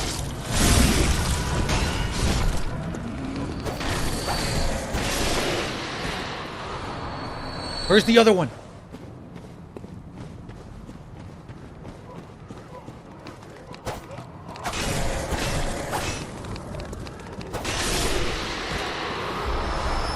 Nice.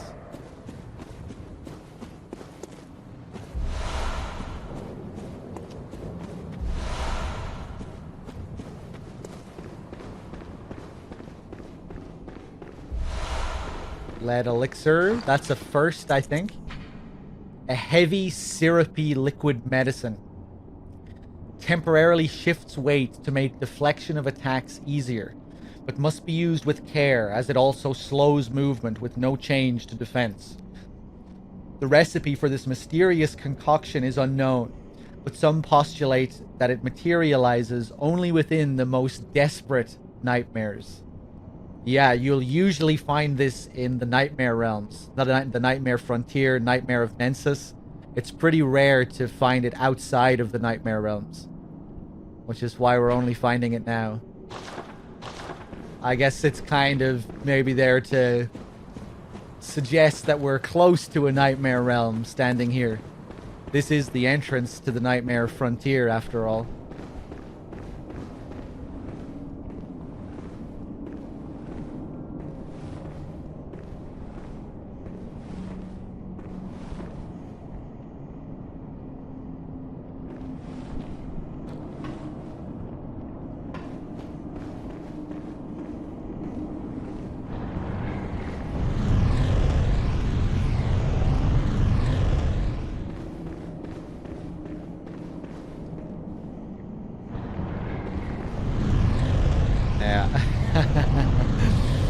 We'll be coming back here later on. I already showed what happens when you get grabbed by that earlier with another amygdala.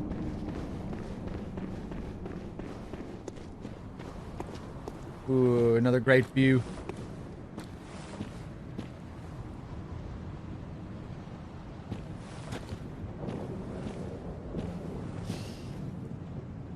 Okay, let's go back to Cathedral Ward.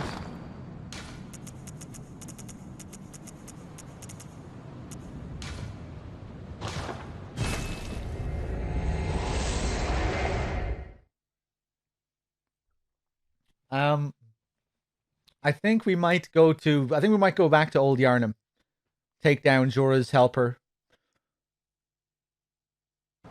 Pick up what we didn't pick up last time.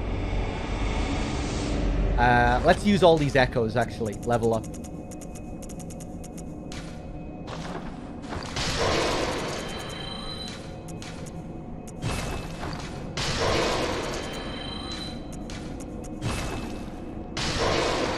I'm feeling very concerned for Vicar Amelia. I think she's in for a really, really bad time. Someone was saying yesterday as well, the whip with fire just annihilates Vicar Amelia. Maybe we'll try and go easy on her. Don't use fire, at least.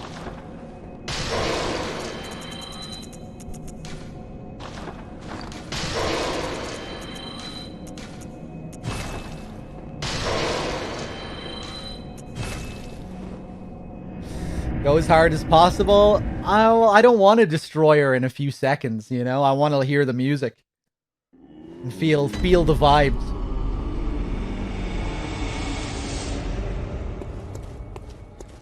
Welcome home. What is it? Very well.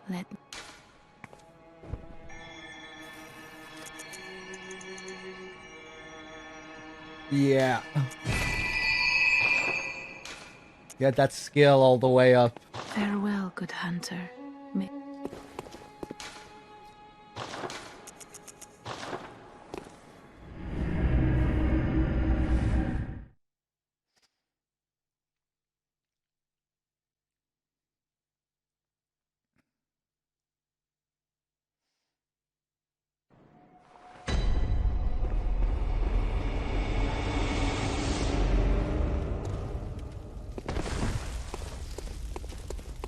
The doll is evil? Nah. She's a good soul.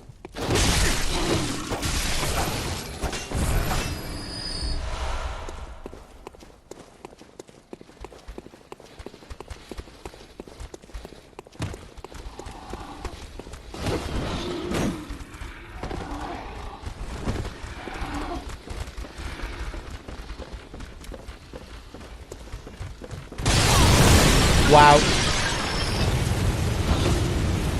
She's a good egg.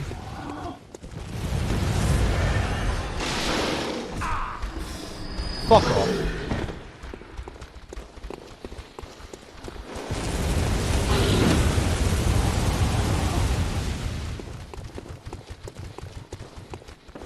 Okay, who's coming down here?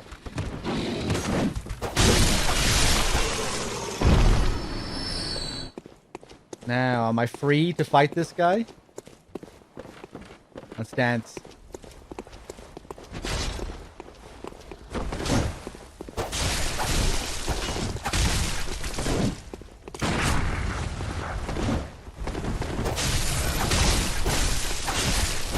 Yeah, go heal up. Go heal up.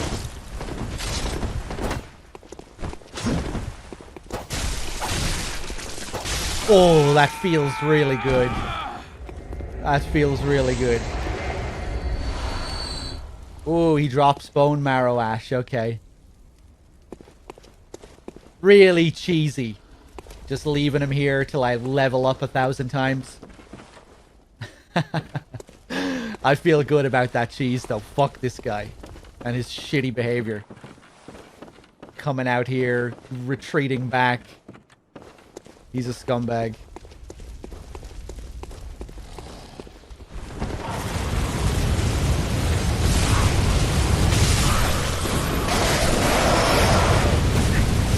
Ah!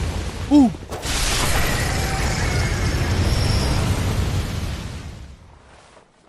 I don't think I ever played co-op with Dave, actually. Come to think of it. Did I? Bloody Crow, you might remember. Did I play co-op with you, Bloody Crow? I don't even remember. I remember playing co-op with people back in the day. But I can't remember who I played with. I think I might have played with Indianos. I would remember some names if I saw the names in chat. But I can't remember off the top of my head.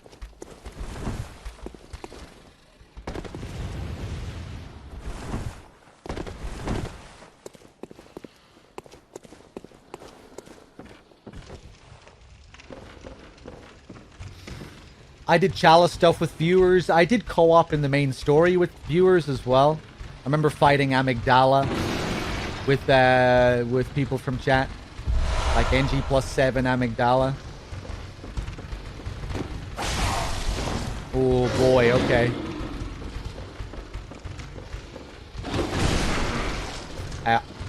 Just looked at my health there.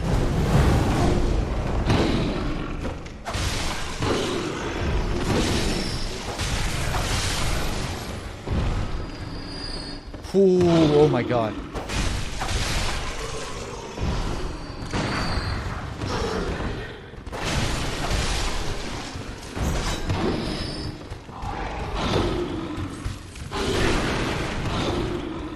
Cower. Cower in fear. Oh, does the light not affect them inside? Yeah, it doesn't.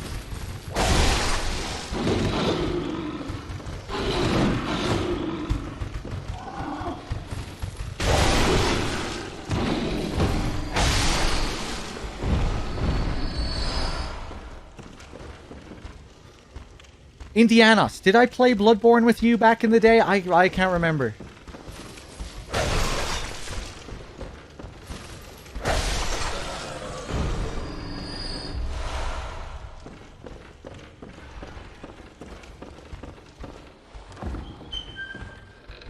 We did a wee bit. Cool.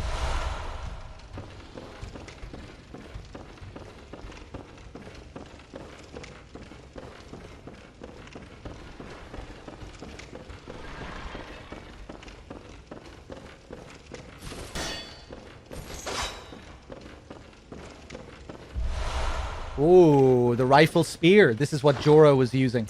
The guy we just killed. A trick weapon crafted by the workshop heretics, the powder kegs. A prototype weapon serving as a simple firearm and spear, possibly created in imitation of a lost Canehurst weapon. Lacks any notable functions, saving that it is the only trick weapon with an attached gun. I hear someone. Yeah.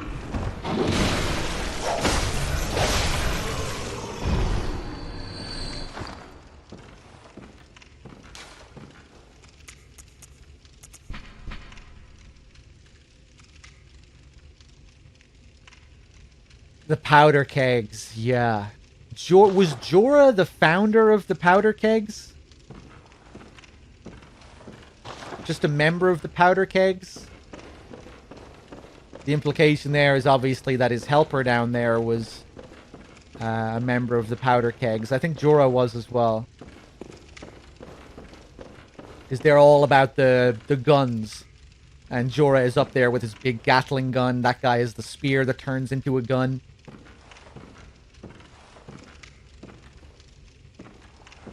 What's the difference between a remake and a remaster? A remaster is the same game with a new coat of paint. A remake is a game that is fully remade from the ground up. New textures, new character models. That's how I look at it anyway. A remaster is essentially just a little touch-up. Higher resolution, higher frame rate, but the assets remain the same. That's a better way to put it. A remake uses brand new assets, rebuilt from the ground up. A remaster keeps all the same assets, but just increases the resolution, increases the frame rate, makes the same game look a little bit better and run a little bit better.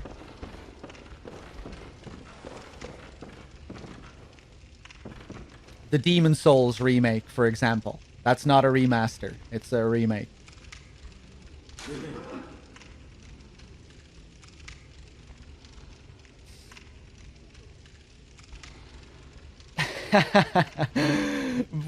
Bloodborne on PSX is a remake or a remaster? Well, that would be a remake. Of course. That's not the same game with a little touch-up. It's a completely rebuilt game. Made by completely different developers. A demake, as people are calling it.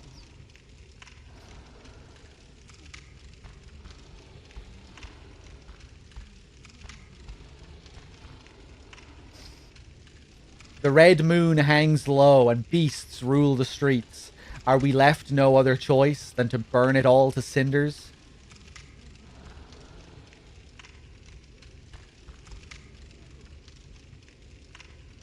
Kind of interesting what that suggests. Calling back to the night that they burned Old Yarnum down. Was that a night of the hunt where the red moon was hanging low?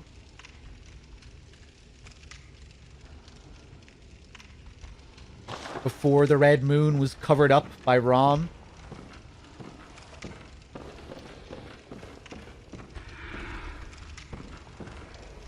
I don't know, the DS remake uses all the same combat code. Yeah, but I mean, I guess it depends on the person. But for me, a remaster is essentially the same game. Once you go fucking with the assets, making new character models, new textures, I can't consider that a remaster.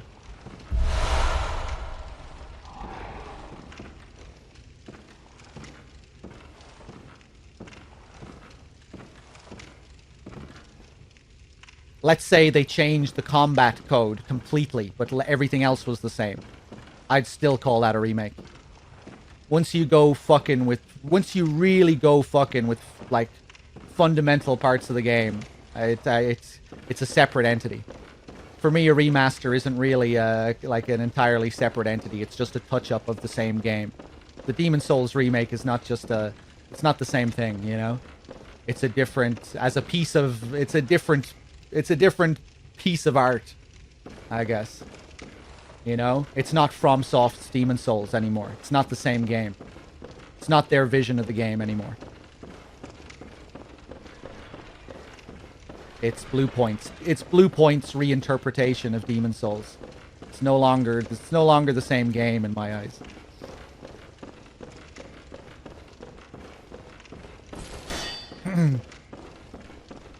I think the term originally comes from the music industry, right?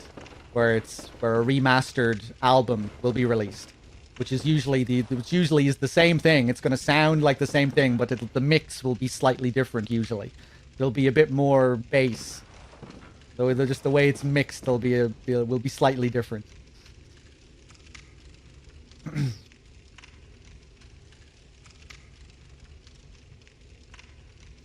Right, Black Obsidian. I mean, I guess, like, it's hard. There's no real consensus on this, I don't think.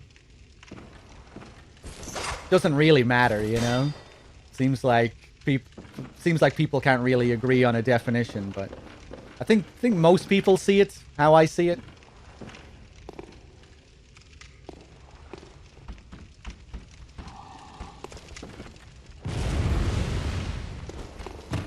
You know, once you go fucking with the assets, once you really go rebuilding the game, even if certain things are the same, it's a remake. It's not really a remaster anymore.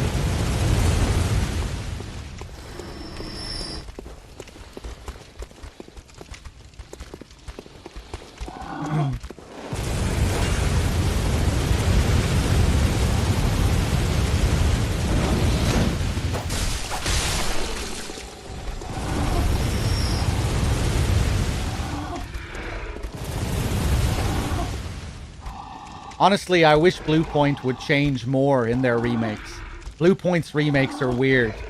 The way they go changing things but leaving things the same. It's like a weird kind of balance they go for.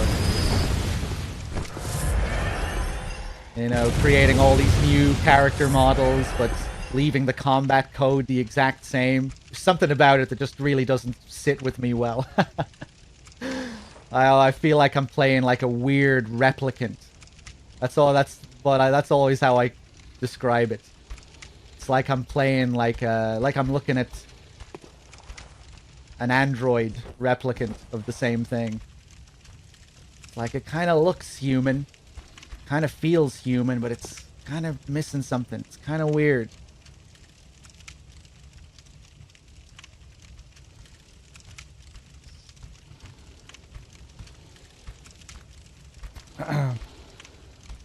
They're trying to make the exact same game, just improving the cosmetics. Yeah, and I guess it's just that...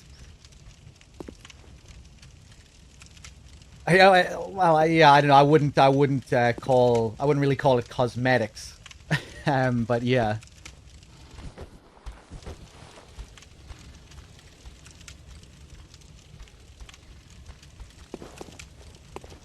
I guess I just dislike what they do with character models and the new designs that they add to the games.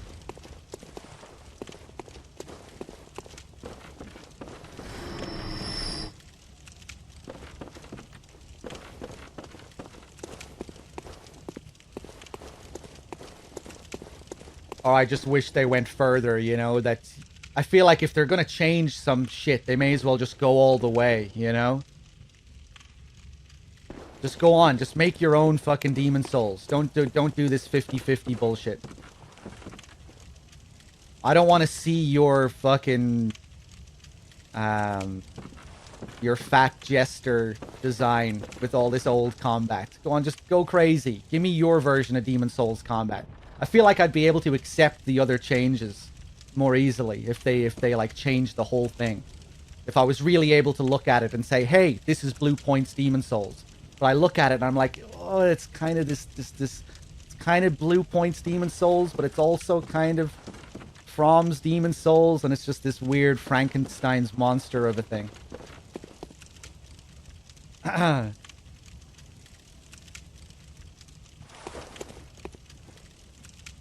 Could they make the combat better? Yeah, I mean, like, they keep in so much of the jank. Like, they purposely leave in really janky AI. Which is really funny, you know? You're playing the Demon Souls remake and you get to this seriously janky part of the game. You're like, hey, look, there's all that jank I remember. You know, they really want to preserve that. They don't give a shit about preserving the character designs, but preserving all that jank, yeah, sure. They have no problem with that. I don't know. I'm not trying to say it's like bad or anything, or that's like it's objectively a bad thing. It's me personally. It's just a personal thing for me. I'm just kind of not keen on the way they do their remakes. I can't even fully describe how I feel about it. Every time I try to talk about Blue Point's remakes, I frustrate myself because I can't get my thoughts across on it properly.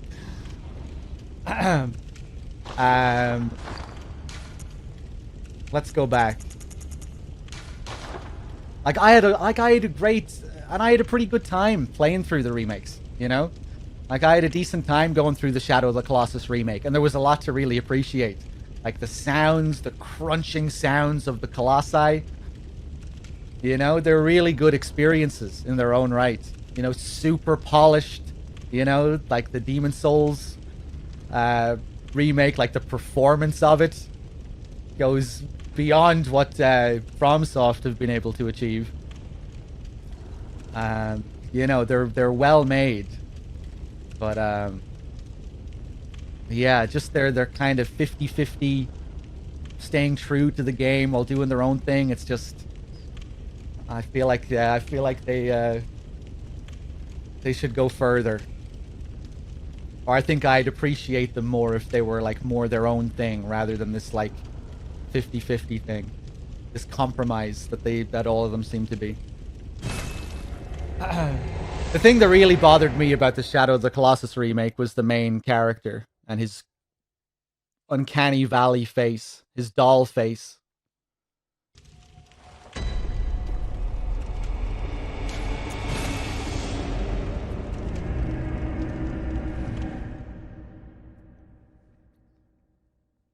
With Demon Souls, a lot of the design changes seem to be far from the original concept art or tech limitations, because they made their own concept art or new designs and art direction. Yeah, and I guess it's with these games as well, because the stories are often so minimalist. The designs are important, you know. Oftentimes you can infer stuff about the story based off the designs. And this isn't, you know, Demon Souls, it's not your world, Blue Point. You didn't create this world. This isn't your story. How am I supposed to take your redesigns seriously, you know? But again, that's just me being a lore nerd as well, you know? Obviously, most people playing the game aren't really going to give that much of a shit. And that's fine, you know? Again, I'm not saying, you know, this is just my personal feeling on it.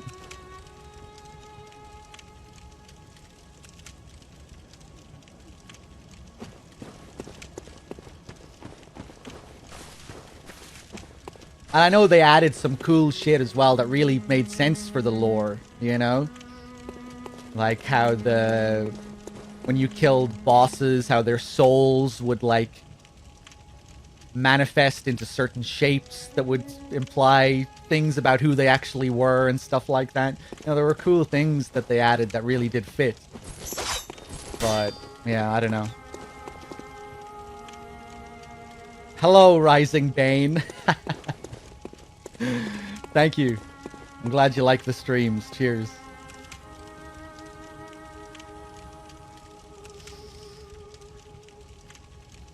Tony Hawk's Pro Skater 1 and 2 remakes were phenomenal. It's backported. I did play a little bit of those. I was mainly driven by nostalgia to check out those Tony Hawk's remakes. I hadn't played them since I was a kid. And so, oh, fuck it, let's try it out. I'm hearing good things. I had some fun playing around with them for a while, but never really got into them.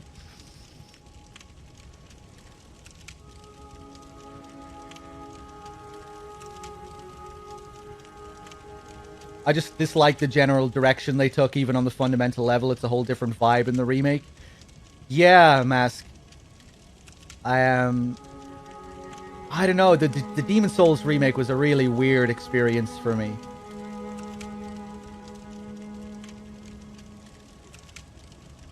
There's something about the faithful aspect of the game that's... It just makes me feel weird playing through it. I feel uncomfortable. I feel like I'm too self-aware about what I'm doing. Like, I'm like it puts me in like a hypercritical frame of mind or something. Where I'm like, oh, how is this gonna look? Oh, hey, look. They changed this, they changed that. I wonder what this next thing is gonna look like. Oh, look at this design. This is different. And it's like... I don't know. It's weird.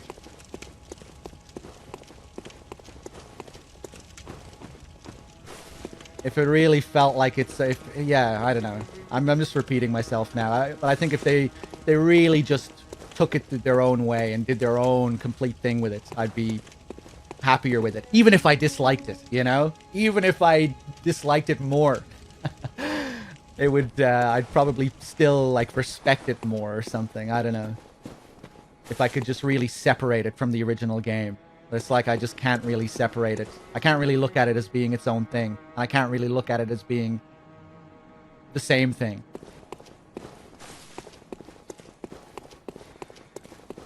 I kind of have a similar issue with the Twin Snakes.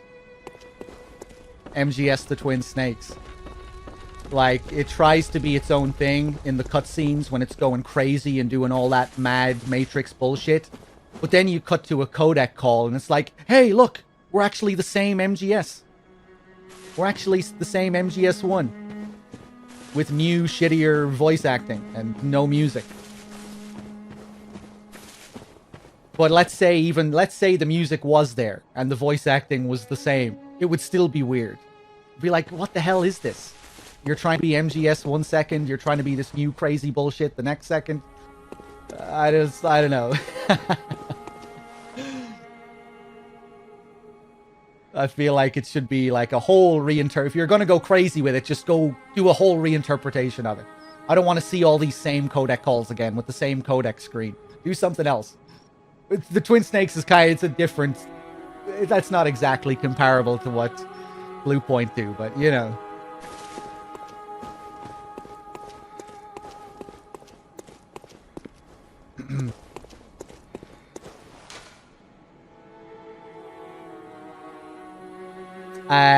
Okay, I think we're ready to fight Vicar Amelia.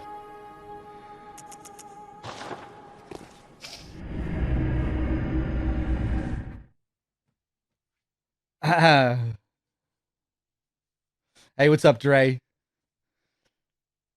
It always frustrates me talking about this because I wish my opinions on it were more set in stone.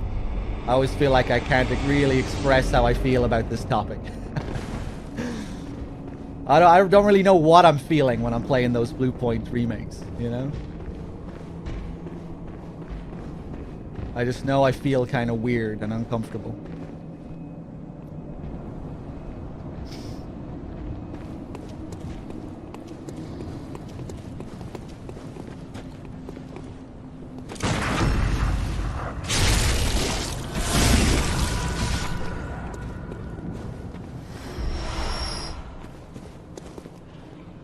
Kind of like saying mukbang, yeah.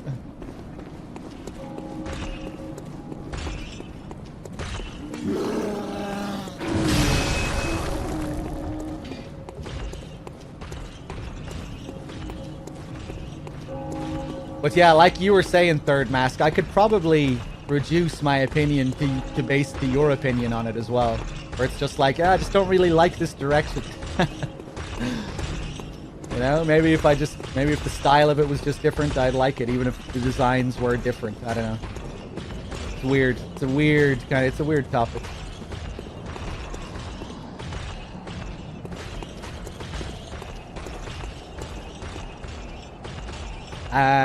Ooh, we can still do Eileen and Henrik after Amelia, can't we? I don't need to go talk to Eileen now. I don't think.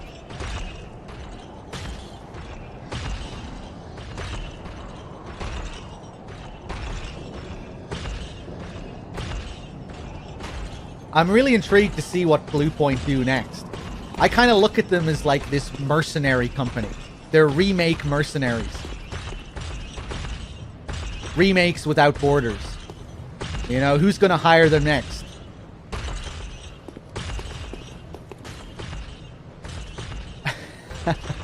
Are they ever gonna remake a game that alters gameplay?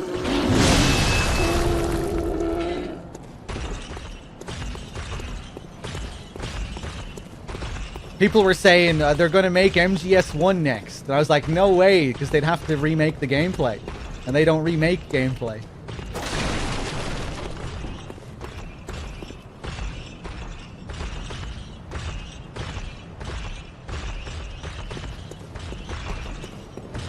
They're doing a new IP.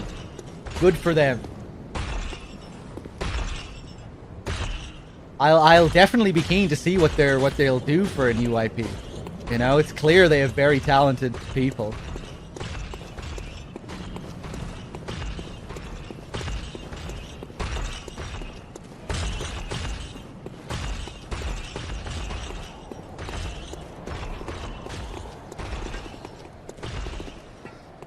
I'm high enough level? Go on then, let's do it to be safe.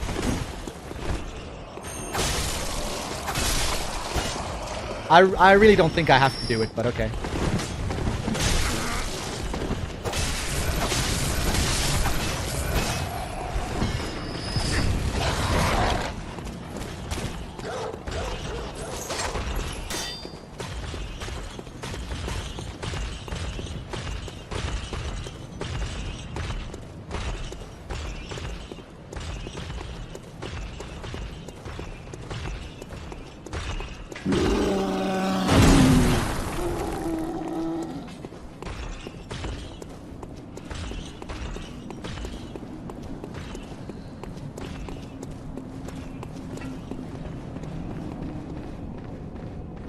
Okay.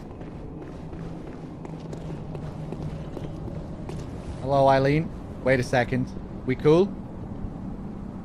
Oh, hello there. Perfect timing. I must warn you not to go near the tomb below Erden Chapel in the Cathedral Ward.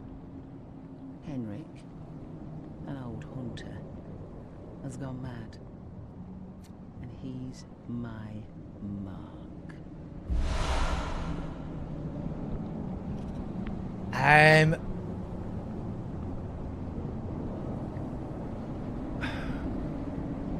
I just remembered Eileen joins in, and it's possible for Eileen to die during this fight.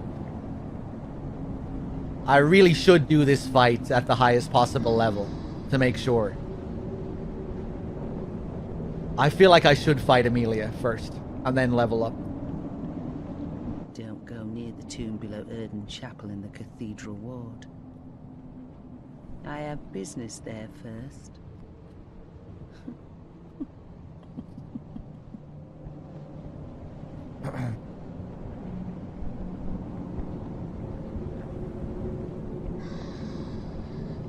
Love the RE1 remake. And the RE2 remake, even though it's a more flawed game. I really love both of those games. Don't go near the tomb below Erden Chapel in the Cathedral Ward. I have business there first. Yeah, I wasn't so crazy about the 3 remake, unfortunately. And it looks like RE4 is gonna have is kind of gonna be what I wanted it to be.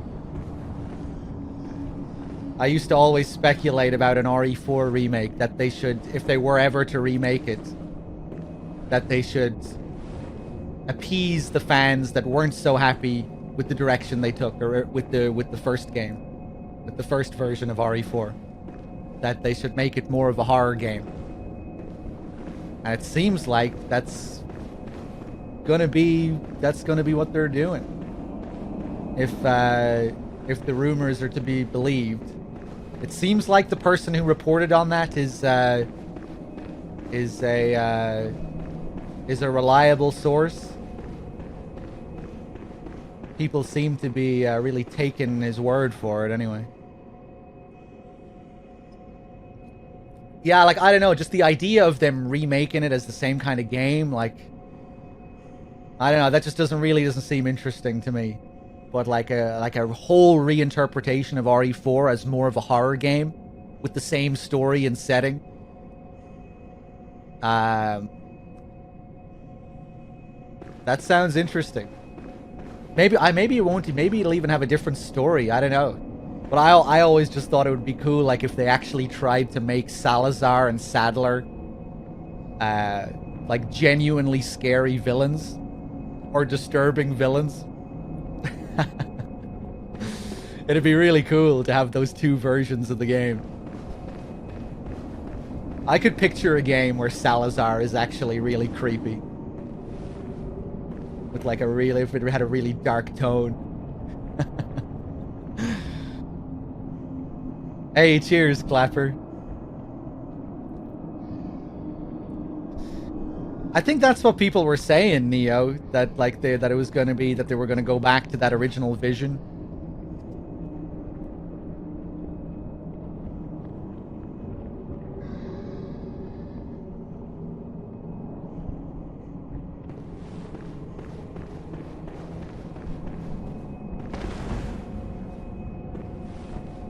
Yeah, Riguchi, like in what way?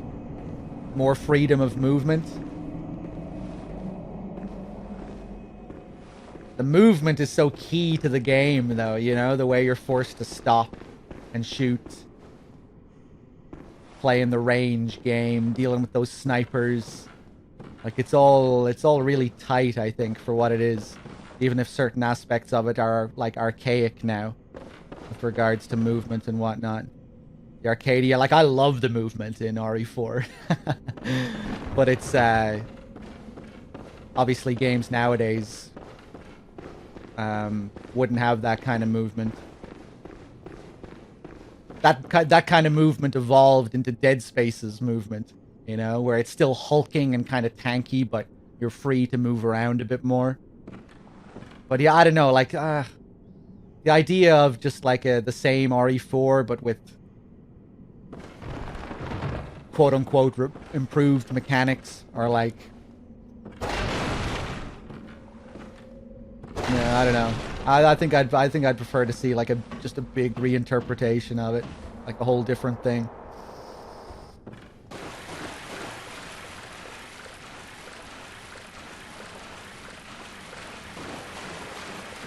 All right, Henrik. Let's see what happens.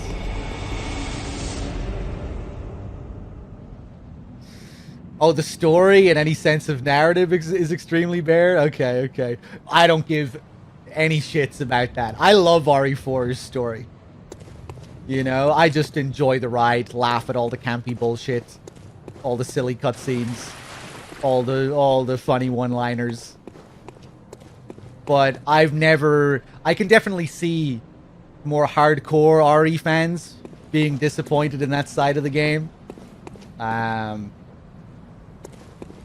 But yeah, I've never been really into RE for the lore or anything like that. So I can, yeah, I'm far from a purist in that sense. I'm perfectly fine with the RE4 story.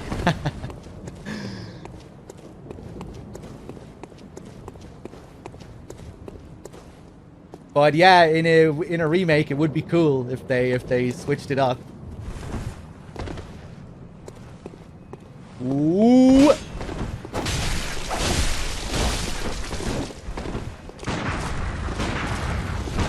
Jesus Christ. Bloody crow, you fucking asshole. Oh yeah, look how easy this is.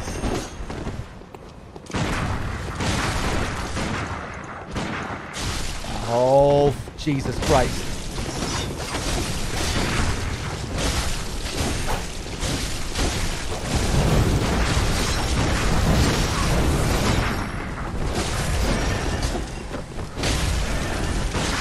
I'm stuck. I'm stuck.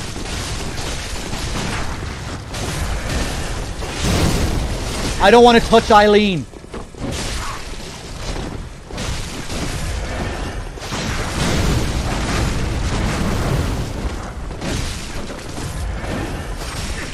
Oh, this is so dangerous. Oh, thank God.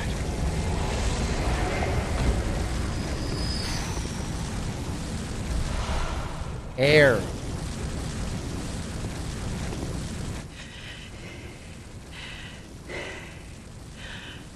That wasn't necessary of you, but you have my thanks.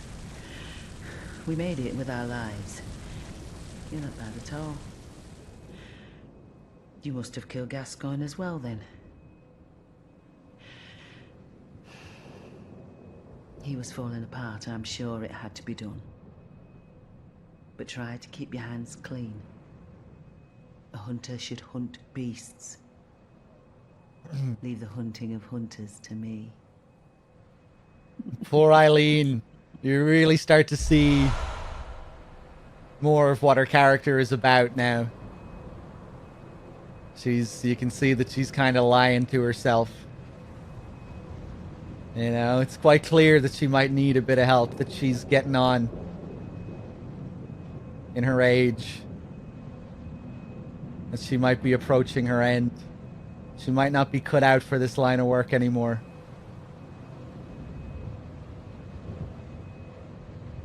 Try to keep your hands clean.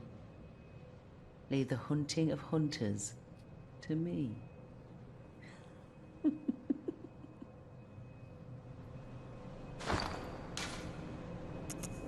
Air.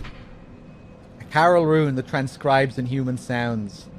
The air sees sentimentality in the warmth of blood and acknowledges visceral attacks as one of the darker hunter techniques. More blood echoes gained from visceral attacks. Perhaps the air is a hunter who bears the echoing will of those before him.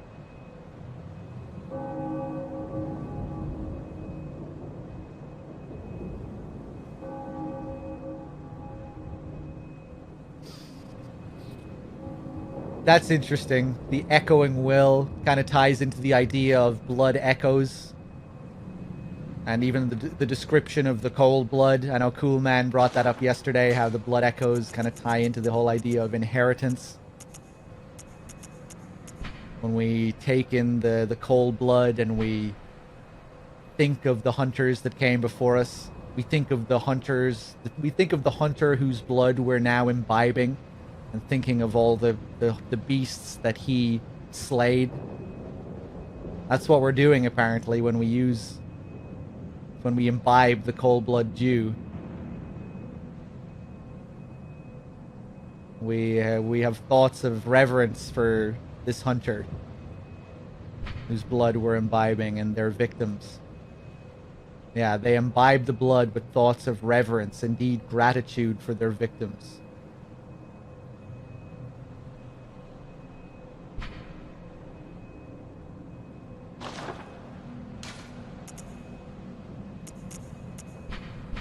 More blood echoes from visceral attacks.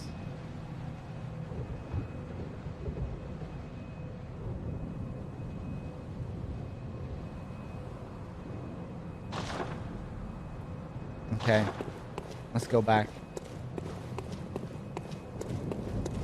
I think we can read Henrik's set now as well, back in the Hunter's Dream.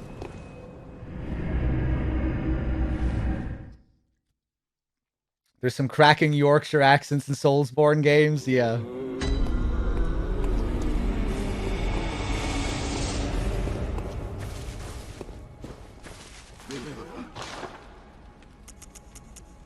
Yeah, here it is. Hunter hat worn by Henrik, the old hunter. The taciturn old Henrik was once partners with Father Gascoigne, and though they were a fierce and gallant duo, their partnership led to Henrik's tragically long life. Henrik's unique yellow garb is resistant to bolt and will be of great help to any hunter who has inherited the onus of the hunt. Interesting, his set deals with this whole idea of inheritance as well as the rune that he dropped. And we, of course, we fight him in the same place where we fought Gascoigne. And after we kill him, Eileen then assumes that we must have been the one to have killed Gascoigne. I wonder, was it the death of Gascoigne that caused him to go mad? Interesting how he shows up at Gascoigne's grave. Did he want revenge for Gascoigne? Yeah, perhaps. Maybe the death of Gascoigne is what really made him go over the brink as well. There's an insane glitch with the air rune. If you double visceral attack the living failures into a death, you can get like hundreds of millions of blood echoes. Really? Wow.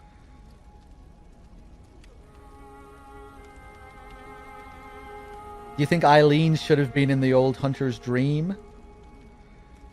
Or she died and awakened in reality? Should have been in the old hunter's dream.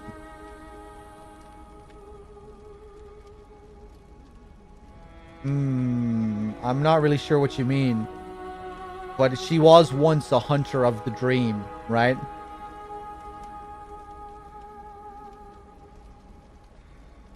Like Jorah. Jorah and Eileen were once bound to the hunter's dream where we are now. But I'm assuming they got that ending where they wake up and are no longer shackled by the dream.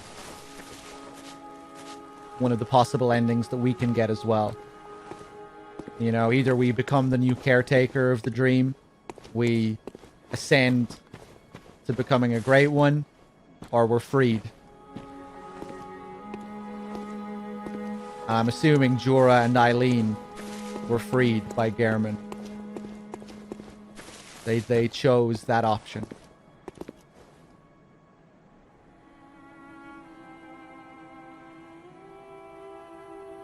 But they remained in Yharnam.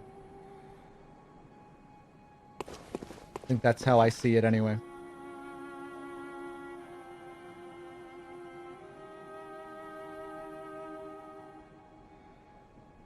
They still inhabit the same Yharnam that we do during the course of the game. Yeah.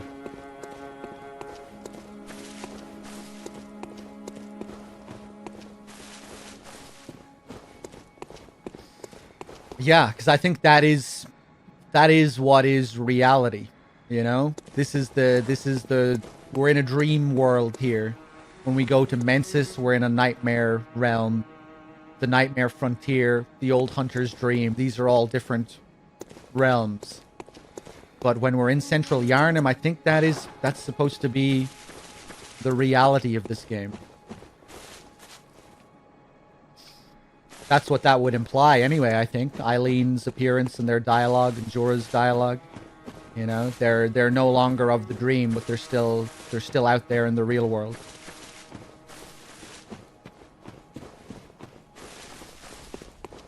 But, you know, all of that is quite ambiguous as well with, you know, how the game plays around with the idea of reality, what's a dream, what's not, what does a dream even mean in the context of the game.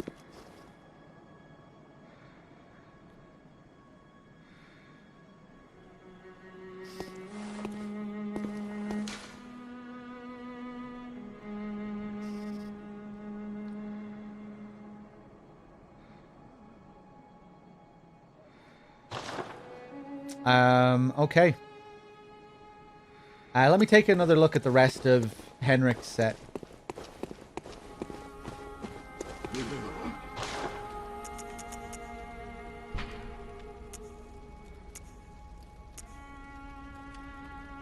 Same thing.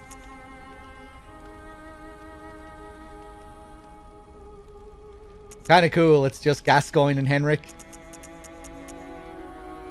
At this point in the game, the two friends, they're the only two sets we can buy.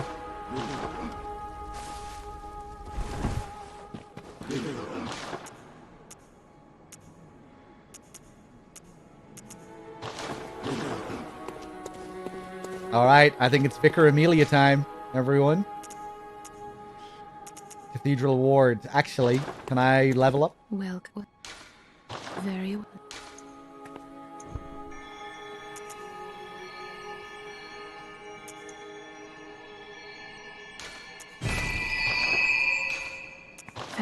good hunter.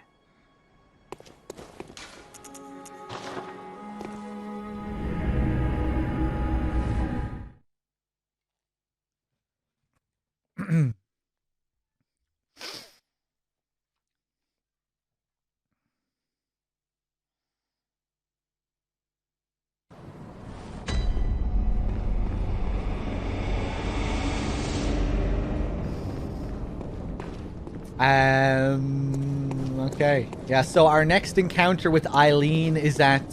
Oh, hey, no, we need to go and talk to... I want to talk with Alfred first, and I want...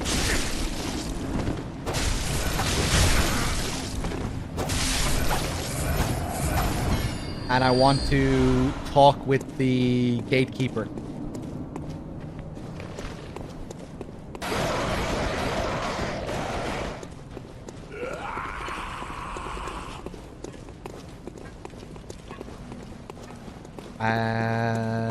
Okay. I kind of forget where I'm going here. Over here. Yeah, we never went over here.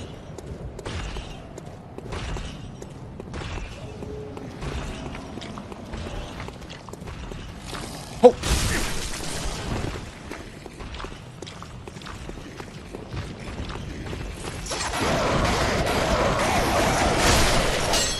You know, one thing I really enjoyed about playing the Demon's Souls remake was getting to experience the old monk fight with a really active player base. That was really cool.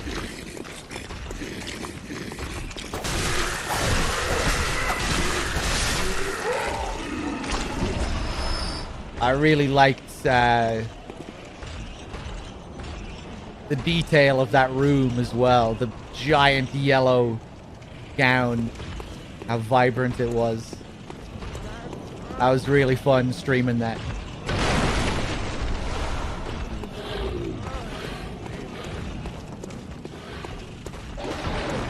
Such a cool idea for a boss. One of the coolest bosses ever, I think.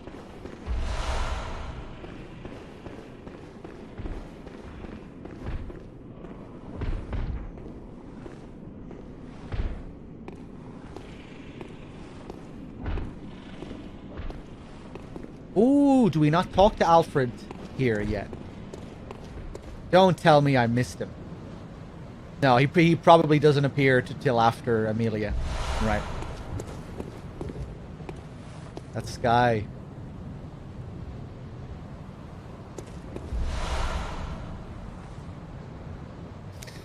The Spear of the Church. I can't really remember how good or bad that is in comparison. I'm not really a multiplayer guy anyway. You know, or a PvP guy. You know, with regards to how good or balanced these fights are. I had fun doing the Spear of the Church as well, but I definitely prefer Old Monk just with how it's presented, you know? But it seems like people generally aren't so fond of Spear of the Church. Kind of a shame that they didn't manage to improve on it. On the concept. The password. The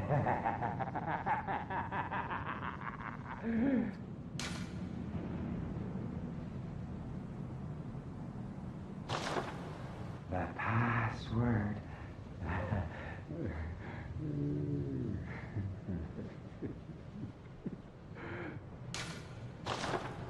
The password.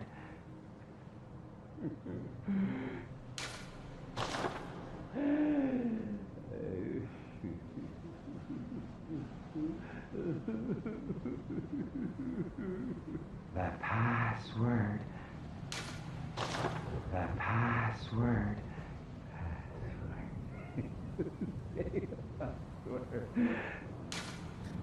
I don't think we've heard all the iterations of it yet. The password.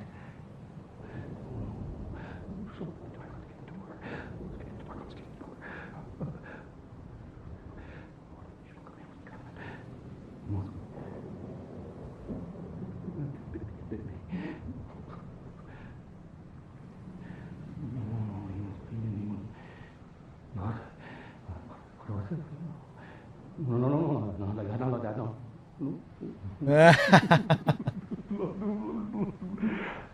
door opens. The door.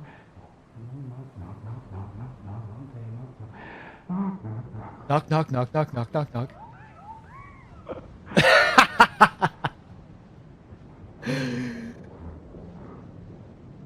He was sounding like Rositas there for a few seconds. The wheezing. Amazing.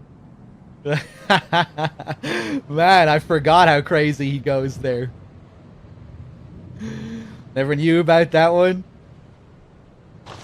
The many details of Bloodborne. That's so good. That's the one I was really looking for. That's the one I remembered. Where he goes mad for like a minute straight. Knock, knock, knock, knock, knock. Knock, knock, knock, knock, knock, knock, knock.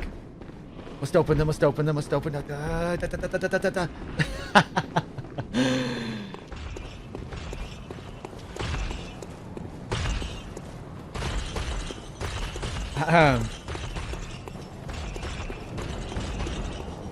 All right, it's time, boys. Here we go. Oh!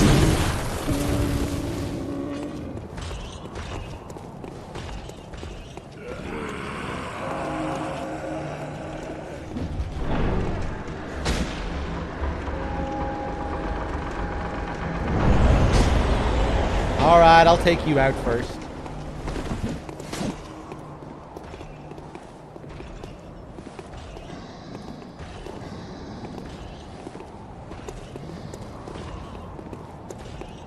Come on, then.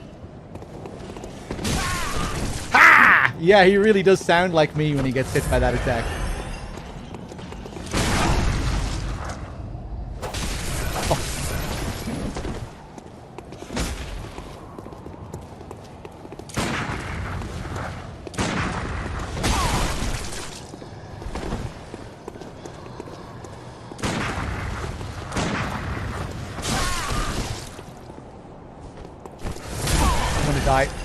I'm gonna die. Yeah, I was locked in the corner.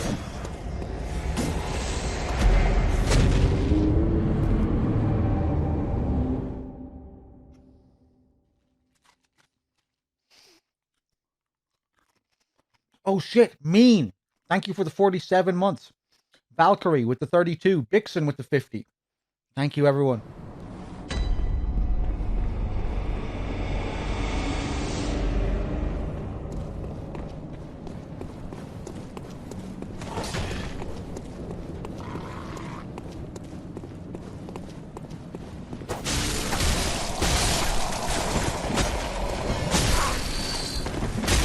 Oh my god.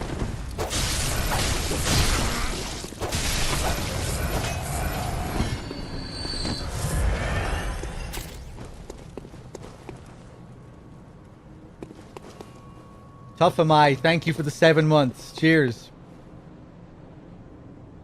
There's also a note on the right that when you enter that I think you missed last time. Oh, I know about the note on the right. Yeah.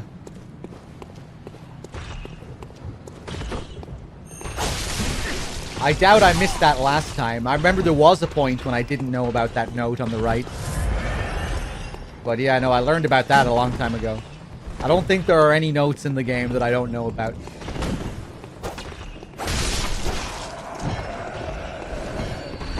Oh!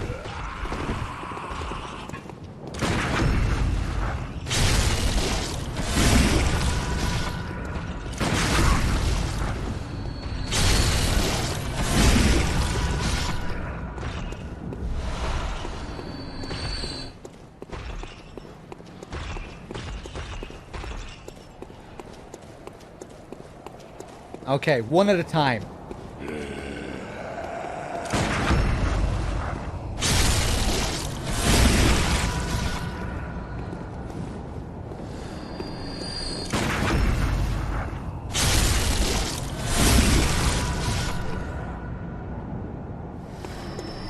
I mean, maybe you're right, Crow. Maybe I did forget to look at it. But I remember this note was one of the last things I learned about. I remember being shocked when I found out about this. Because it's just right here. Heir to the ritual of blood, purveyor of ministration. Place your hand on the altar's sacred covering and inscribe Master Lawrence's adage upon your flesh.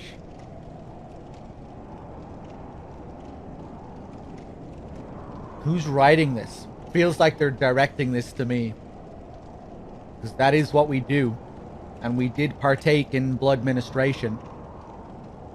Heir to the ritual of blood. Is that what I am? Here we go.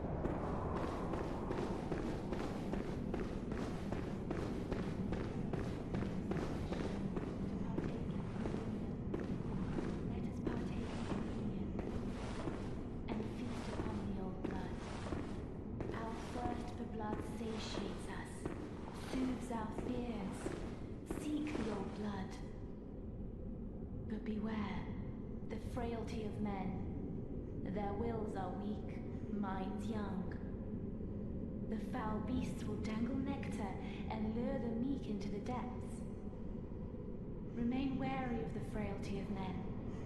Their wills are weak, minds young. Were it not for fear, death would go unlamented. It's really interesting to compare her prayer here to her prayer in the Hunter's Nightmare. Assuming it's the same person in the Hunter's Nightmare. Maybe it's not even supposed to be Amelia. But she sounds so sure in mind here. In the Hunter's Nightmare, when you hear this prayer, it sounds so weary. It's like desperately trying to cling on to their faith, whoever's saying it. It is Amelia? That's cool. Yeah, in the Hunter's Nightmare, when you hear her speak this prayer, it's like she's desperately trying to hang on. And here she sounds like fully sure.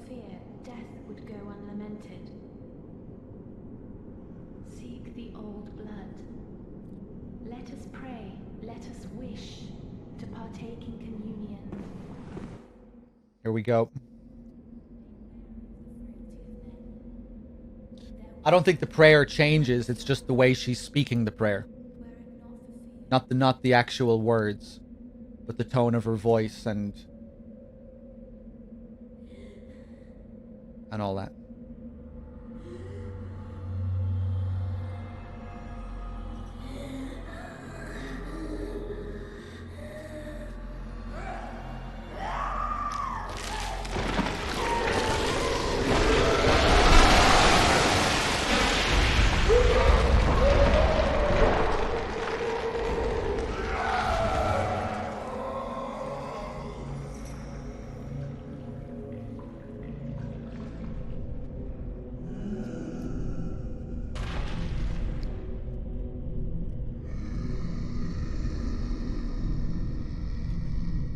So sick.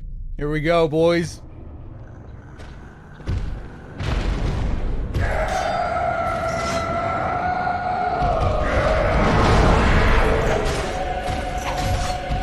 That damage is disgusting.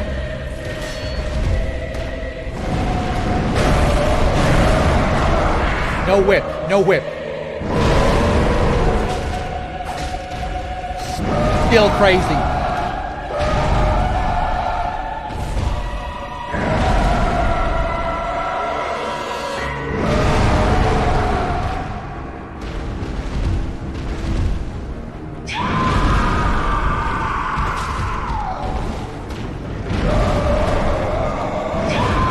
The light.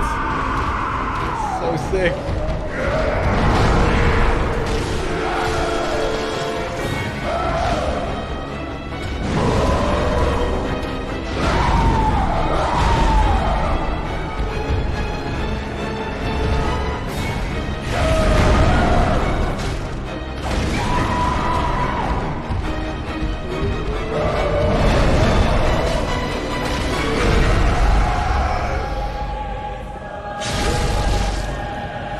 Oof.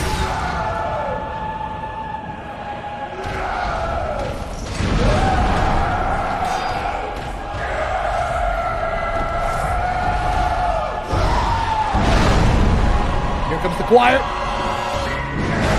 Oh no, the male vocals don't come in yet. Must only be second phase. Woo!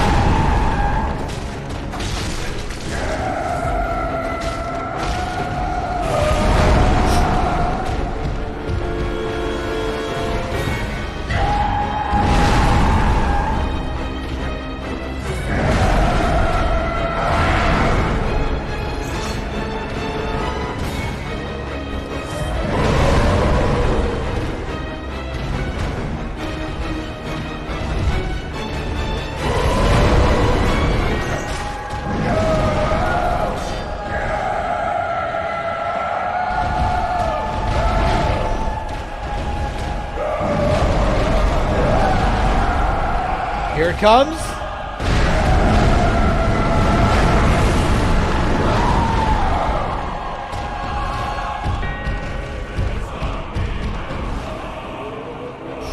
The heels.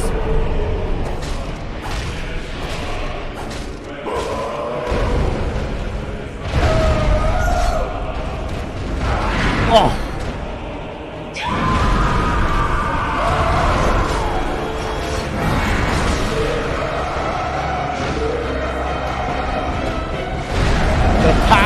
Of the healing church.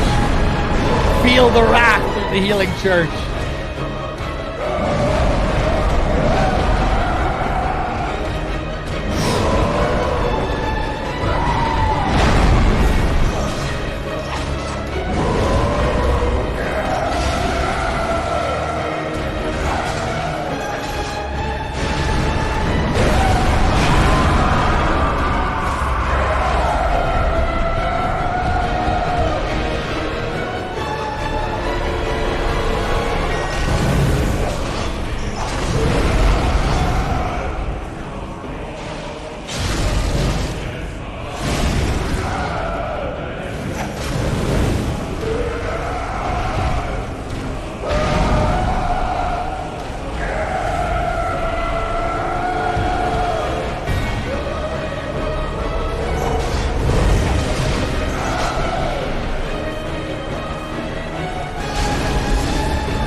Oh, the cane stamp.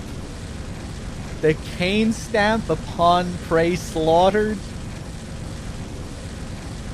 Like a true artist of the cane. Like a true noble gentleman.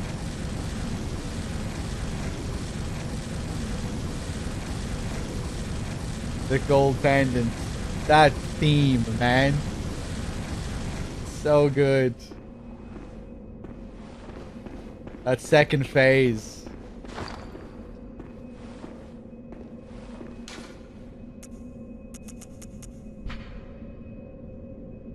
Yeah. Gold pendant.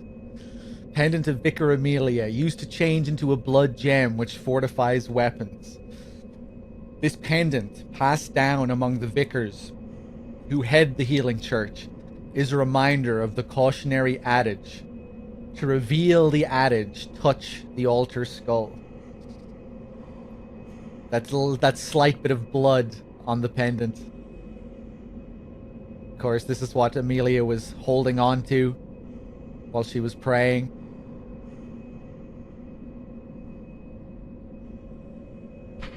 And she clenches it for the whole fight as well, doesn't she? Doesn't she have one of her hands clenched for the whole fight as well? Yeah. So cool.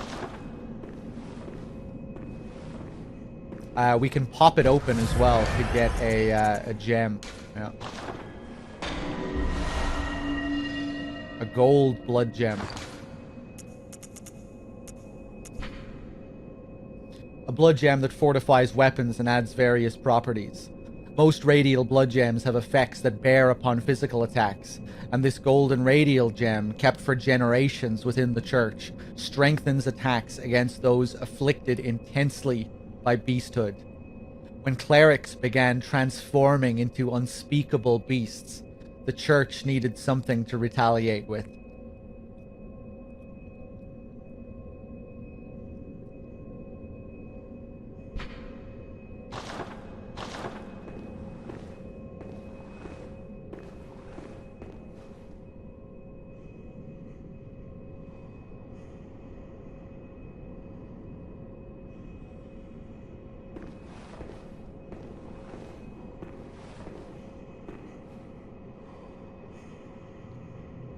I guess Amelia might be considered head of the church at this point in the story. Yeah, if Lawrence was the first vicar.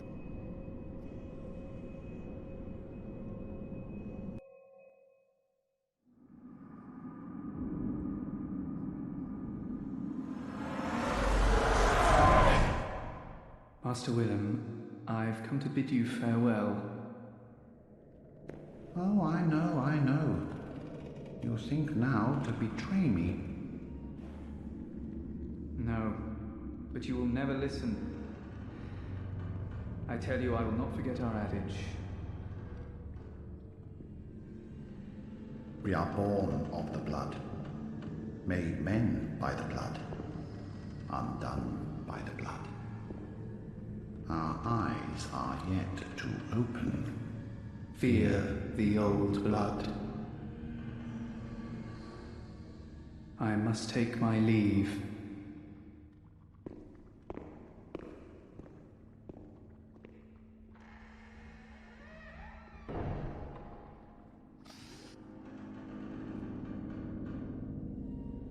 By the gods, fear it, Lawrence.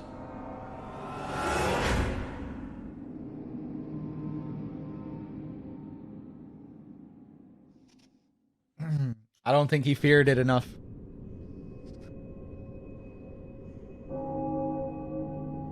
Oh, the bell.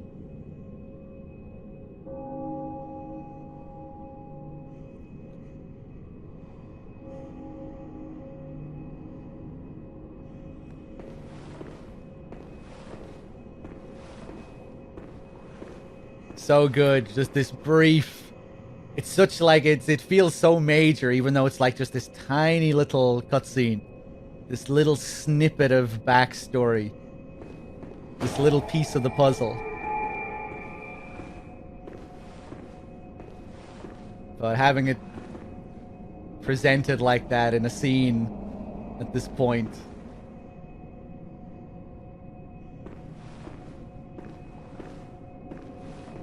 It feels quite important.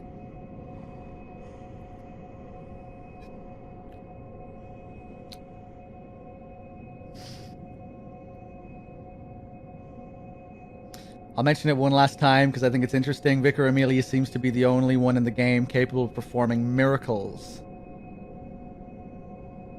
in which she heals herself based off faith. Like in Dark Souls, she's the only one who has that ability. At least that's how I interpret it, since the orange glow looks the same as a miracle in Dark Souls. Cool, that's an interesting thought. I remember being so intrigued. There were so many moments I loved in my first playthrough, but this was definitely one of them. You know, just how cutscenes were so rare up until this point. And I guess they're rare throughout the whole game, but just being introduced to Lawrence, like getting this proper introduction to Lawrence and Willem was so cool. You know, finally getting introduced to the two key figures of the game, really.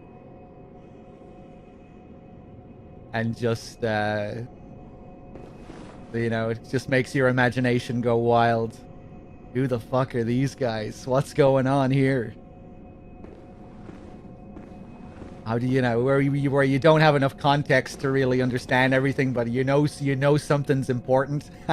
You know this must be important. You're getting a cutscene here. Who are these two figures? What is this? Some kind of split. Some kind of split between these two characters.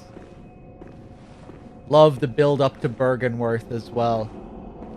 You kept seeing like little mentions of Bergenworth throughout all these little item descriptions that would be brought up here and there. So when you finally arrived, it was like, oh shit. I don't exactly know what's going on here, but I know something important is happening.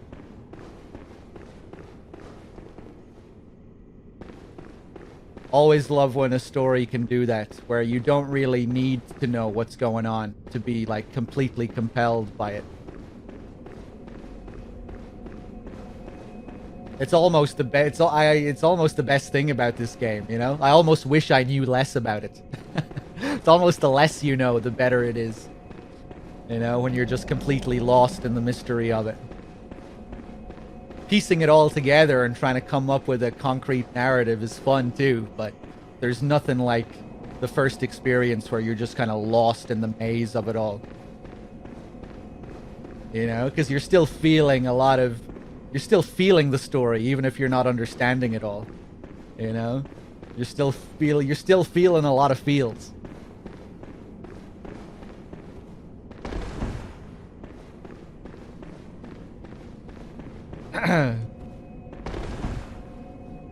If you look up, you'll also see the item or body from Upper Cathedral. Yeah, I remember that. We'll be going up there later. Oh, God, yeah, I'm just being reminded now. That's another one of my favorite parts of this game. Having a fucking secret great one lurking behind this place. Underneath the cathedral. Such a cool... And the way that part of the game is optional as well. I didn't find Ebrietas on my first playthrough. So finding that on repeat playthroughs, I was like, oh my God, look at this thing that's being obscured behind the Grand Cathedral.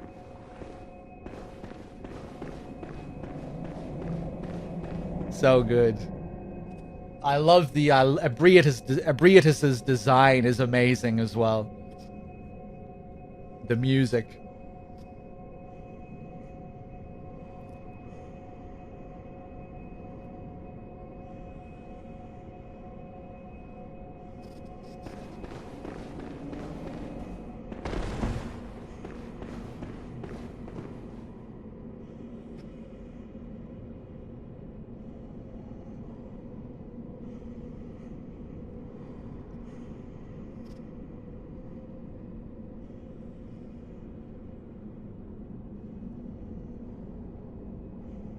What's crazy though is how if you go outside the area you fight, the emissaries shouldn't exist.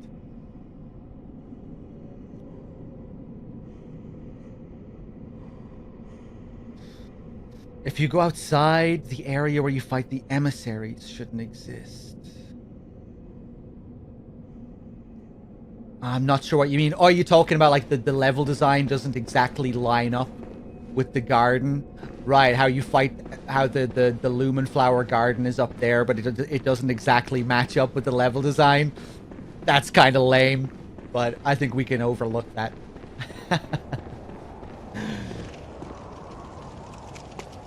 There are enough cool points in the game where the level design does match up in loads of cool ways that we can kind of forgive it. Or maybe, hold on, does it really not line up? Let me look from over here.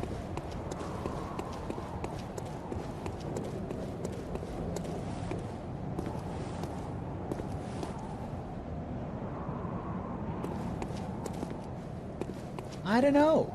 Hold on. It's kind of hard to say from here.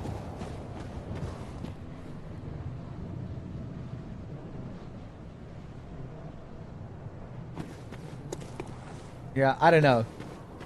But if you say so.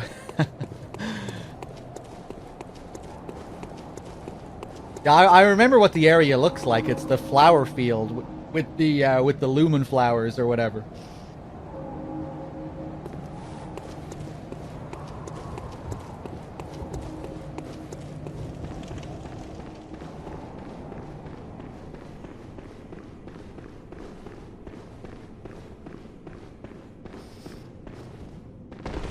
I don't know, is praying to restore a health that absurd of an idea from a writing perspective?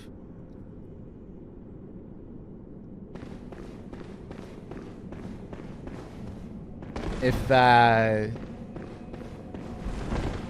you know, if the blood in the game and the blood vials are supposed to have magical healing properties. You know, if you can explain that away, if you can explain blood vials restoring health, story-wise and mechanically-wise, maybe it's not so much of a stretch. The garden would be yeah, it would be right above, it would be right above here, right? Right above there. But maybe there's another layer above there, I don't know.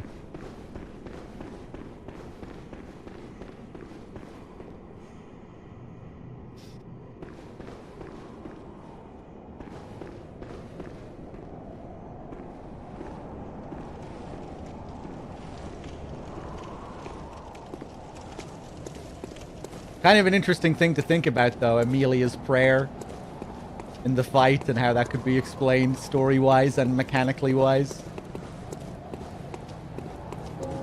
I always just looked at it, you know, she is trying to gain back health for whatever. She knows that if she prays, she can keep on living. I never really thought about it.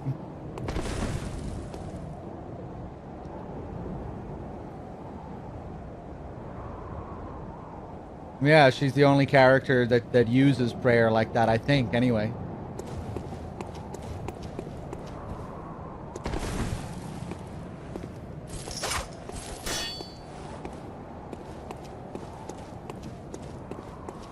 Oh, yeah, the giants, they all go to sleep. After Amelia, the time of day has changed and the moon has finally come out. I always love this little detail. The giants falling to sleep. Falling asleep.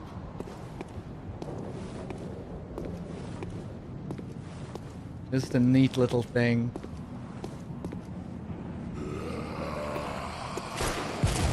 I don't want to wake him up.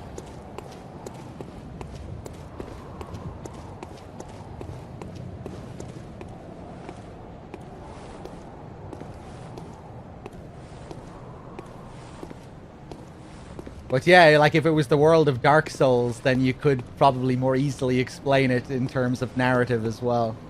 I don't know, it's an interesting idea though.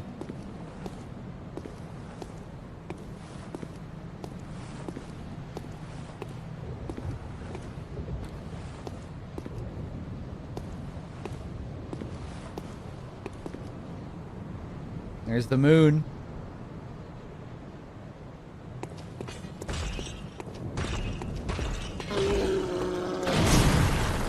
I always thought they were paying respects to Vicar Amelia. I always thought they were just tired. It's nighttime and they're just tired, cute boys. That sounded slightly sexual.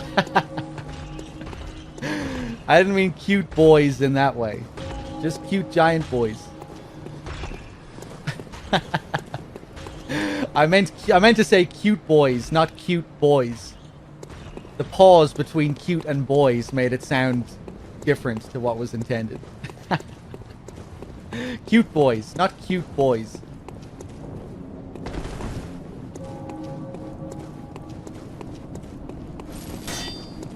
Alright, I think it might be time to wrap up. Ooh, hold on, let's talk to some people first. Or maybe I'll save the talking for tomorrow. I'm gonna save that dialogue for tomorrow. Let's go back to the dream.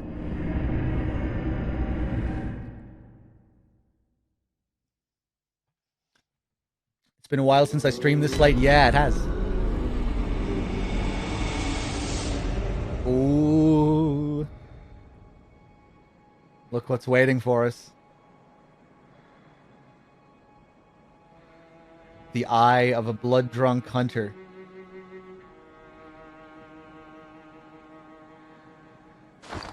Alright, guys. I'm gonna wrap it up there for now. I will probably be back tomorrow. Maybe I'll take a day off and try and get my sleep schedule sorted out. Maybe I'll do another late stream starting at around the same time. We'll see. Either way, I'll be back soon. If I'm not on tomorrow, it'll be the day after. We'll definitely be going pretty hard on Bloodborne for the next few days, because I want to wrap it up before Elden Ring launches. And yeah, I look forward to playing some more Bloodborne, talking some more lore. It's been really great playing this again. Really been enjoying all the enthusiastic discussions, story discussions, lore discussions. Good stuff. Cheers, everyone. Thank you. Good night. Peace. Take it easy.